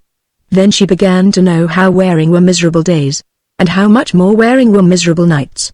She pictured Christopher in London calling upon her dignified sister, for Ethelberta innocently mentioned his name sometimes in writing, and imagined over and over again the mutual signs of warm feeling between them. And now Picotee resolved upon a noble course. Like Juliet, she had been troubled with a consciousness that perhaps her love for Christopher was a trifle forward and unmaidenly, even though she had determined never to let him or anybody in the whole world know of it. To set herself to pray that she might have strength to see him without a pang the lover of her sister, who deserved him so much more than herself, would be a grand penance and corrective. After uttering petitions to this effect for several days, she still felt very bad, indeed, in the psychological difficulty of striving for what in her soul she did not desire, rather worse, if anything. At last, weary of walking the old road and never meeting him, and blank in a general powerlessness, she wrote the letter to Ethelberta, which was only the last one of a series that had previously been written and torn up. Now this hope had been whirled away like thistledown, and the case was grievous enough to distract a greater stoic than Picotee. The end of it was that she left the school on insufficient notice, gave up her cottage home on the Pleat true in the letter that she was going to join a relative in London, and went off thither by a morning train, leaving her things packed ready to be sent on when she should write for them. Picotee arrived in town late on a cold February afternoon, bearing a small bag in her hand. She crossed Westminster Bridge on foot, just after dusk, and saw a luminous haze hanging over each well-lighted street as it withdrew into distance behind the nearer houses, showing its direction as a train of morning mist shows the course of a distant stream when the stream itself is hidden. The lights along the riverside towards Charing Cross sent an inverted palisade of gleaming swords down into the shaking water, and the pavement ticked to the touch of pedestrians' feet, most of whom tripped along as if walking only to practice a favorite quick step, and held handkerchiefs to their mouths to strain off the river mist from their lungs. She inquired her way to Exonbury Crescent, and between 5 and 6 o'clock reached her sister's door. 2 or 3 minutes were passed in accumulating resolution sufficient to ring the bell, which when at last she did, was not performed in a way at all calculated to make the young man Joey hasten to the door. After the lapse of a certain time he did, however, find leisure to stroll and see what the caller might want, out of curiosity to know who there could be in London afraid to ring a bell twice. Joey's delight exceeded even his surprise, the ruling maxim of his life being the more the merrier, under all circumstances. The beaming young man was about to run off and announce her upstairs and downstairs, left and right, when Picotee called him hastily to her. In the hall her quick young eye had caught sight of an umbrella with a peculiar horn handle, an umbrella she had been accustomed to meet on Sandbourne Moor on many happy afternoons. Christopher was evidently in the house. "Joey," she said, as if she were ready to faint, "don't tell Berta I am come." "She has company, has she not?" "Oh no, only Mr. Julian," said the brother. "He's quite one of the family." "Never mind, can't I go down into the kitchen with you?" she inquired. There had been bliss and misery mingled in those tidings, and she scarcely knew for a moment which way they affected her. What she did know was that she had run her dear fox to earth, and a sense of satisfaction at that feat prevented her just now from counting the cost of the performance. "Does Mr. Julian come to see her very often?" said she. "Oh yes, he's always coming, a regular bore to me." "A regular what?" "Bore!" "Ah, I forgot. You don't know our town words. However, come along. They passed by the doors on tiptoe, and their mother upstairs being, according to Joey's account, in the midst of a nap. Picotee was unwilling to disturb her, so they went down at once to the kitchen, when forward rushed Gwendolyn the cook, flourishing her floury hands, and Cornelia the housemaid, dancing over her brush, and these having welcomed and made Picotee comfortable, who should ring the area bell, and be admitted down the steps, but Sol and Dan. The workman brothers, their day's duties being over, had called to see their relations, first, as usual, going home to their lodgings in Marylebone and making themselves as spruce as bridegrooms, according to the rules of their newly acquired town experience. For the London mechanic is only 9 hours a mechanic, though the country mechanic works, eats, drinks, and sleeps a mechanic throughout the whole 24. God bless my soul, Picotee, said Dan, standing fixed. Well, I say, this is splendid. Ha ha. Picotee, what brought you here? Said Sol, expanding the circumference of his face in satisfaction. Well, come along, never mind so long as you be here. Picotee explained circumstances as well as she could without stating them, and, after a general conversation of a few minutes, Sol interrupted with anybody upstairs with Mrs. Betherwin. Mr. Julian was there just now, said Joey, but he may be gone. Berta always lets him slip out how he can, the form of ringing me up not being necessary with him. Wait a minute, I'll see. Joseph vanished up the stairs, and, the question whether Christopher were gone or not being an uninteresting one to the majority, the talking went on upon other matters. When Joey crept down again a minute later, Picotee was sitting aloof and silent, and he accordingly singled her out to speak to. Such a lark, Picotee, he whispered. Berta's a courting of her young man. Would you like to see how they carries on a bit? Dearly I should, said Picotee, the pupils of her eyes dilating. Joey conducted her to the top of the basement stairs, and told her to listen. Within a few yards of them was the morning room door, now standing ajar, and an intermittent flirtation in soft male and female tones could be heard going on inside. Picotee's lips parted at thus learning the condition of things, and she leaned against the stair newel. My? What's the matter? Said Joey. If this is London, I don't like it at all. Moaned Picotee. Well, I never see such a girl fainting all over the stairs for nothing in the world. Oh, it will soon be gone. It is only indigestion. Indigestion? Much you simple country people can know about that. You should see what devils of indigestions we get in high life, eating enormous great dinners and suppers that require clever physicians to carry 'em off, or else they'd carry us off with gout next day, and waking in the morning with such a splitting headache, and dry throat, and inward cusses about human nature, that you feel all the world like some great lord. However, now let's go down again. No, no, no, said the unhappy maiden imploringly. Hark, they listened again. The voices of the musician and poetess had changed. There was a decided frigidity in their tone, then came a louder expression, then a silence. You needn't be afeard, said Joey. They won't fight, bless you. They busts out quarreling like this times and times when they've been over friendly, but it soon gets straight with 'em again. There was now a quick walk across the room, and Joey and his sister drew down their heads out of sight.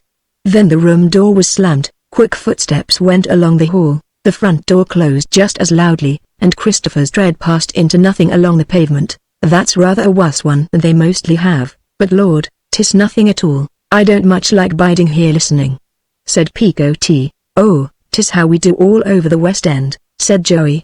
'Tis your ignorance of town life that makes it seem a good deal to you can't make much boast about town life, for you haven't left off talking just as they do down in Wessex. Well, I own to that what's fair is fair, and 'tis a true charge. But if I talk the Wessex way, 'tisn't for want of knowing better, 'tis because my staunch nature makes me bide faithful to our old ancient institutions.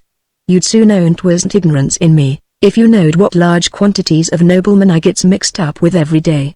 In fact, 'tis thought it here and there that I shall do very well in the world. Well, let us go down, said Picotee. Everything seems so overpowering here. Oh, you'll get broke in soon enough. I felt just the same when I first entered into society. Do you think Berta will be angry with me? How does she treat you? Well, I can't complain. You see, she's my own flesh and blood, and what can I say? But, in secret truth, the wages is terrible low, and barely pays for the tobacco I consumes. Oh Joey, you wicked boy. If mother only knew that you smoked. I don't mind the wickedness so much as the smell. And Mrs. Petherwin has got such a nose for a fellow's clothes. 'Tis one of the greatest knots in service, the smoke question. 'Tis thoughted that we shall make a great stir about it in the mansions of the nobility soon. How much more you know of life than I do, you only 14 and me 17. Yes, that's true.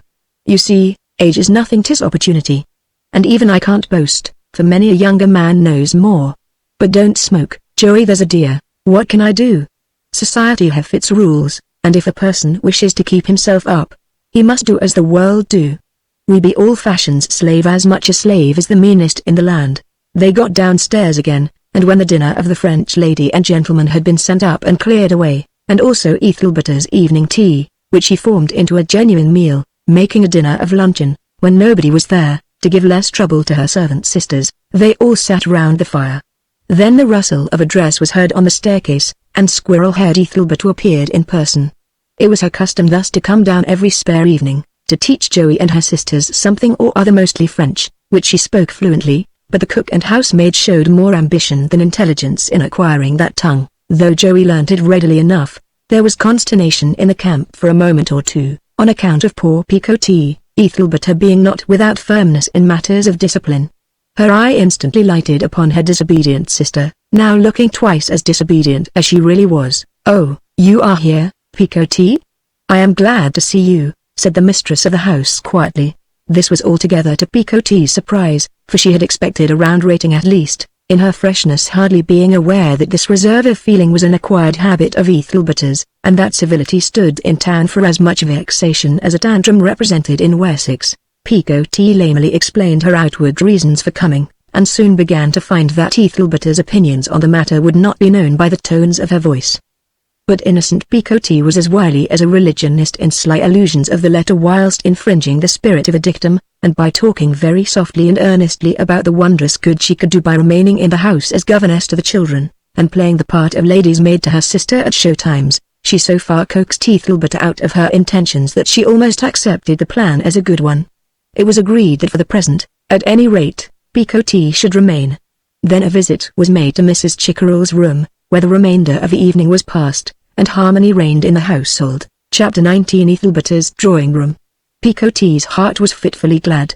She was near the man who had enlarged her capacity from girl's to woman's, a little note or two of young feeling to a whole diapason, and though nearness was perhaps not in itself a great reason for felicity when viewed beside the complete realization of all that a woman can desire in such circumstances, it was much in comparison with the outer darkness of the previous time. It became evident to all the family that some misunderstanding had arisen between Ethelberta and Mr. Julian. What Picotte hoped in the centre of her heart as to the issue of the affair, it would be too complex a thing to say. If Christopher became cold towards her sister, he would not come to the house. If he continued to come, it would really be as Ethelberta's lover altogether, a pretty game of perpetual check for Picotte. He did not make his appearance for several days. Picotte, being a presentable girl, and decidedly finer-natured than her sisters below stairs, was allowed to sit occasionally with Ethelberta in the afternoon, when the teaching of the little ones had been done for the day, and thus she had an opportunity of observing Ethelberta's emotional condition with reference to Christopher, which Picotte did with an interest that the elder sister was very far from suspecting. At first Ethelberta seemed blithe enough without him. One more day went, and he did not come, and then her manner was that of apathy. Another day passed, and from fanciful elevations of the eyebrow, and long breathings, it became apparent that Ethelberta had decidedly passed the indifferent stage, and was getting seriously out of sorts about him. Next morning she looked all hope. He did not come that day either, and Ethelberta began to look pale with fear. "Why don't you go out?" said Picotte timidly. "I can hardly tell. I have been expecting someone. When she comes I must run up to mother at once, must I not?" said clever Picotte. "It is not a lady," said Ethelberta blandly. She came then and stood by Picotte, and looked musingly out of the window. "I may as well tell you, perhaps," she continued. "It is Mr. Julian. He is, I suppose, my lover, in plain English." "Ah," said Picotte, "whom I am not going to marry until he gets rich. Ah, how strange. If I had him such a lover, I mean I would marry him if he continued poor." "I don't doubt it, Picotte, just as you come to London without caring about consequences, or would do any other crazy thing and not mind in the least what came of it.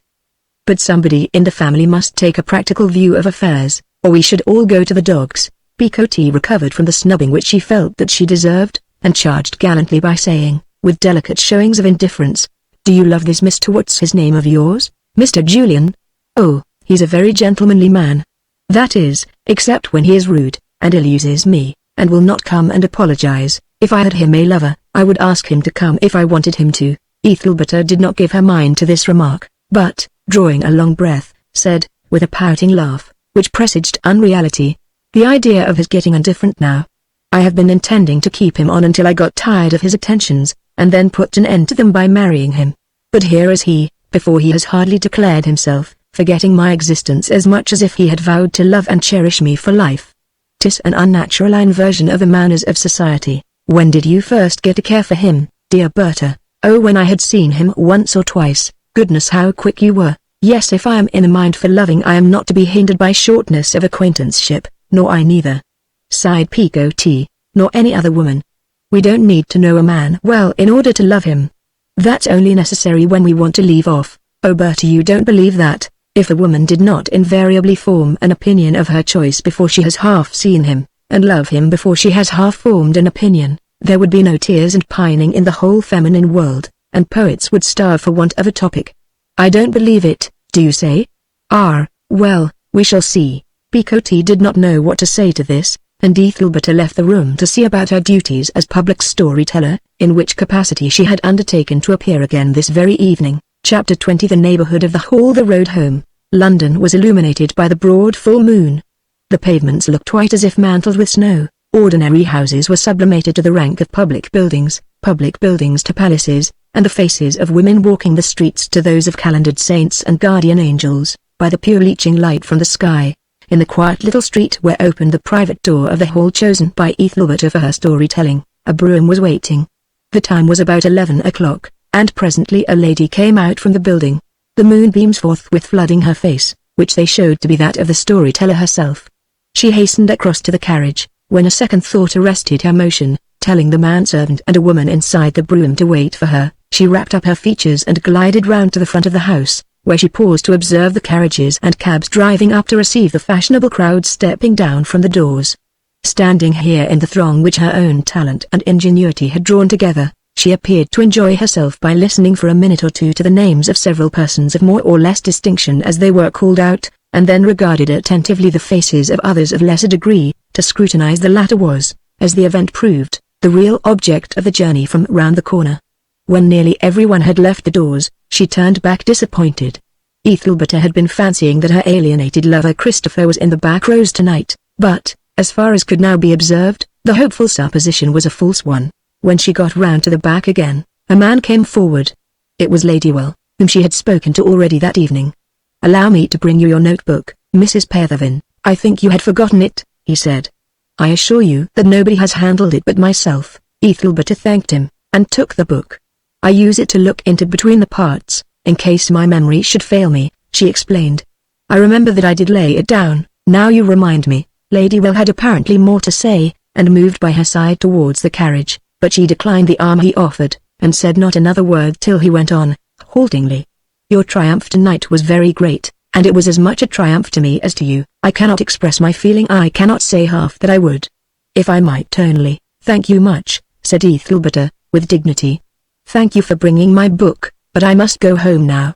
I know that you will see that it is not necessary for us to be talking here." "Yes, you are quite right," said the repressed young painter, struck by her seriousness. "Blame me, I ought to have known better. But perhaps a man, well, I will say it, a lover without indiscretion is no lover at all. Circumspection and devotion are a contradiction in terms. I saw that, and hoped that I might speak without real harm. You calculated how to be uncalculating, and are natural by art," she said, with the slightest accent of sarcasm. "But pray do not attend me further, it is not at all necessary or desirable. My maid is in the carriage." She bowed, turned, and entered the vehicle, seating herself beside Picot. "It was harsh," said Ladywell to himself, as he looked after the retreating carriage. "I was a fool, but it was harsh. Yet what man on earth likes a woman to show too great a readiness at first? She is right, she would be nothing without repulse." And he moved away in an opposite direction. "What man was that?" said Picot, as they drove along. "Oh, a mere Mr. Ladywell, a painter of good family, to whom I have been sitting for what he calls an idealization. He is a dreadful simpleton. Why did you choose him?" "I did not. He chose me. But his silliness of behavior is a hopeful sign for the picture." I have seldom known a man cunning with his brush who was not simple with his tongue, or, indeed, any skill in particular that was not allied to general stupidity. Your own skill is not like that, is it, Berta? In men. I don't mean in women. How childish you are. The slight depression at finding that Christopher was not present, which had followed Ethelberta's public triumph that evening, was covered over, if not removed, by Lady Well's declaration, and she reached home serene in spirit. That she had not the slightest notion of accepting the impulsive painter made little difference, a lover's arguments being apartment to affect a lady's mood as much by measure as by weight.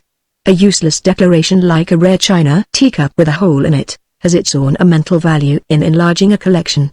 No sooner had they entered the house than Mr. Julian's card was discovered, and Joey informed them that he had come particularly to speak with Ethelberta, quite forgetting that it was her evening for tale-telling. This was real delight, for between her excitements Ethelberta had been seriously sick-hearted at the horrible possibility of his never calling again. But alas, for Christopher, there being nothing like a dead silence for getting one's offhand sweetheart into a corner, there is nothing like prematurely ending it for getting into that corner oneself. Now won't I punish him for daring to stay away so long? She exclaimed as soon as she got upstairs. It is as bad to show constancy in your manners as fickleness in your heart at such a time as this, but I thought honesty was the best policy? Said Picot. So it is, for the man's purpose. But don't you go believing in sayings, Picot, they are all made by men, for their own advantages. Women who use public proverbs as a guide through events are those who have not ingenuity enough to make private ones as each event occurs. She sat down, and rapidly wrote a line to Mr. Julian : Exonbury Crescent. I return from Mayfair Halt to find you have called. You will, I know, be good enough to forgive my saying what seems an unfriendly thing, when I assure you that the circumstances of my peculiar situation make it desirable, if not necessary. It is that I beg you not to give me the pleasure of a visit from you for some little time, for unhappily the frequency of your kind calls has been noticed, and I am now in fear that we may be talked about invidiously to the injury of us both. The town, or a section of it, has turned its bull's eye upon me with a brightness which I did not in the least anticipate, and you will, I am sure, perceive how indispensable it is that I should be circumspect. Yours sincerely, E. Bethervin. Chapter 21. The street Nay's rooms. Christopher's rooms. As soon as Ethelberta had driven off from the hall, Lady Well turned back again, and, passing the front entrance, overtook his acquaintance Mr. Nay, who had been one of the last to emerge. The two were going in the same direction, and they walked a short distance together. Has anything serious happened? Said Nay, noticing an abstraction in his companion. You don't seem in your usual mood tonight. Oh, it is only that affair between us, said Lady Well. Affair? Between you and whom? Her and myself, of course. It will be in every fellow's mouth now, I suppose. But not anything between yourself and Mrs. Betherwin, a mere nothing. But surely you started, Nay, when you suspected it just this moment. No, you merely fancied that. Did she not speak well tonight? You were in the room, I believe? Yes, I just turned in for half an hour. It seems that everybody does, so I thought I must. But I had no idea that you were feeble that way. It is very kind of you, Nay, upon my word it is very kind, and of course I appreciate the delicacy which, what's kind? I mean your well-intentioned plan for making me believe that nothing is known of this. But stories will of course get wind, and if our attachment has made more noise in the world than I intended it should, and causes any public interest, why it must. There is some little romance in it perhaps, and people will talk of matters of that sort between individuals of any repute, little as that is with one of the pair. Of course they will, of course. You are a rising man, remember, whom some day the world will delight to honor. Thank you for that, Nay. Thank you sincerely, not at all. It is merely justice to say it, and one must be generous to deserve thanks. That's very nicely put, and undeserved I am sure. And yet I need a word of that sort sometimes. Genius is proverbially modest. Pray don't. Nay, I don't deserve it, indeed. Of course it is well meant in you to recognize any slight powers, but I don't deserve it. Certainly, my self-assurance was never too great. 'Tis the misfortune of all children of that they should be so dependent upon any scraps or praise they can pick up to help them along. And when that child gets so deep in love that you can only see the whites of his eyes, now, Nay, don't, I say. But why did I love her? Yes, why did you love her? If I could only turn self-vivisector, and watch the operation of my heart, I should know. My dear fellow, you must be very bad indeed to talk like that. A poet himself couldn't be cleaner gone. Now, don't chaff, nay, do anything, but don't chaff. You know that I am the easiest man in the world for taking it at most times. But I can't stand it now, I don't feel up to it. A glimpse of paradise, and then perdition. What would you do? Nay, she has refused you, then? Well, not positively refused me, but it is so near it that a dull man couldn't tell the difference. I hardly can myself. How do you really stand with her? Said Nay, with an anxiety ill-concealed, off and on neither one thing nor the other. I was determined to make an effort the last time she sat to me, and so I met her quite coolly, and spoke only of technicalities with a forced smile. You know that way of mine for drawing people out, eh, Nay? Quite, a forced smile, as much as to say, I am obliged to entertain you, but as a mere model for art purposes. But the deuce a bit did she care. And then I frequently looked to see what time it was, as the end of the sitting drew near. Rather a rude thing to do, as a rule, of course. But that was your finesse. Ha ha! Exclamation mark capital.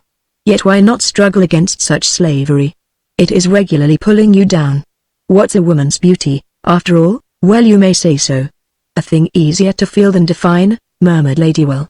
But it's no use. Nay, I can't help it as long as she repulses me so exquisitely. If she would only care for me a little, I might get to trouble less about her, and love her no more than one ordinarily does a girl by the time one gets irrevocably engaged to her. But I suppose she keeps you back so thoroughly that you carry on the old adoration with as much vigor as if it were a new fancy every time? Partly yes, and partly no.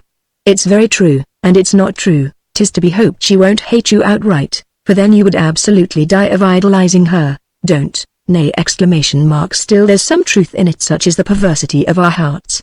Fancy marrying such a woman. We should feel as eternally united to her after years and years of marriage as to a dear new angel met at last night's dance. Exactly just what I should have said. But did I hear you say we? Nay? You didn't say we should feel, say we? Yes, of course, putting myself in your place, just in the way of speaking, you know. Of course, that one is such a fool at these times that one seems to detect rivalry in every trumpery sound. Were you never a little touched? Not I. My heart is in the happy position of a country which has no history or debt. I suppose I should rejoice to hear it, said Ladywell. But the consciousness of a fellow sufferer being in just such another hole is such a relief always, and softens the sense of one's folly so very much. There's less Christianity in that sentiment than in your confessing to it, old fellow. I know the truth of it nevertheless, and that's why married men advise others to marry. Were all the world tied up, the pleasantly tied ones would be equivalent to those at present free. But what if your fellow sufferer is not only in another such a hole, but in the same one? No, nay, never. Don't trifle with a friend who, that is, refused like yourself, as well as in love. Ah, thanks. It suddenly occurred to me that we might be dead against one another as rivals, and a friendship of many long days be snapped like a reed. No, only a jest, said Nay, with a strangely accelerated speech. Lovemaking is an ornamental pursuit that matter-of-fact fellows like me are quite unfit for.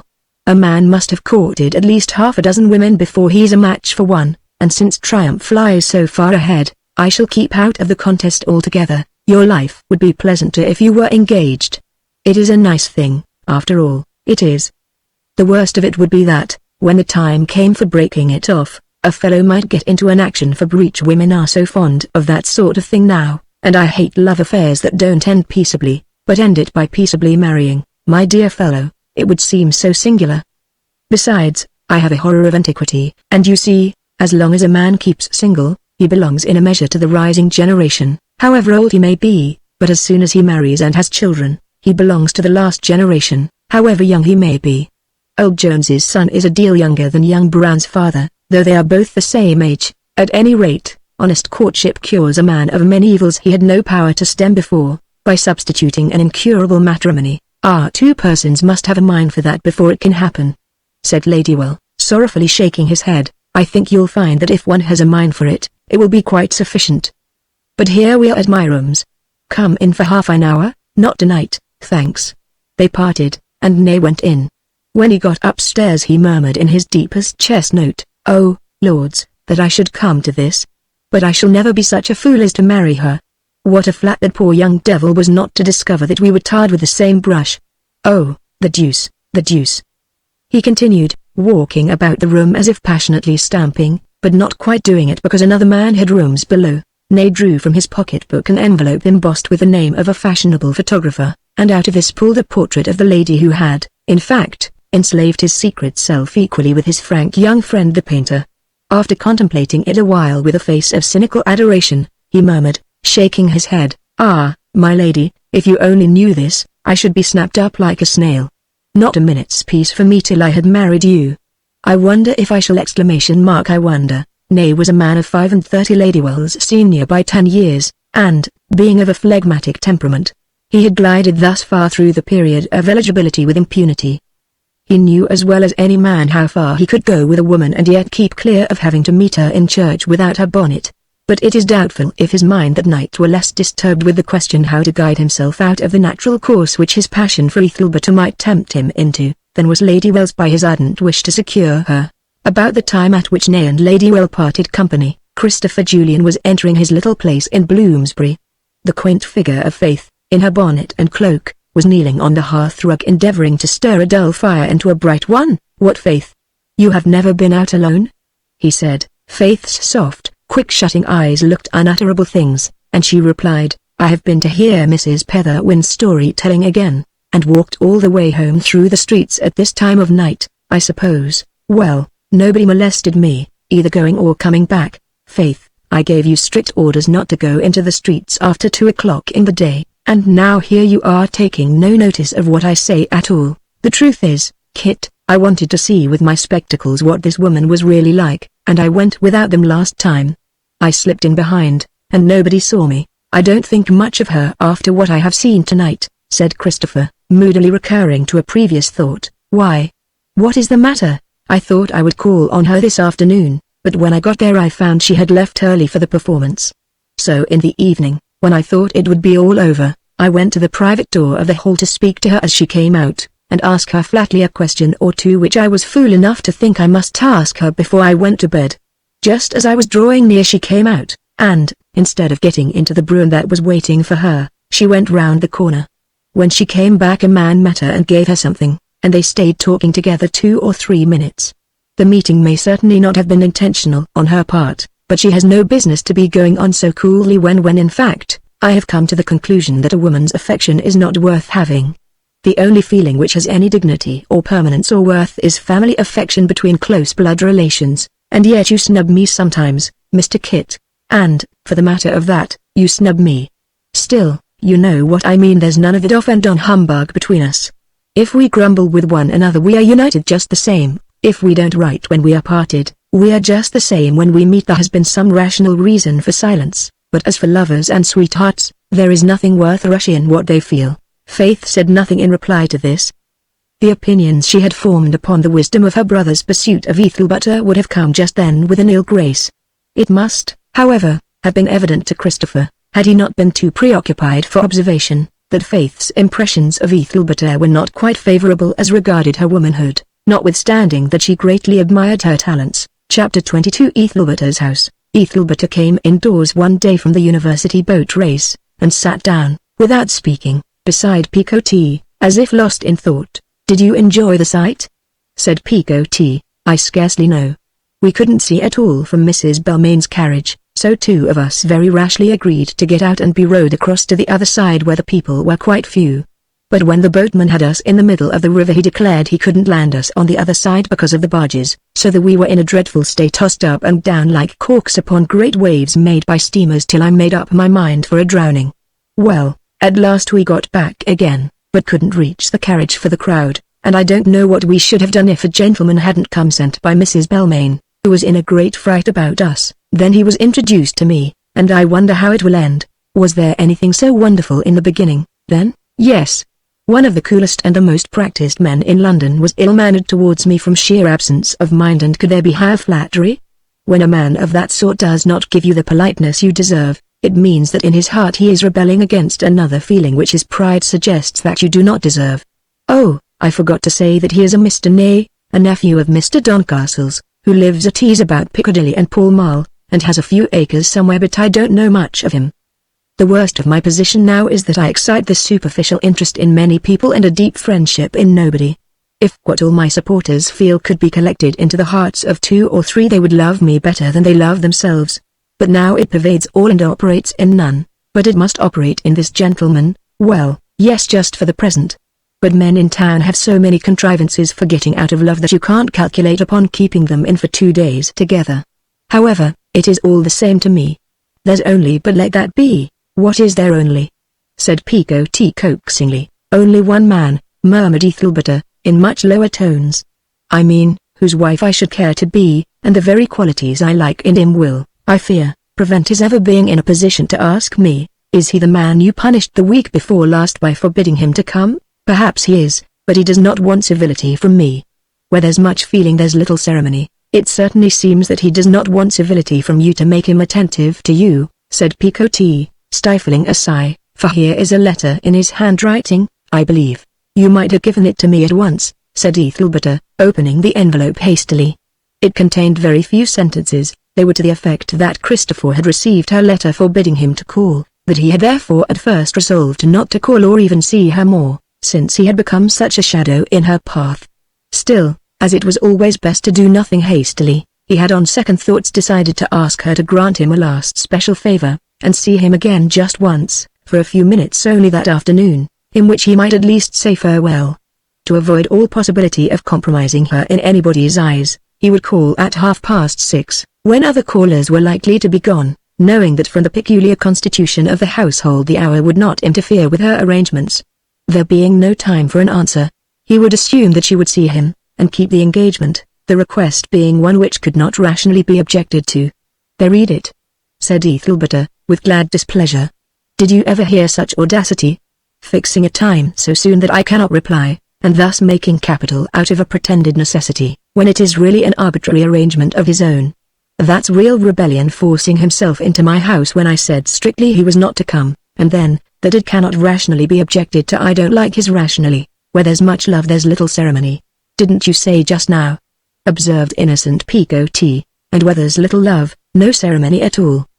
These manners of his are dreadful, and I believe he will never improve. It makes you care not a bit about him, does it not, Berta? Said Picot hopefully. I don't answer for that, said Ethelberta.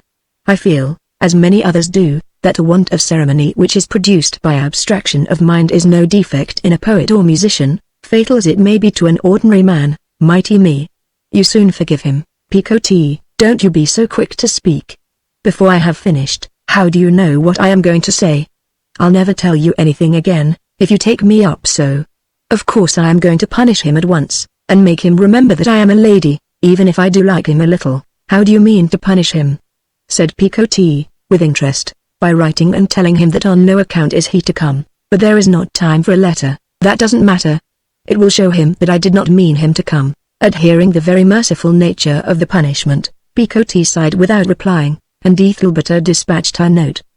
The hour of appointment drew near, and Ethelberta showed symptoms of unrest. 6 o'clock struck and passed. She walked here and there for nothing, and it was plain that a dread was filling her. Her letter might accidentally have had, in addition to the moral effect which she had intended, the practical effect which she did not intend, by arriving before, instead of after, his purposed visit to her, thereby stopping him in spite of all her care. How long are letters going to Bloomsbury? She said suddenly. 2 hours, Joey tells me, replied Picot, who had already inquired on her own private account. There! Exclaimed Ethelberta petulantly. How I dislike a man to misrepresent things. He said there was not time for a reply. Perhaps he didn't know, said Picot, in angel tones, and so it happens all right, and he has got it, and he will not come after all. They waited and waited, but Christopher did not appear that night. The true case being that his declaration about insufficient time for a reply was merely an ingenious suggestion to her not to be so cruel as to forbid him. He was far from suspecting when the letter of denial did reach him about an hour before the time of appointment that it was sent by a refinement of art, of which the real intention was futility, and that but for his own misstatement it would have been carefully delayed. The next day another letter came from the musician, decidedly short and to the point. The irate lover stated that he would not be made a fool of any longer, under any circumstances. He meant to come that self-same afternoon, and should decidedly expect her to see him. I will not see him, said Ethelberta. Why did he not call last night? Because you told him not to, said Picot. Good gracious, as if a woman's words are to be translated as literally as Homer. Surely he is aware that more often than not no is said to a man's importunities because it is traditionally the correct modest reply, and for nothing else in the world. If all men took words as superficially as he does, we should die of decorum in shoals. Ah, Berta. How could you write a letter that you did not mean should be obeyed? I did in a measure mean it, although I could have shown Christian forgiveness if it had not been. Never mind, I will not see him. I'll plague my heart for the credit of my sex. To ensure the fulfillment of this resolve, Ethelberta determined to give way to a headache that she was beginning to be aware of, go to her room, disorganize her dress, and ruin her hair by lying down, so putting it out of her power to descend and meet Christopher on any momentary impulse. Picotti sat in the room with her, reading, or pretending to read, and Ethelberta pretended to sleep. Christopher's knock came up the stairs, and with it the end of the farce. I'll tell you what, said Ethelberta in the prompt and broadly awake tone of one who had been concentrated on the expectation of that sound for a length of time. It was a mistake in me to do this. Joey will be sure to make a muddle of it. Joey was heard coming up the stairs. Picotti opened the door, and said, with an anxiety transcending Ethelberta's, well, oh, will you tell Mrs. Betherwin that Mr. Julian says he'll wait? You were not to ask him to wait, said Ethelberta, within. I know that, said Joey, and I didn't. He's doing that out of his own head. Then let Mr. Julian wait, by all means, said Ethelberta. Allow him to wait if he likes, but tell him it is uncertain if I shall be able to come down. Joey then retired, and the two sisters remained in silence. I wonder if he's gone, Ethelberta said, at the end of a long time. I thought you were asleep, said Picotti. Shall we ask Joey? I have not heard the door close. Joey was summoned, and after a leisurely ascent, interspersed by various gymnastic performances over the handrail here and there, appeared again. He's just the same, he don't seem to be in no hurry at all, said Joey. What is he doing? Inquired Picotti solicitously. Oh, only looking at his watch sometimes, and humming tunes, and playing rat-a-tat-tat upon the table.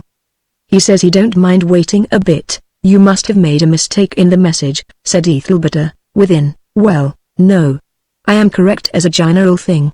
I just said perhaps you would be engaged all the evening, and perhaps you wouldn't. When Joey had again retired, and they had waited another 10 minutes, Ethelberta said, Picotti, do you go down and speak a few words to him? I am determined he shall not see me. You know him a little, you remember when he came to the lodge. What must I say to him? Ethelberta paused before replying. Try to find out if he is much grieved at not seeing me, and say give him to understand that I will forgive him. Picotti, very well. And Picotti, yes, if he says he must see me I think I will get up. But only if he says must, you remember that. Picotti departed on her errand. She paused on the staircase trembling, and thinking between the thrills how very far would have been the conduct of her poor slighted self from proud recalcitration had Mr. Julian's gentle request been addressed to her instead of to Ethelberta, and she went some way in the painful discovery of how much more tantalizing it was to watch an envied situation that was held by another than to be out of sight of it altogether. Here was Christopher waiting to bestow love, and Ethelberta not going down to receive it. A commodity unequaled in value by any other in a whole wide world was being wantonly wasted within that very house. If she could only have stood tonight as the beloved Ethelberta, and not as the despised Picotti, how different would be this going down. Thus she went along, red and pale, moving in her cheeks as in the northern lights at their strongest time. Meanwhile Christopher had sat waiting minute by minute till the evening shades grew browner, and the fire sank low. Joey, finding himself not particularly wanted upon the premises after the second inquiry, had slipped out to witness a nigger performance round the corner, and Julian began to think himself forgotten by all the household. The perception gradually cooled his emotions and enabled him to hold his hat quite steadily. When Picotti gently thrust open the door she was surprised to find the room in darkness, the fire gone completely out, and the form of Christopher only visible by a faint patch of light, which, coming from a lamp on the opposite side of the way and falling upon the mirror, was thrown as a pale nebulosity upon his shoulder. Picotti was too flurried at sight of the familiar outline to know what to do, and, instead of going or calling for a light, she mechanically advanced into the room. Christopher did not turn or move in any way, and then she perceived that he had begun to doze in his chair. Instantly, with the precipitancy of the timorous, she said, Mr. Julian, and touched him on the shoulder, murmuring then, oh, I beg pardon, I will get a light. Christopher's consciousness returned, and his first tact, before rising, was to exclaim, in a confused manner, you have come, thank you, Berta. Then impulsively to seize her hand, as it hung beside his head, and kiss it passionately. He stood up, still holding her fingers. Picot gasped out something, but was completely deprived of articulate utterance, and in another moment being unable to control herself at this sort of first meeting with the man she had gone through fire and water to be near, and more particularly by the overpowering kiss upon her hand, burst into hysterical sobbing. Julian, in his inability to imagine so much emotion or at least the exhibition of it in Ethelberta, gently drew Picot further forward by the hand he held, and utilized the solitary spot of light from the mirror by making it fall upon her face. Recognizing the childish features, he at once, with an exclamation, dropped her hand and started back. Being in point of fact a complete bundle of nerves and nothing else, his thin figure shook like a harp string in painful excitement at a contretemps which would scarcely have quickened the pulse of an ordinary man. Poor Picot, feeling herself in the wind of a civility, started back also, sobbing more than ever. It was a little too much that the first result of his discovery of the mistake should be absolute repulse. She leaned against the mantelpiece, when Julian, much bewildered at her superfluity of emotion, assisted her to a seat in sheer humanity. But Christopher was by no means pleased when he again thought round the circle of circumstances. How could you allow such an absurd thing to happen? He said, in a stern, though trembling voice. You knew I might mistake. I had no idea you were in the house. I thought you were miles away, at Sandbourne or somewhere. But I see, it is just done for a joke, ha ha. This made Picot rather worse still. Oh, she replied, in the tone of pouring from a bottle. What shall I do? Oh. It is not done for a joke at all, lll, not done for a joke. Then never mind, don't cry, Picot. What was it done for, I wonder? Picot, mistaking the purport of his inquiry, imagined him to refer to her arrival in the house, quite forgetting, in her guilty sense of having come on his account, that he would have no right or thought of asking questions about a natural visit to a sister, and she said, when you went away from Sandbourne, I didn't know what to do, and then I ran away, and came here, and then Ethelberta was angry with me, but she says I may stay, but she doesn't know that I know you, and how we used to meet along the road every morning, and I am afraid to tell her. Oh, what shall I do? Never mind it, said Christopher, a sense of the true state of her case dawning upon him with unpleasant distinctness, and bringing some irritation at his awkward position, though it was impossible to be long angry with a girl who had not reasoning foresight enough to perceive that doubtful pleasure and certain pain must be the result of any meeting whilst hearts were at cross purposes in this way. Where is your sister? He asked. She wouldn't come down, unless she must, said Picot. You have vexed her, and she has a headache besides that, and I came instead, so that I mightn't be wasted altogether. Well, it's a strange business between the three of us. I have heard of one-sided love, and reciprocal love, and all sorts, but this is my first experience of a concatenated affection. You follow me, I follow Ethelberta, and she follows heaven knows who, Mr. Ladywell, said the mortified Picot. Good God, if I didn't think so, said Christopher, feeling to the soles of his feet like a man in a legitimate drama. No, said the frightened girl hastily. I am not sure it is Mr. Ladywell. That's altogether a mistake of mine. Yes, you want to screen her, said Christopher, with a withering smile at the spot of light. Very sisterly, doubtless, but none of that will do for me. I am too old a bird by very far. Now are you sure she does not love Ladywell? Yes, well, perhaps I blame her wrongly. She may have some little good faith a woman has, here and there. How do you know she does not love Ladywell? Because she would prefer Mr. Nay to him, any day. No, you mistake, sir, she doesn't love either at all. Ethelberta doesn't. I meant that she cannot love Mr. Ladywell because he stands lower in her opinion than Mr. Nay, and him she certainly does not care for. She only loves you. If you only knew how true she is you wouldn't be so suspicious about her, and I wish I had not come here. Yes, I do. I cannot tell what to think of it. Perhaps I don't know much of this world after all, or what girls will do. But you don't excuse her to me, Picot. Before this time Picot had been simulating haste in getting a light, but in her dread of appearing visibly to Christopher's eyes, and showing him the precise condition of her tear-stained face, she put it off moment after moment, and stirred the fire, in hope that the faint illumination thus produced would be sufficient to save her from the charge of stupid conduct as entertainer. Fluttering about on the horns of this dilemma, she was greatly relieved when Christopher, who read her difficulty, and the general painfulness of the situation, said that since Ethelberta was really suffering from a headache he would not wish to disturb her till tomorrow, and went off downstairs and into the street without further ceremony. Meanwhile other things had happened upstairs. No sooner had Picotee left her sister's room, than Ethelberta thought it would after all have been much better if she had gone down herself to speak to this admirably persistent lover. Was she not drifting somewhat into the character of coquette, even if her ground of offence a word of Christopher's about somebody else's mean parentage, which was spoken in utter forgetfulness of her own position, but had wounded her to the quick nevertheless was to some extent a tenable one. She knew what facilities in suffering Christopher always showed, how a touch to other people was a blow to him, a blow to them his deep wound, although he took such pains to look stolid and unconcerned under those inflictions, and tried to smile as if he had no feelings whatever. It would be more generous to go down to him, and be kind. She jumped up with that alertness which comes so spontaneously at those sweet bright times when desire and duty run hand in hand. She hastily set her hair and dress in order, not such matchless order as she could have wished them to be in. The time was precious, and descended the stairs. When on the point of pushing open the drawing-room door, which wanted about an inch of being closed, she was astounded to discover that the room was in total darkness, and still more to hear Picotee sobbing inside. To retreat again was the only action she was capable of at that moment. The clash between this picture and the anticipated scene of Picotee and Christopher sitting in frigid propriety at opposite sides of a well-lighted room was too great. She flitted upstairs again with the least possible rustle, and flung herself down on the couch as before, panting with excitement at the new knowledge that had come to her. There was only one possible construction to be put upon this in Ethelberta's rapid mind, and that approximated to the true one. She had known for some time that Picotee once had a lover, or something akin to it, and that he had disappointed her in a way which had never been told. No stranger, save in the capacity of the one beloved, could wound a woman sufficiently to make her weep, and it followed that Christopher was the man of Picotee's choice. As Ethelberta recalled the conversations, conclusion after conclusion came like pulsations in an aching head.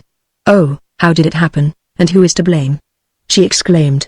"I cannot doubt his faith, and I cannot doubt hers, and yet how can I keep doubting them both?" It was characteristic of Ethelberta's jealous motherly guard over her young sisters that, amid these contending inquiries, her foremost feeling was less one of hope for her own love than of championship for Picotee's. Chapter 23 Ethelberta's house, continued. Picotee was heard on the stairs. Ethelberta covered her face. "Is he waiting?" she said faintly, on finding that Picotee did not begin to speak. "No, he is gone," said Picotee. "Ah, why is that?" came quickly from under the handkerchief. "He has forgotten me, that's what it is." "Oh no, he has not," said Picotee, just as bitterly. Ethelberta had far too much heroism to let much in this strain escape her, though her sister was prepared to go any lengths in the same. "I suppose," continued Ethelberta, in the quiet way of one who had only a headache the matter with her, "that he remembered you after the meeting at Anglebury?" "Yes, he remembered me." "Did you tell me you had seen him before that time?" "I had seen him at Sandbourne." "I don't think I told you. At whose house did you meet him?" "At nobody's." "I only saw him sometimes," replied Picotee, in great distress. Ethelberta, though of all women most miserable, was brimming with compassion for the throbbing girl so nearly related to her, in whom she continually saw her own weak points without the counterpoise of her strong ones. But it was necessary to repress herself a while. The intended ways of her life were blocked and broken up by this jar of interests, and she wanted time to ponder new plans. "Picotee, I would rather be alone now, if you don't mind," she said. "You need not leave me any light, it makes my eyes ache, I think." Picotee left the room. But Ethelberta had not long been alone and in darkness when somebody gently opened the door, and entered without a candle. "Berta," said the soft voice of Picotee again, "may I come in?" "Oh yes," said Ethelberta. "Has everything gone right with the house this evening?" "Yes, and Gwendolen went out just now to buy a few things, and she is going to call round upon father when he has got his dinner cleared away. I hope she will not stay and talk to the other servants.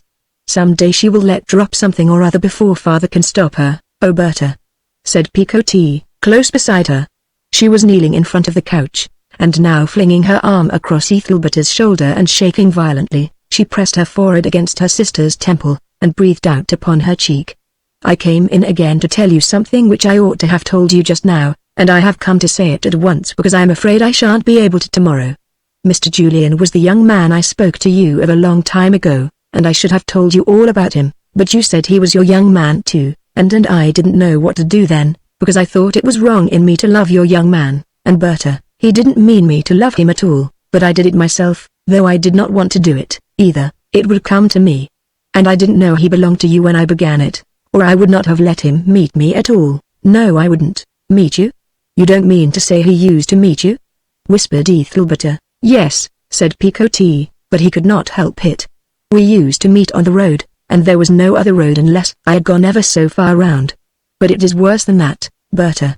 That was why I couldn't bide in Sandbourne, and ran away to you up here. It was not because I wanted to see you, Berta, but because I wanted. Yes, I know, said Ethelberta hurriedly, and then when I went downstairs he mistook me for you for a moment, and that caused a confusion. Oh, well, it does not much matter, said Ethelberta, kissing Picotee soothingly. You ought not of course to have come to London in such a manner, but, since you have come, we will make the best of it. Perhaps it may end happily for you and for him. Who knows? Then don't you want him, Berta? Oh no, not at all. What, and don't you really want him, Berta? Repeated Picotee, starting up. I would much rather he paid his addresses to you. He is not the sort of man I should wish to think it best to marry, even if I were to marry, which I have no intention of doing at present. He calls to see me because we are old friends, but his calls do not mean anything more than that he takes an interest in me. It is not at all likely that I shall see him again. And I certainly never shall see him unless you are present. That will be very nice, yes. And you will be always distant towards him, and go to leave the room when he comes, when I will call you back. But suppose we continue this tomorrow. I can tell you better then what to do. When Picotee had left her the second time, Ethelberta turned over upon her breast and shook in convulsive sobs which had little relationship with tears.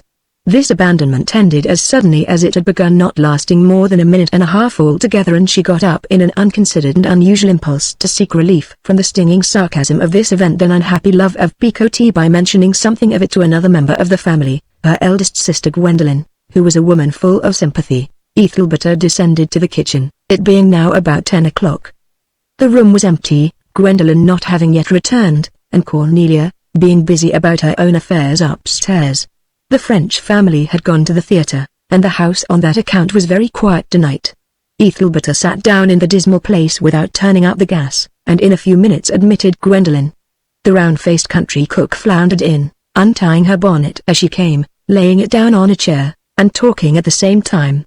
Such a place as this London is, to be sure, she exclaimed, turning on the gas till it whistled. I wish I was down in Wessex again. Lord a mercy, Berta, I didn't see it was you. I thought it was Cornelia. As I was saying, I thought that, after biding in this underground cellar all the week, making up messes for them French folk, and never pleasing em, and never shall, because I don't understand that line, I thought I would go out and see father, you know. Is he very well? Said Ethelberta. Yes, and he is going to call round when he has time. Well, as I was coming home along I thought, please the Lord I'll have some chipholes for supper just for a plain trait, and I went round to the late greengrocer's for em, and do you know they sweared me down that they hadn't got such things as chipholes in the shop, and had never heard of em in their lives. At last I said, why, how can you tell me such a brazen story ? Here they be, heaps of em. It made me so vexed that I came away there and then, and wouldn't have one, no, not at a gift. They call them young onions here, said Ethelberta quietly, you must always remember that. But, Gwendolen, I wanted. Ethelberta felt sick at heart, and stopped. She had come down on the wings of an impulse to unfold her trouble about Picotee to her hard-headed and a much older sister, less for advice than to get some heart ease by interchange of words, but alas, she could proceed no further. The wretched homeliness of Gwendolen's mind seemed at this particular juncture to be absolutely intolerable, and Ethelberta was suddenly convinced that to involve Gwendolen in any such discussion would simply be increasing her own burden, and adding worse confusion to her sister's already confused existence. What were you going to say? Said the honest and unsuspecting Gwendolen. I will put it off until tomorrow, Ethelberta murmured gloomily. I have a bad headache, and I am afraid I cannot stay with you after all. As she ascended the stairs, Ethelberta ached with an added pain not much less than the primary one which had brought her down. It was that old sense of disloyalty to her class and kin by feeling as she felt now which caused the pain, and there was no escaping it. Gwendolen would have gone to the ends of the earth for her. She could not confide a thought to Gwendolen. If she only knew of that unworthy feeling of mine, how she would grieve, said Ethelberta miserably. She next went up to the servants' bedrooms, and to where Cornelia slept. On Ethelberta's entrance Cornelia looked up from a perfect wonder of a bonnet, which she held in her hands. At sight of Ethelberta the look of keen interest in her work changed to one of gaiety. I am so glad I was just coming down, Cornelia said in a whisper. Whenever they spoke as relations in this house it was in whispers. Now, how do you think this bonnet will do? May I come down, and see how I look in your big glass? She clapped the bonnet upon her head. Won't it do beautiful for Sunday afternoon? It looks very attractive, as far as I can see by this light, said Ethelberta. But is it not rather too brilliant in color, blue and red together, like that? Remember, as I often tell you, people in town never wear such bright contrasts as they do in the country. Oh Berta, said Cornelia, in a deprecating tone, don't object. If there's one thing I do glory in it is a nice flower up about my head. Oh Sundays, of course, if the family's not in mourning, I mean. But, seeing that Ethelberta did not smile, she turned the subject, and added docilely, did you come up for me to do anything? I will put off finishing my bonnet if I am wanted. I was going to talk to you about family matters, and picotea, said Ethelberta. But, as you are busy, and I have a headache, I will put it off till tomorrow. Cornelia seemed decidedly relieved, for family matters were far from attractive at the best of times, and Ethelberta went down to the next floor, and entered her mother's room. After a short conversation Mrs. Chickerell said, you say you want to ask me something? Yes, but nothing of importance, mother. I was thinking about picotea, and what would be the best thing to do. Well you may, Berta. I am so uneasy about this life you have led us into, and full of fear that your plans may break down. If they do, whatever will become of us? I know you are doing your best, but I cannot help thinking that the coming to London and living with you was wild and rash, and not well weighed afore we set about it. You should have counted the cost first, and not advised it. If you break down, and we are all discovered living so queer and unnatural, right in the heart of the aristocracy, we should be the laughingstock of the country. It would kill me, and ruin us all, utterly ruin us. Oh mother, I know all that so well, exclaimed Ethelberta, tears of anguish filling her eyes. Don't depress me more than I depress myself by such fears, or you will bring about the very thing we strive to avoid. My only chance is in keeping in good spirits, and why don't you try to help me a little by taking a brighter view of things? I know I ought to, my dear girl, but I cannot. I do so wish that I never let you tempt me and the children away from the lodge. I cannot think why I allowed myself to be so persuaded. Cannot think. You are not to blame, it is I. I am much older than you, and ought to have known better than listen to such a scheme. This undertaking seems too big. The bills frighten me. I have never been used to such wild adventure, and I can't sleep at night for fear that your tale-telling will go wrong, and we shall all be exposed and shamed.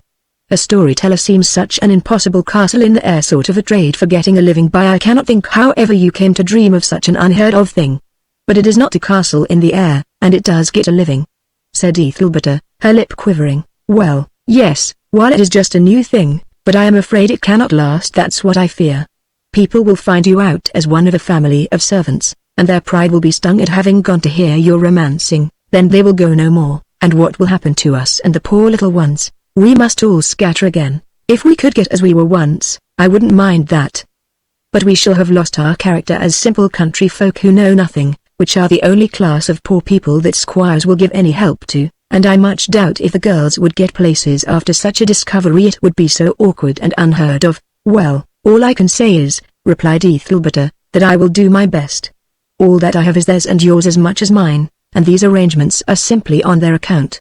I don't like my relations being my servants, but if they did not work for me, they would have to work for others, and my service is much lighter and pleasanter than any other lady's would be for them, so the advantages are worth the risk. If I stood alone, I would go and hide my head in any hole, and care no more about the world and its ways. I wish I was well out of it, and at the bottom of a quiet grave. Anybody might have the world for me then. But don't let me disturb you longer, it is getting late. Ethelberta then wished her mother good night, and went away.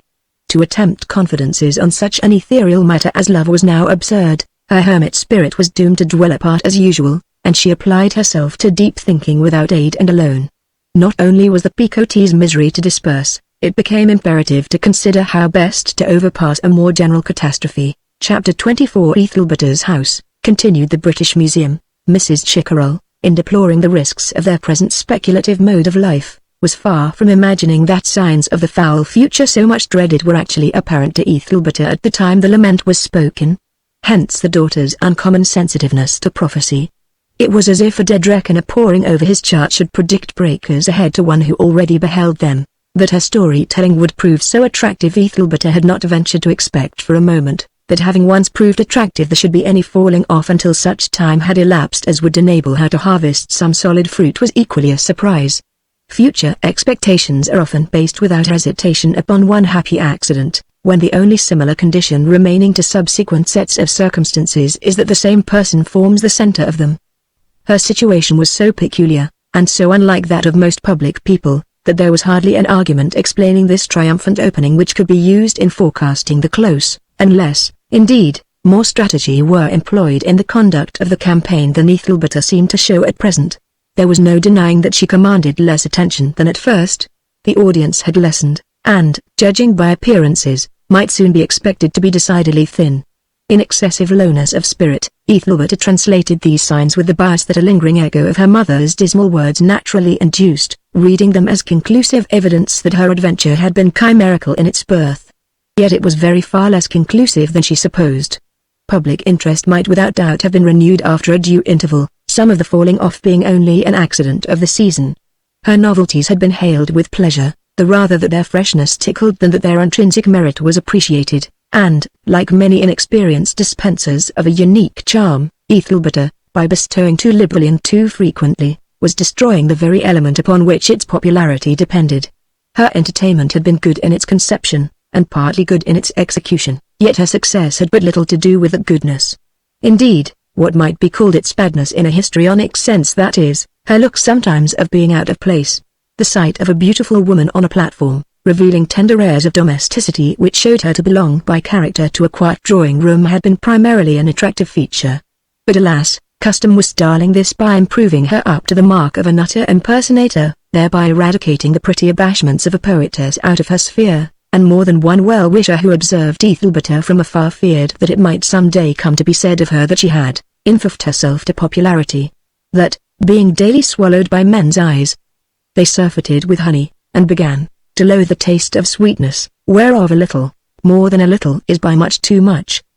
But this in its extremity was not quite yet. We discover her one day, a little after this time, sitting before a table strewed with accounts and bills from different tradesmen of the neighborhood, which she examined with a pale face, collecting their totals on a blank sheet. Picotee came into the room, but Ethelberta took no notice whatever of her. The younger sister, who subsisted on scraps of notice and favor, like a dependent animal, even if these were only an occasional glance of the eye, could not help saying at last, "Berta, how silent you are. I don't think you know I am in the room." "I did not observe you," said Ethelberta. "I am very much engaged. These bills have to be paid." "What, and cannot we pay them?" said Picotee, in vague alarm. "Oh yes, I can pay them. The question is, how long shall I be able to do it? That is sad, and we are going on so nicely, too.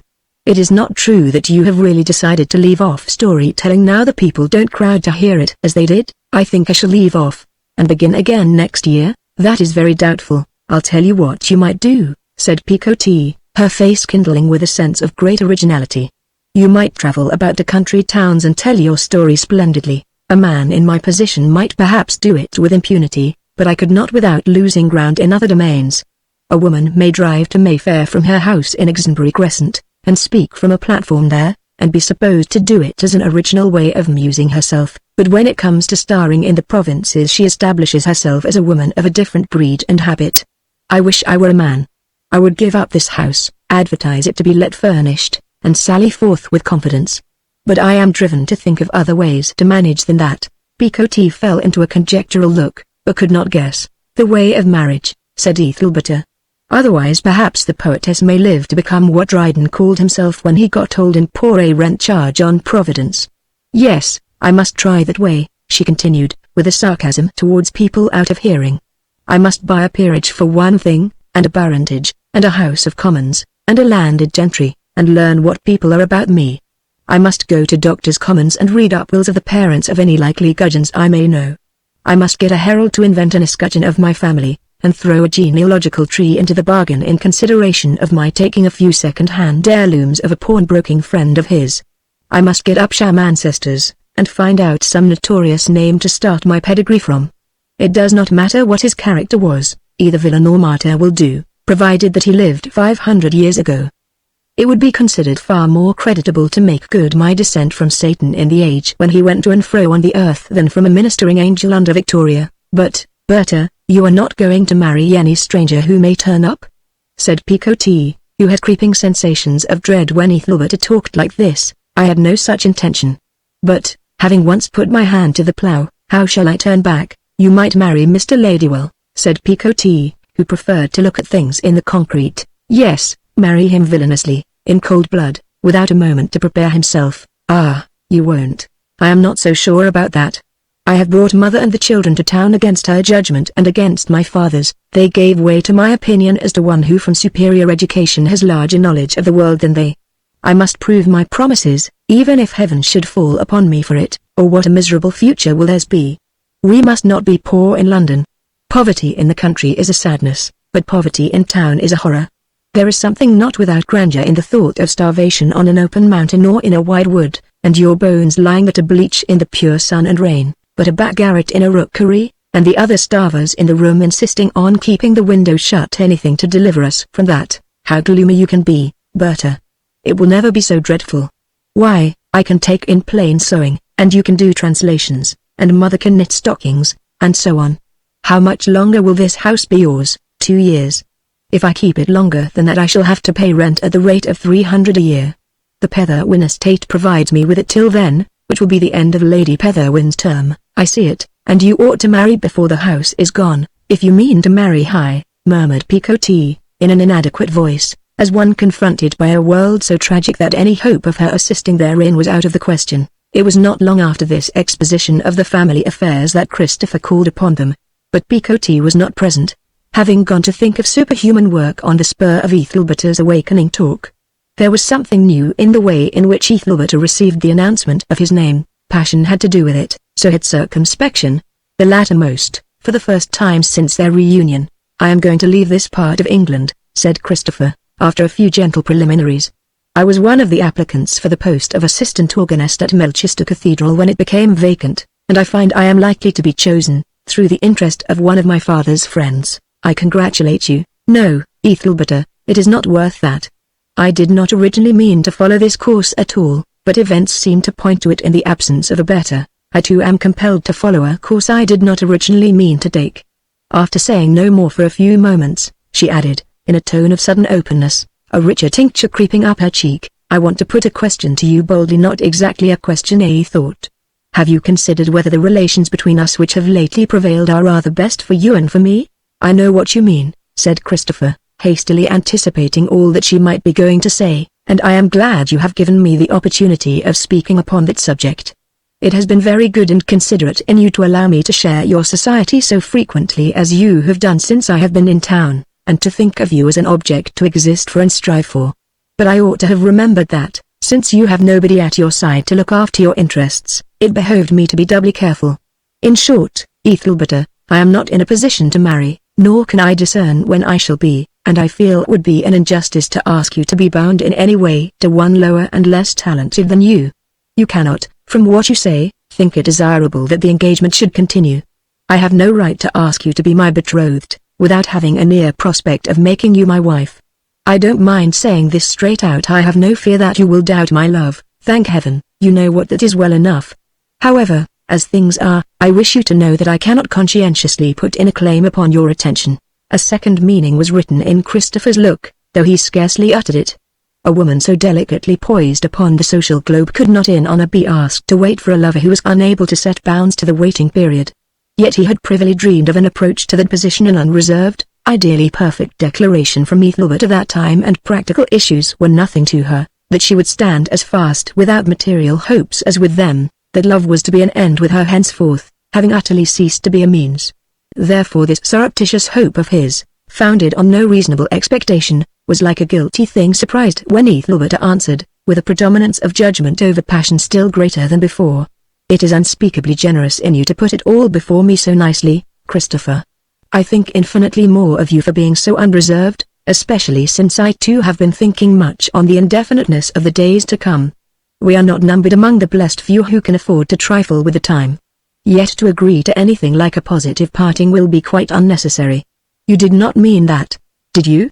For it is harsh if you did." Ethelberta smiled kindly as she said this, as much as to say that she was far from really upbraiding him. "Let it be only that we will see each other less.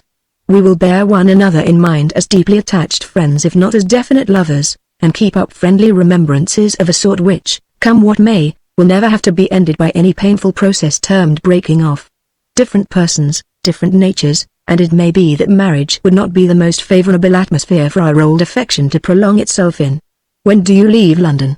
The disconnected query seemed to be subjoined to disperse the crude effect of what had gone before. I hardly know, murmured Christopher.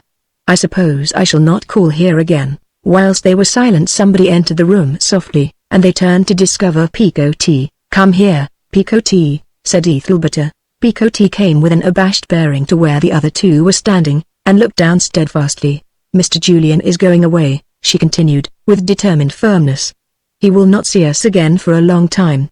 And Ethelberta added, in a lower tone, though still in the unflinching manner of one who had set herself to say a thing, and would say it, he is not to be definitely engaged to me any longer. We are not thinking of marrying, you know, Picotee. It is best that we should not. Perhaps it is, said Christopher hurriedly, taking up his hat. Let me now wish you goodbye, and, of course, you will always know where I am, and how to find me. It was a tender time. He inclined forward that Ethelberta might give him her hand, which she did, whereupon their eyes met. Mastered by an impelling instinct she had not reckoned with, Ethelberta presented her cheek. Christopher kissed it faintly. Tears were in Ethelberta's eyes now, and she was heartful of many emotions. Placing her arm round Picotee's waist, who had never lifted her eyes from the carpet, she drew the slight girl forward, and whispered quickly to him, kiss her, too. She is my sister, and I am yours. It seemed all right and natural to their respective moods and the tone of the moment that free old Wessex manners should prevail, and Christopher stooped and dropped upon Picotee's cheek likewise such a farewell kiss as he had imprinted upon Ethelberta's. Care for us both equally, said Ethelberta. I will, said Christopher, scarcely knowing what he said. When he had reached the door of the room, he looked back and saw the two sisters standing as he had left them, and equally tearful. Ethelberta at once said, in a last futile struggle against letting him go altogether, and with thoughts of her sister's heart, I think that Picotee might correspond with Faith, don't you, Mr. Julian? My sister would much like to do so, said he, and you would like it too, would you not, Picotee? Oh yes, she replied. And I can tell them all about you. Then it shall be so, if Miss Julian will. She spoke in a settled way, as if something intended had been set in train, and Christopher having promised for his sister, he went out of the house with a parting smile of misgiving. He could scarcely believe as he walked along that those late words, yet hanging in his ears, had really been spoken, that still visible scene enacted. He could not even recollect for a minute or two how the final result had been produced.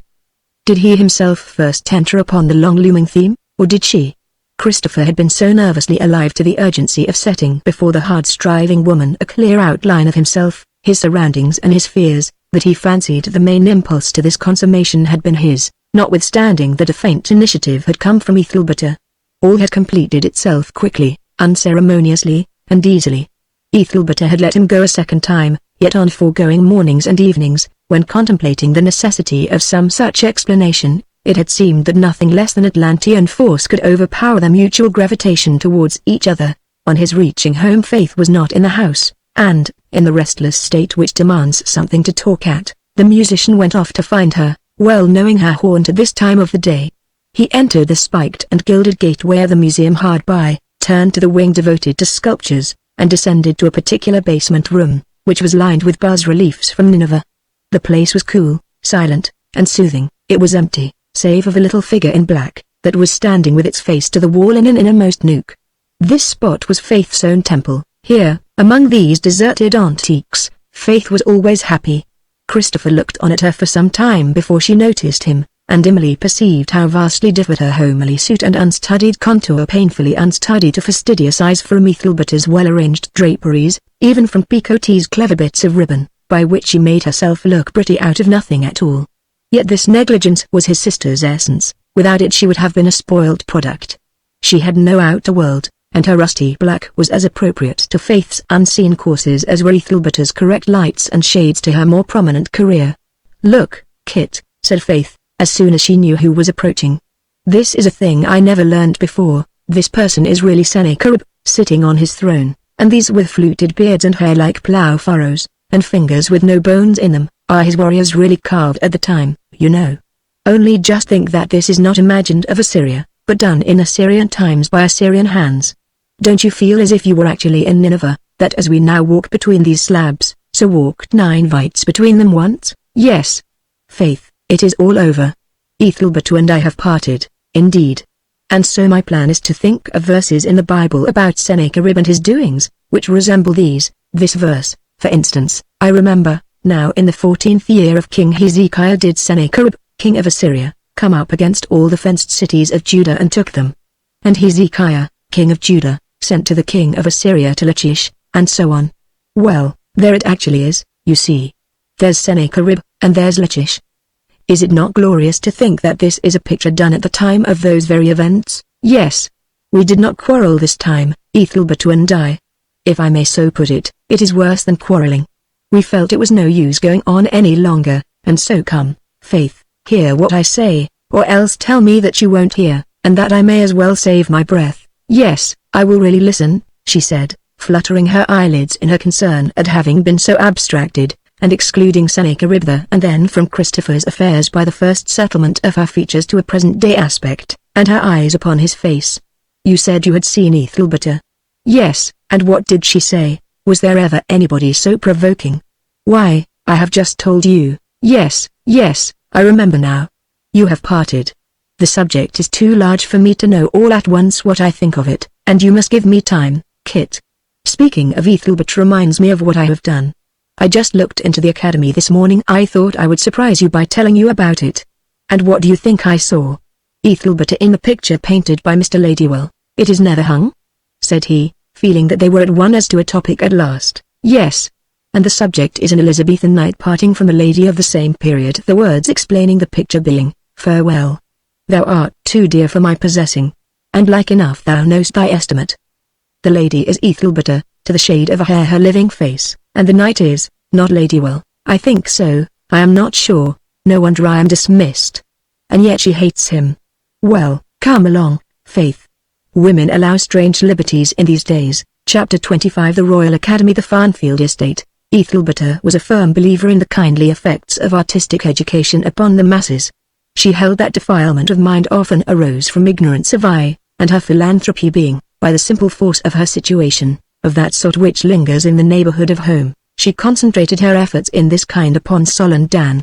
Accordingly, the Academy exhibition having now just opened, she ordered the brothers to appear in their best clothes at the entrance to Burlington House just after noontide on the Saturday of the first week, this being the only day and hour at which they could attend without losing a half, and therefore it was necessary to put up with the inconvenience of arriving at a crowded and enervating time. When Ethelberta was set down in the quadrangle she perceived the faithful pair, big as the Zamzummims of old time, standing like sentinels in the particular corner that she had named to them, for Sol and Dan would as soon have attempted petty larceny as broken faith with their admired lady sister Ethelberta.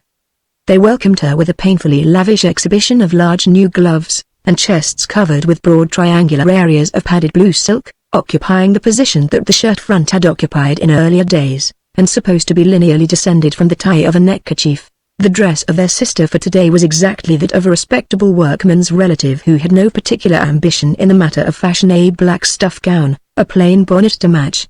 A veil she wore for obvious reasons. Her face was getting well known in London, and it had already appeared at the private view in an uncovered state, when it was scrutinized more than the paintings around.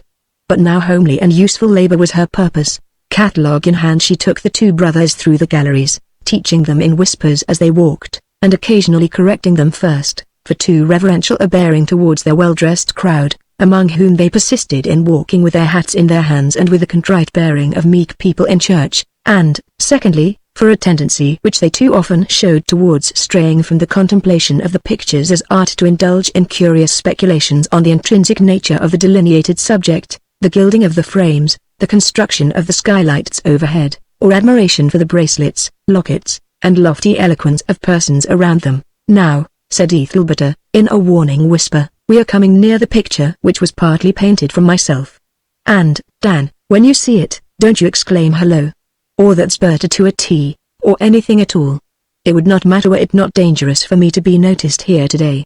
I see several people who would recognize me on the least provocation. Not a word, said Dan. Don't you be afeard about that. I feel that I bain't upon my own ground today, and wouldn't do anything to cause an upset, drown me if I would.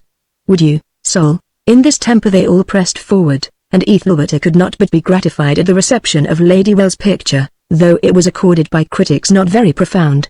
It was an operation of some minutes to get exactly opposite, and when side by side the three stood there they overheard the immediate reason of the pressure.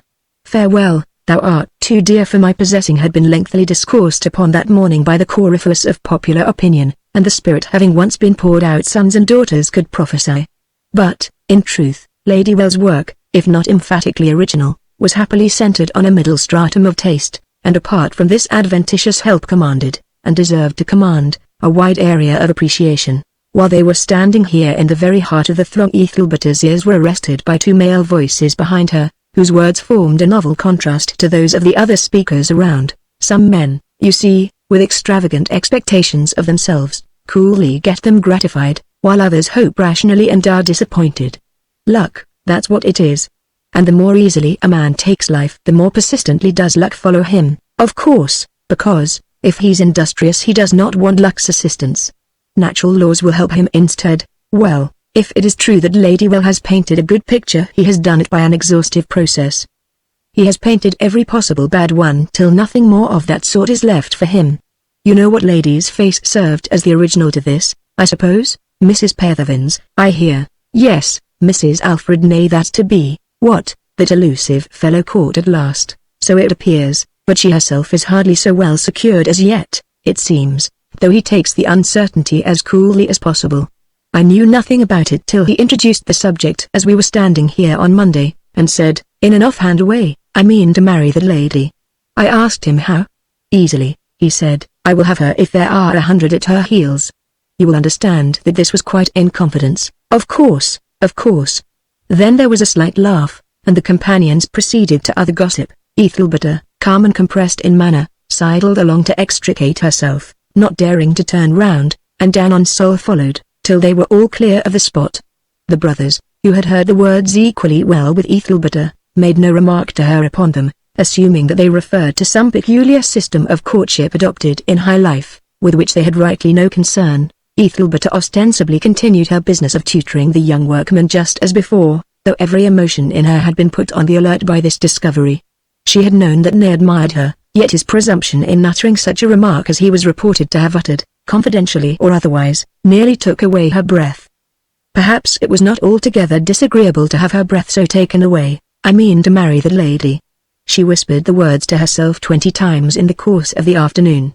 Sol and Dan were left considerably longer to their private perceptions of the false and true in art than they had been earlier in the day. When she reached home Ethelberta was still far removed in her reflections, and it was noticed afterwards that about this time in her career her openness of manner entirely deserted her.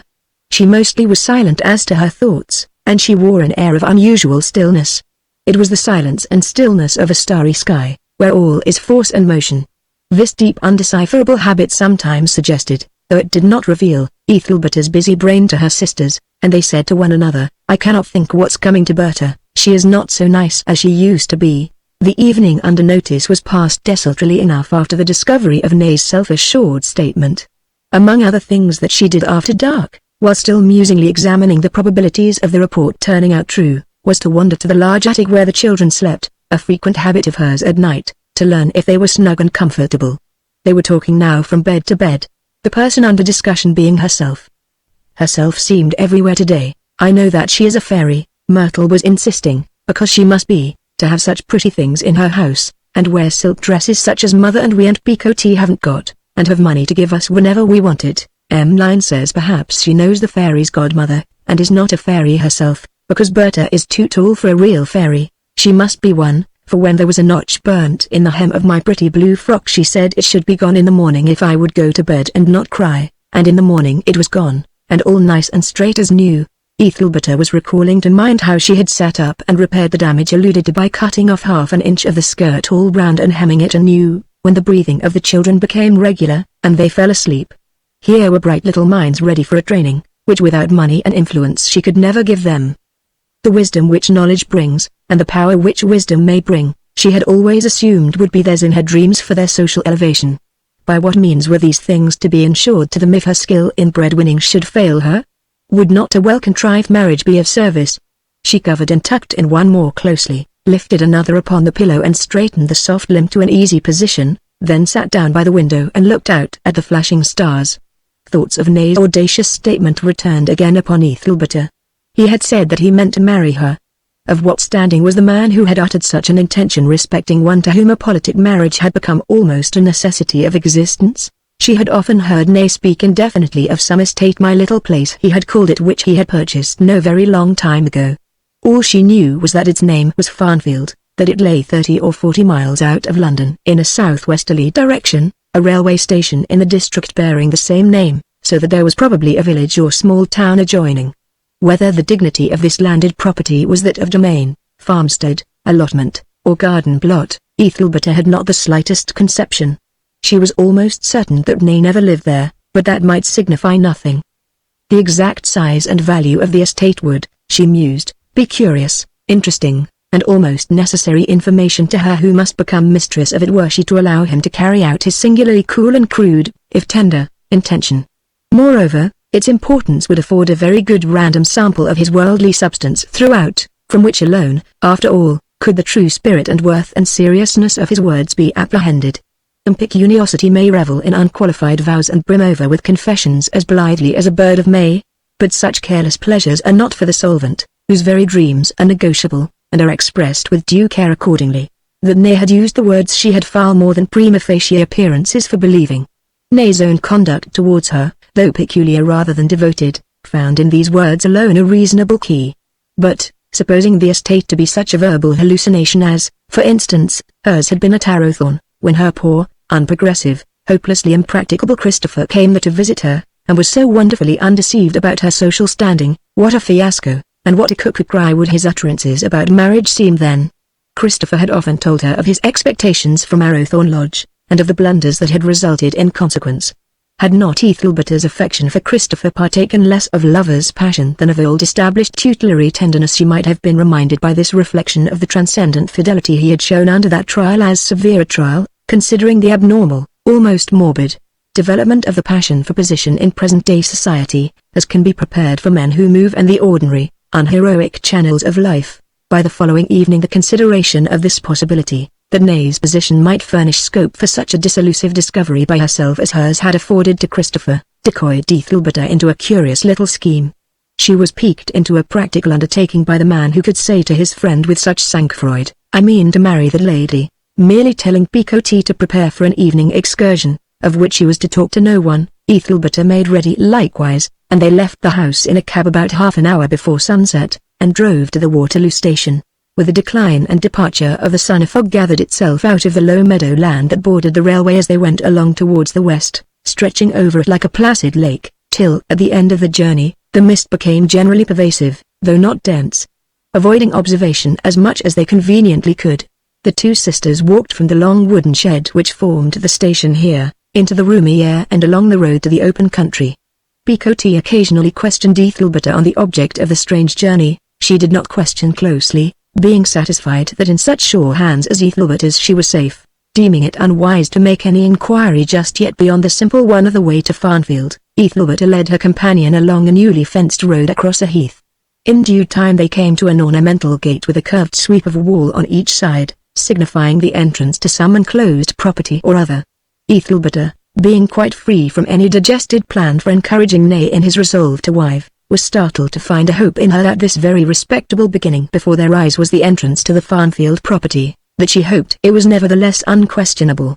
Just beyond lay a turnpike house, where was dimly visible a woman in the act of putting up a shutter to the front window. Compelled by this time to come to special questions, Ethelberta instructed Picotti to ask of this person if the place they had just passed was the entrance to Farnfield Park. The woman replied that it was. Directly she had gone indoors Ethelberta turned back again towards the park gate. "What have we come for, Berta?" said Picotti, as she turned also. "I'll tell you some day," replied her sister. It was now much past 8 o'clock, and, from the nature of the evening, dusk. The last stopping up train was about 10, so that half an hour could well be afforded for looking round. Ethelberta went to the gate, which was found to be fastened by a chain and padlock. "Ah, the London season," she murmured. There was a wicket at the side, and they entered. An avenue of young fir trees 3 or 4 feet in height extended from the gate into the mist, and down this they walked. The drive was not in very good order, and the two women were frequently obliged to walk on the grass to avoid the rough stones in the carriage-way. The double line of young firs now abruptly terminated, and the road swept lower, bending to the right, immediately in front being a large lake, calm and silent as a second sky. They could hear from somewhere on the margin the purl of a weir, and around were clumps of shrubs, araucarias and deodars being the commonest. Ethelberta could not resist being charmed with the repose of the spot, and hastened on with curiosity to reach the other side of the pool, where, by every law of manorial topography, the mansion would be situate. The fog concealed all objects beyond a distance of 20 yards or thereabouts, but it was nearly full moon, and though the orb was hidden, a pale diffused light enabled them to see objects in the foreground.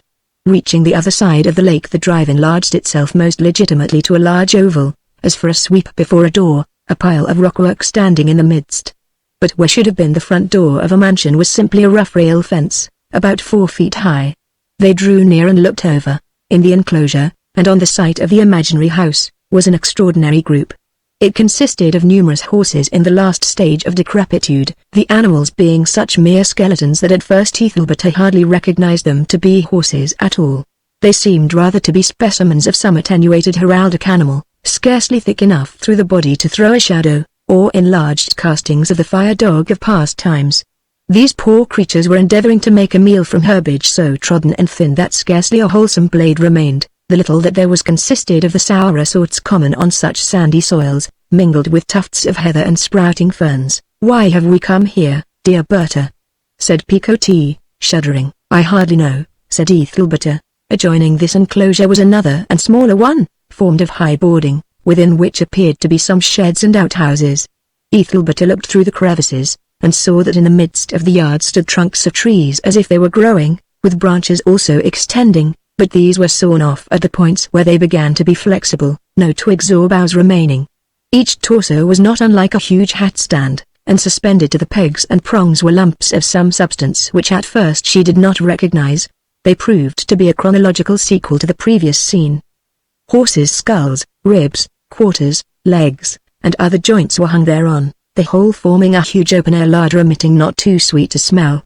But what Stygian sound was this? There had arisen at the moment upon the mute and sleepy air a varied howling from 100 tongues. It had burst from a spot close at hand, a low wooden building by a stream which fed the lake and reverberated for miles. No further explanation was required. "We are close to a kennel of hounds," said Ethelberta, as Picot held tightly to her arm. "They cannot get out, so you need not fear. They have a horrid way of suddenly beginning thus at different hours of the night, for no apparent reason, though perhaps they hear us. These poor horses are waiting to be killed for their food." The experience altogether, from its intense melancholy, was very depressing, almost appalling to the two lone young women, and they quickly retraced their footsteps. The pleasant lake, the purl of the weir, the rudimentary lawns, shrubberies, and avenue, had changed their character quite. Ethelberta fancied at that moment that she could not have married, nay, even had she loved him, so horrid did his belongings appear to be. But for many other reasons she had been gradually feeling within this hour that she would not go out of her way at a beck from a man whose interest was so unimpassioned. Thinking no more of him as a possible husband, she ceased to be afraid to make inquiries about the peculiarities of his possessions. In the highroad they came on a local man, resting from wheeling a wheelbarrow, and Ethelberta asked him, with the air of a country woman, who owned the estate across the road. "The man owning that is one of the name of Nay," said the native, wiping his face.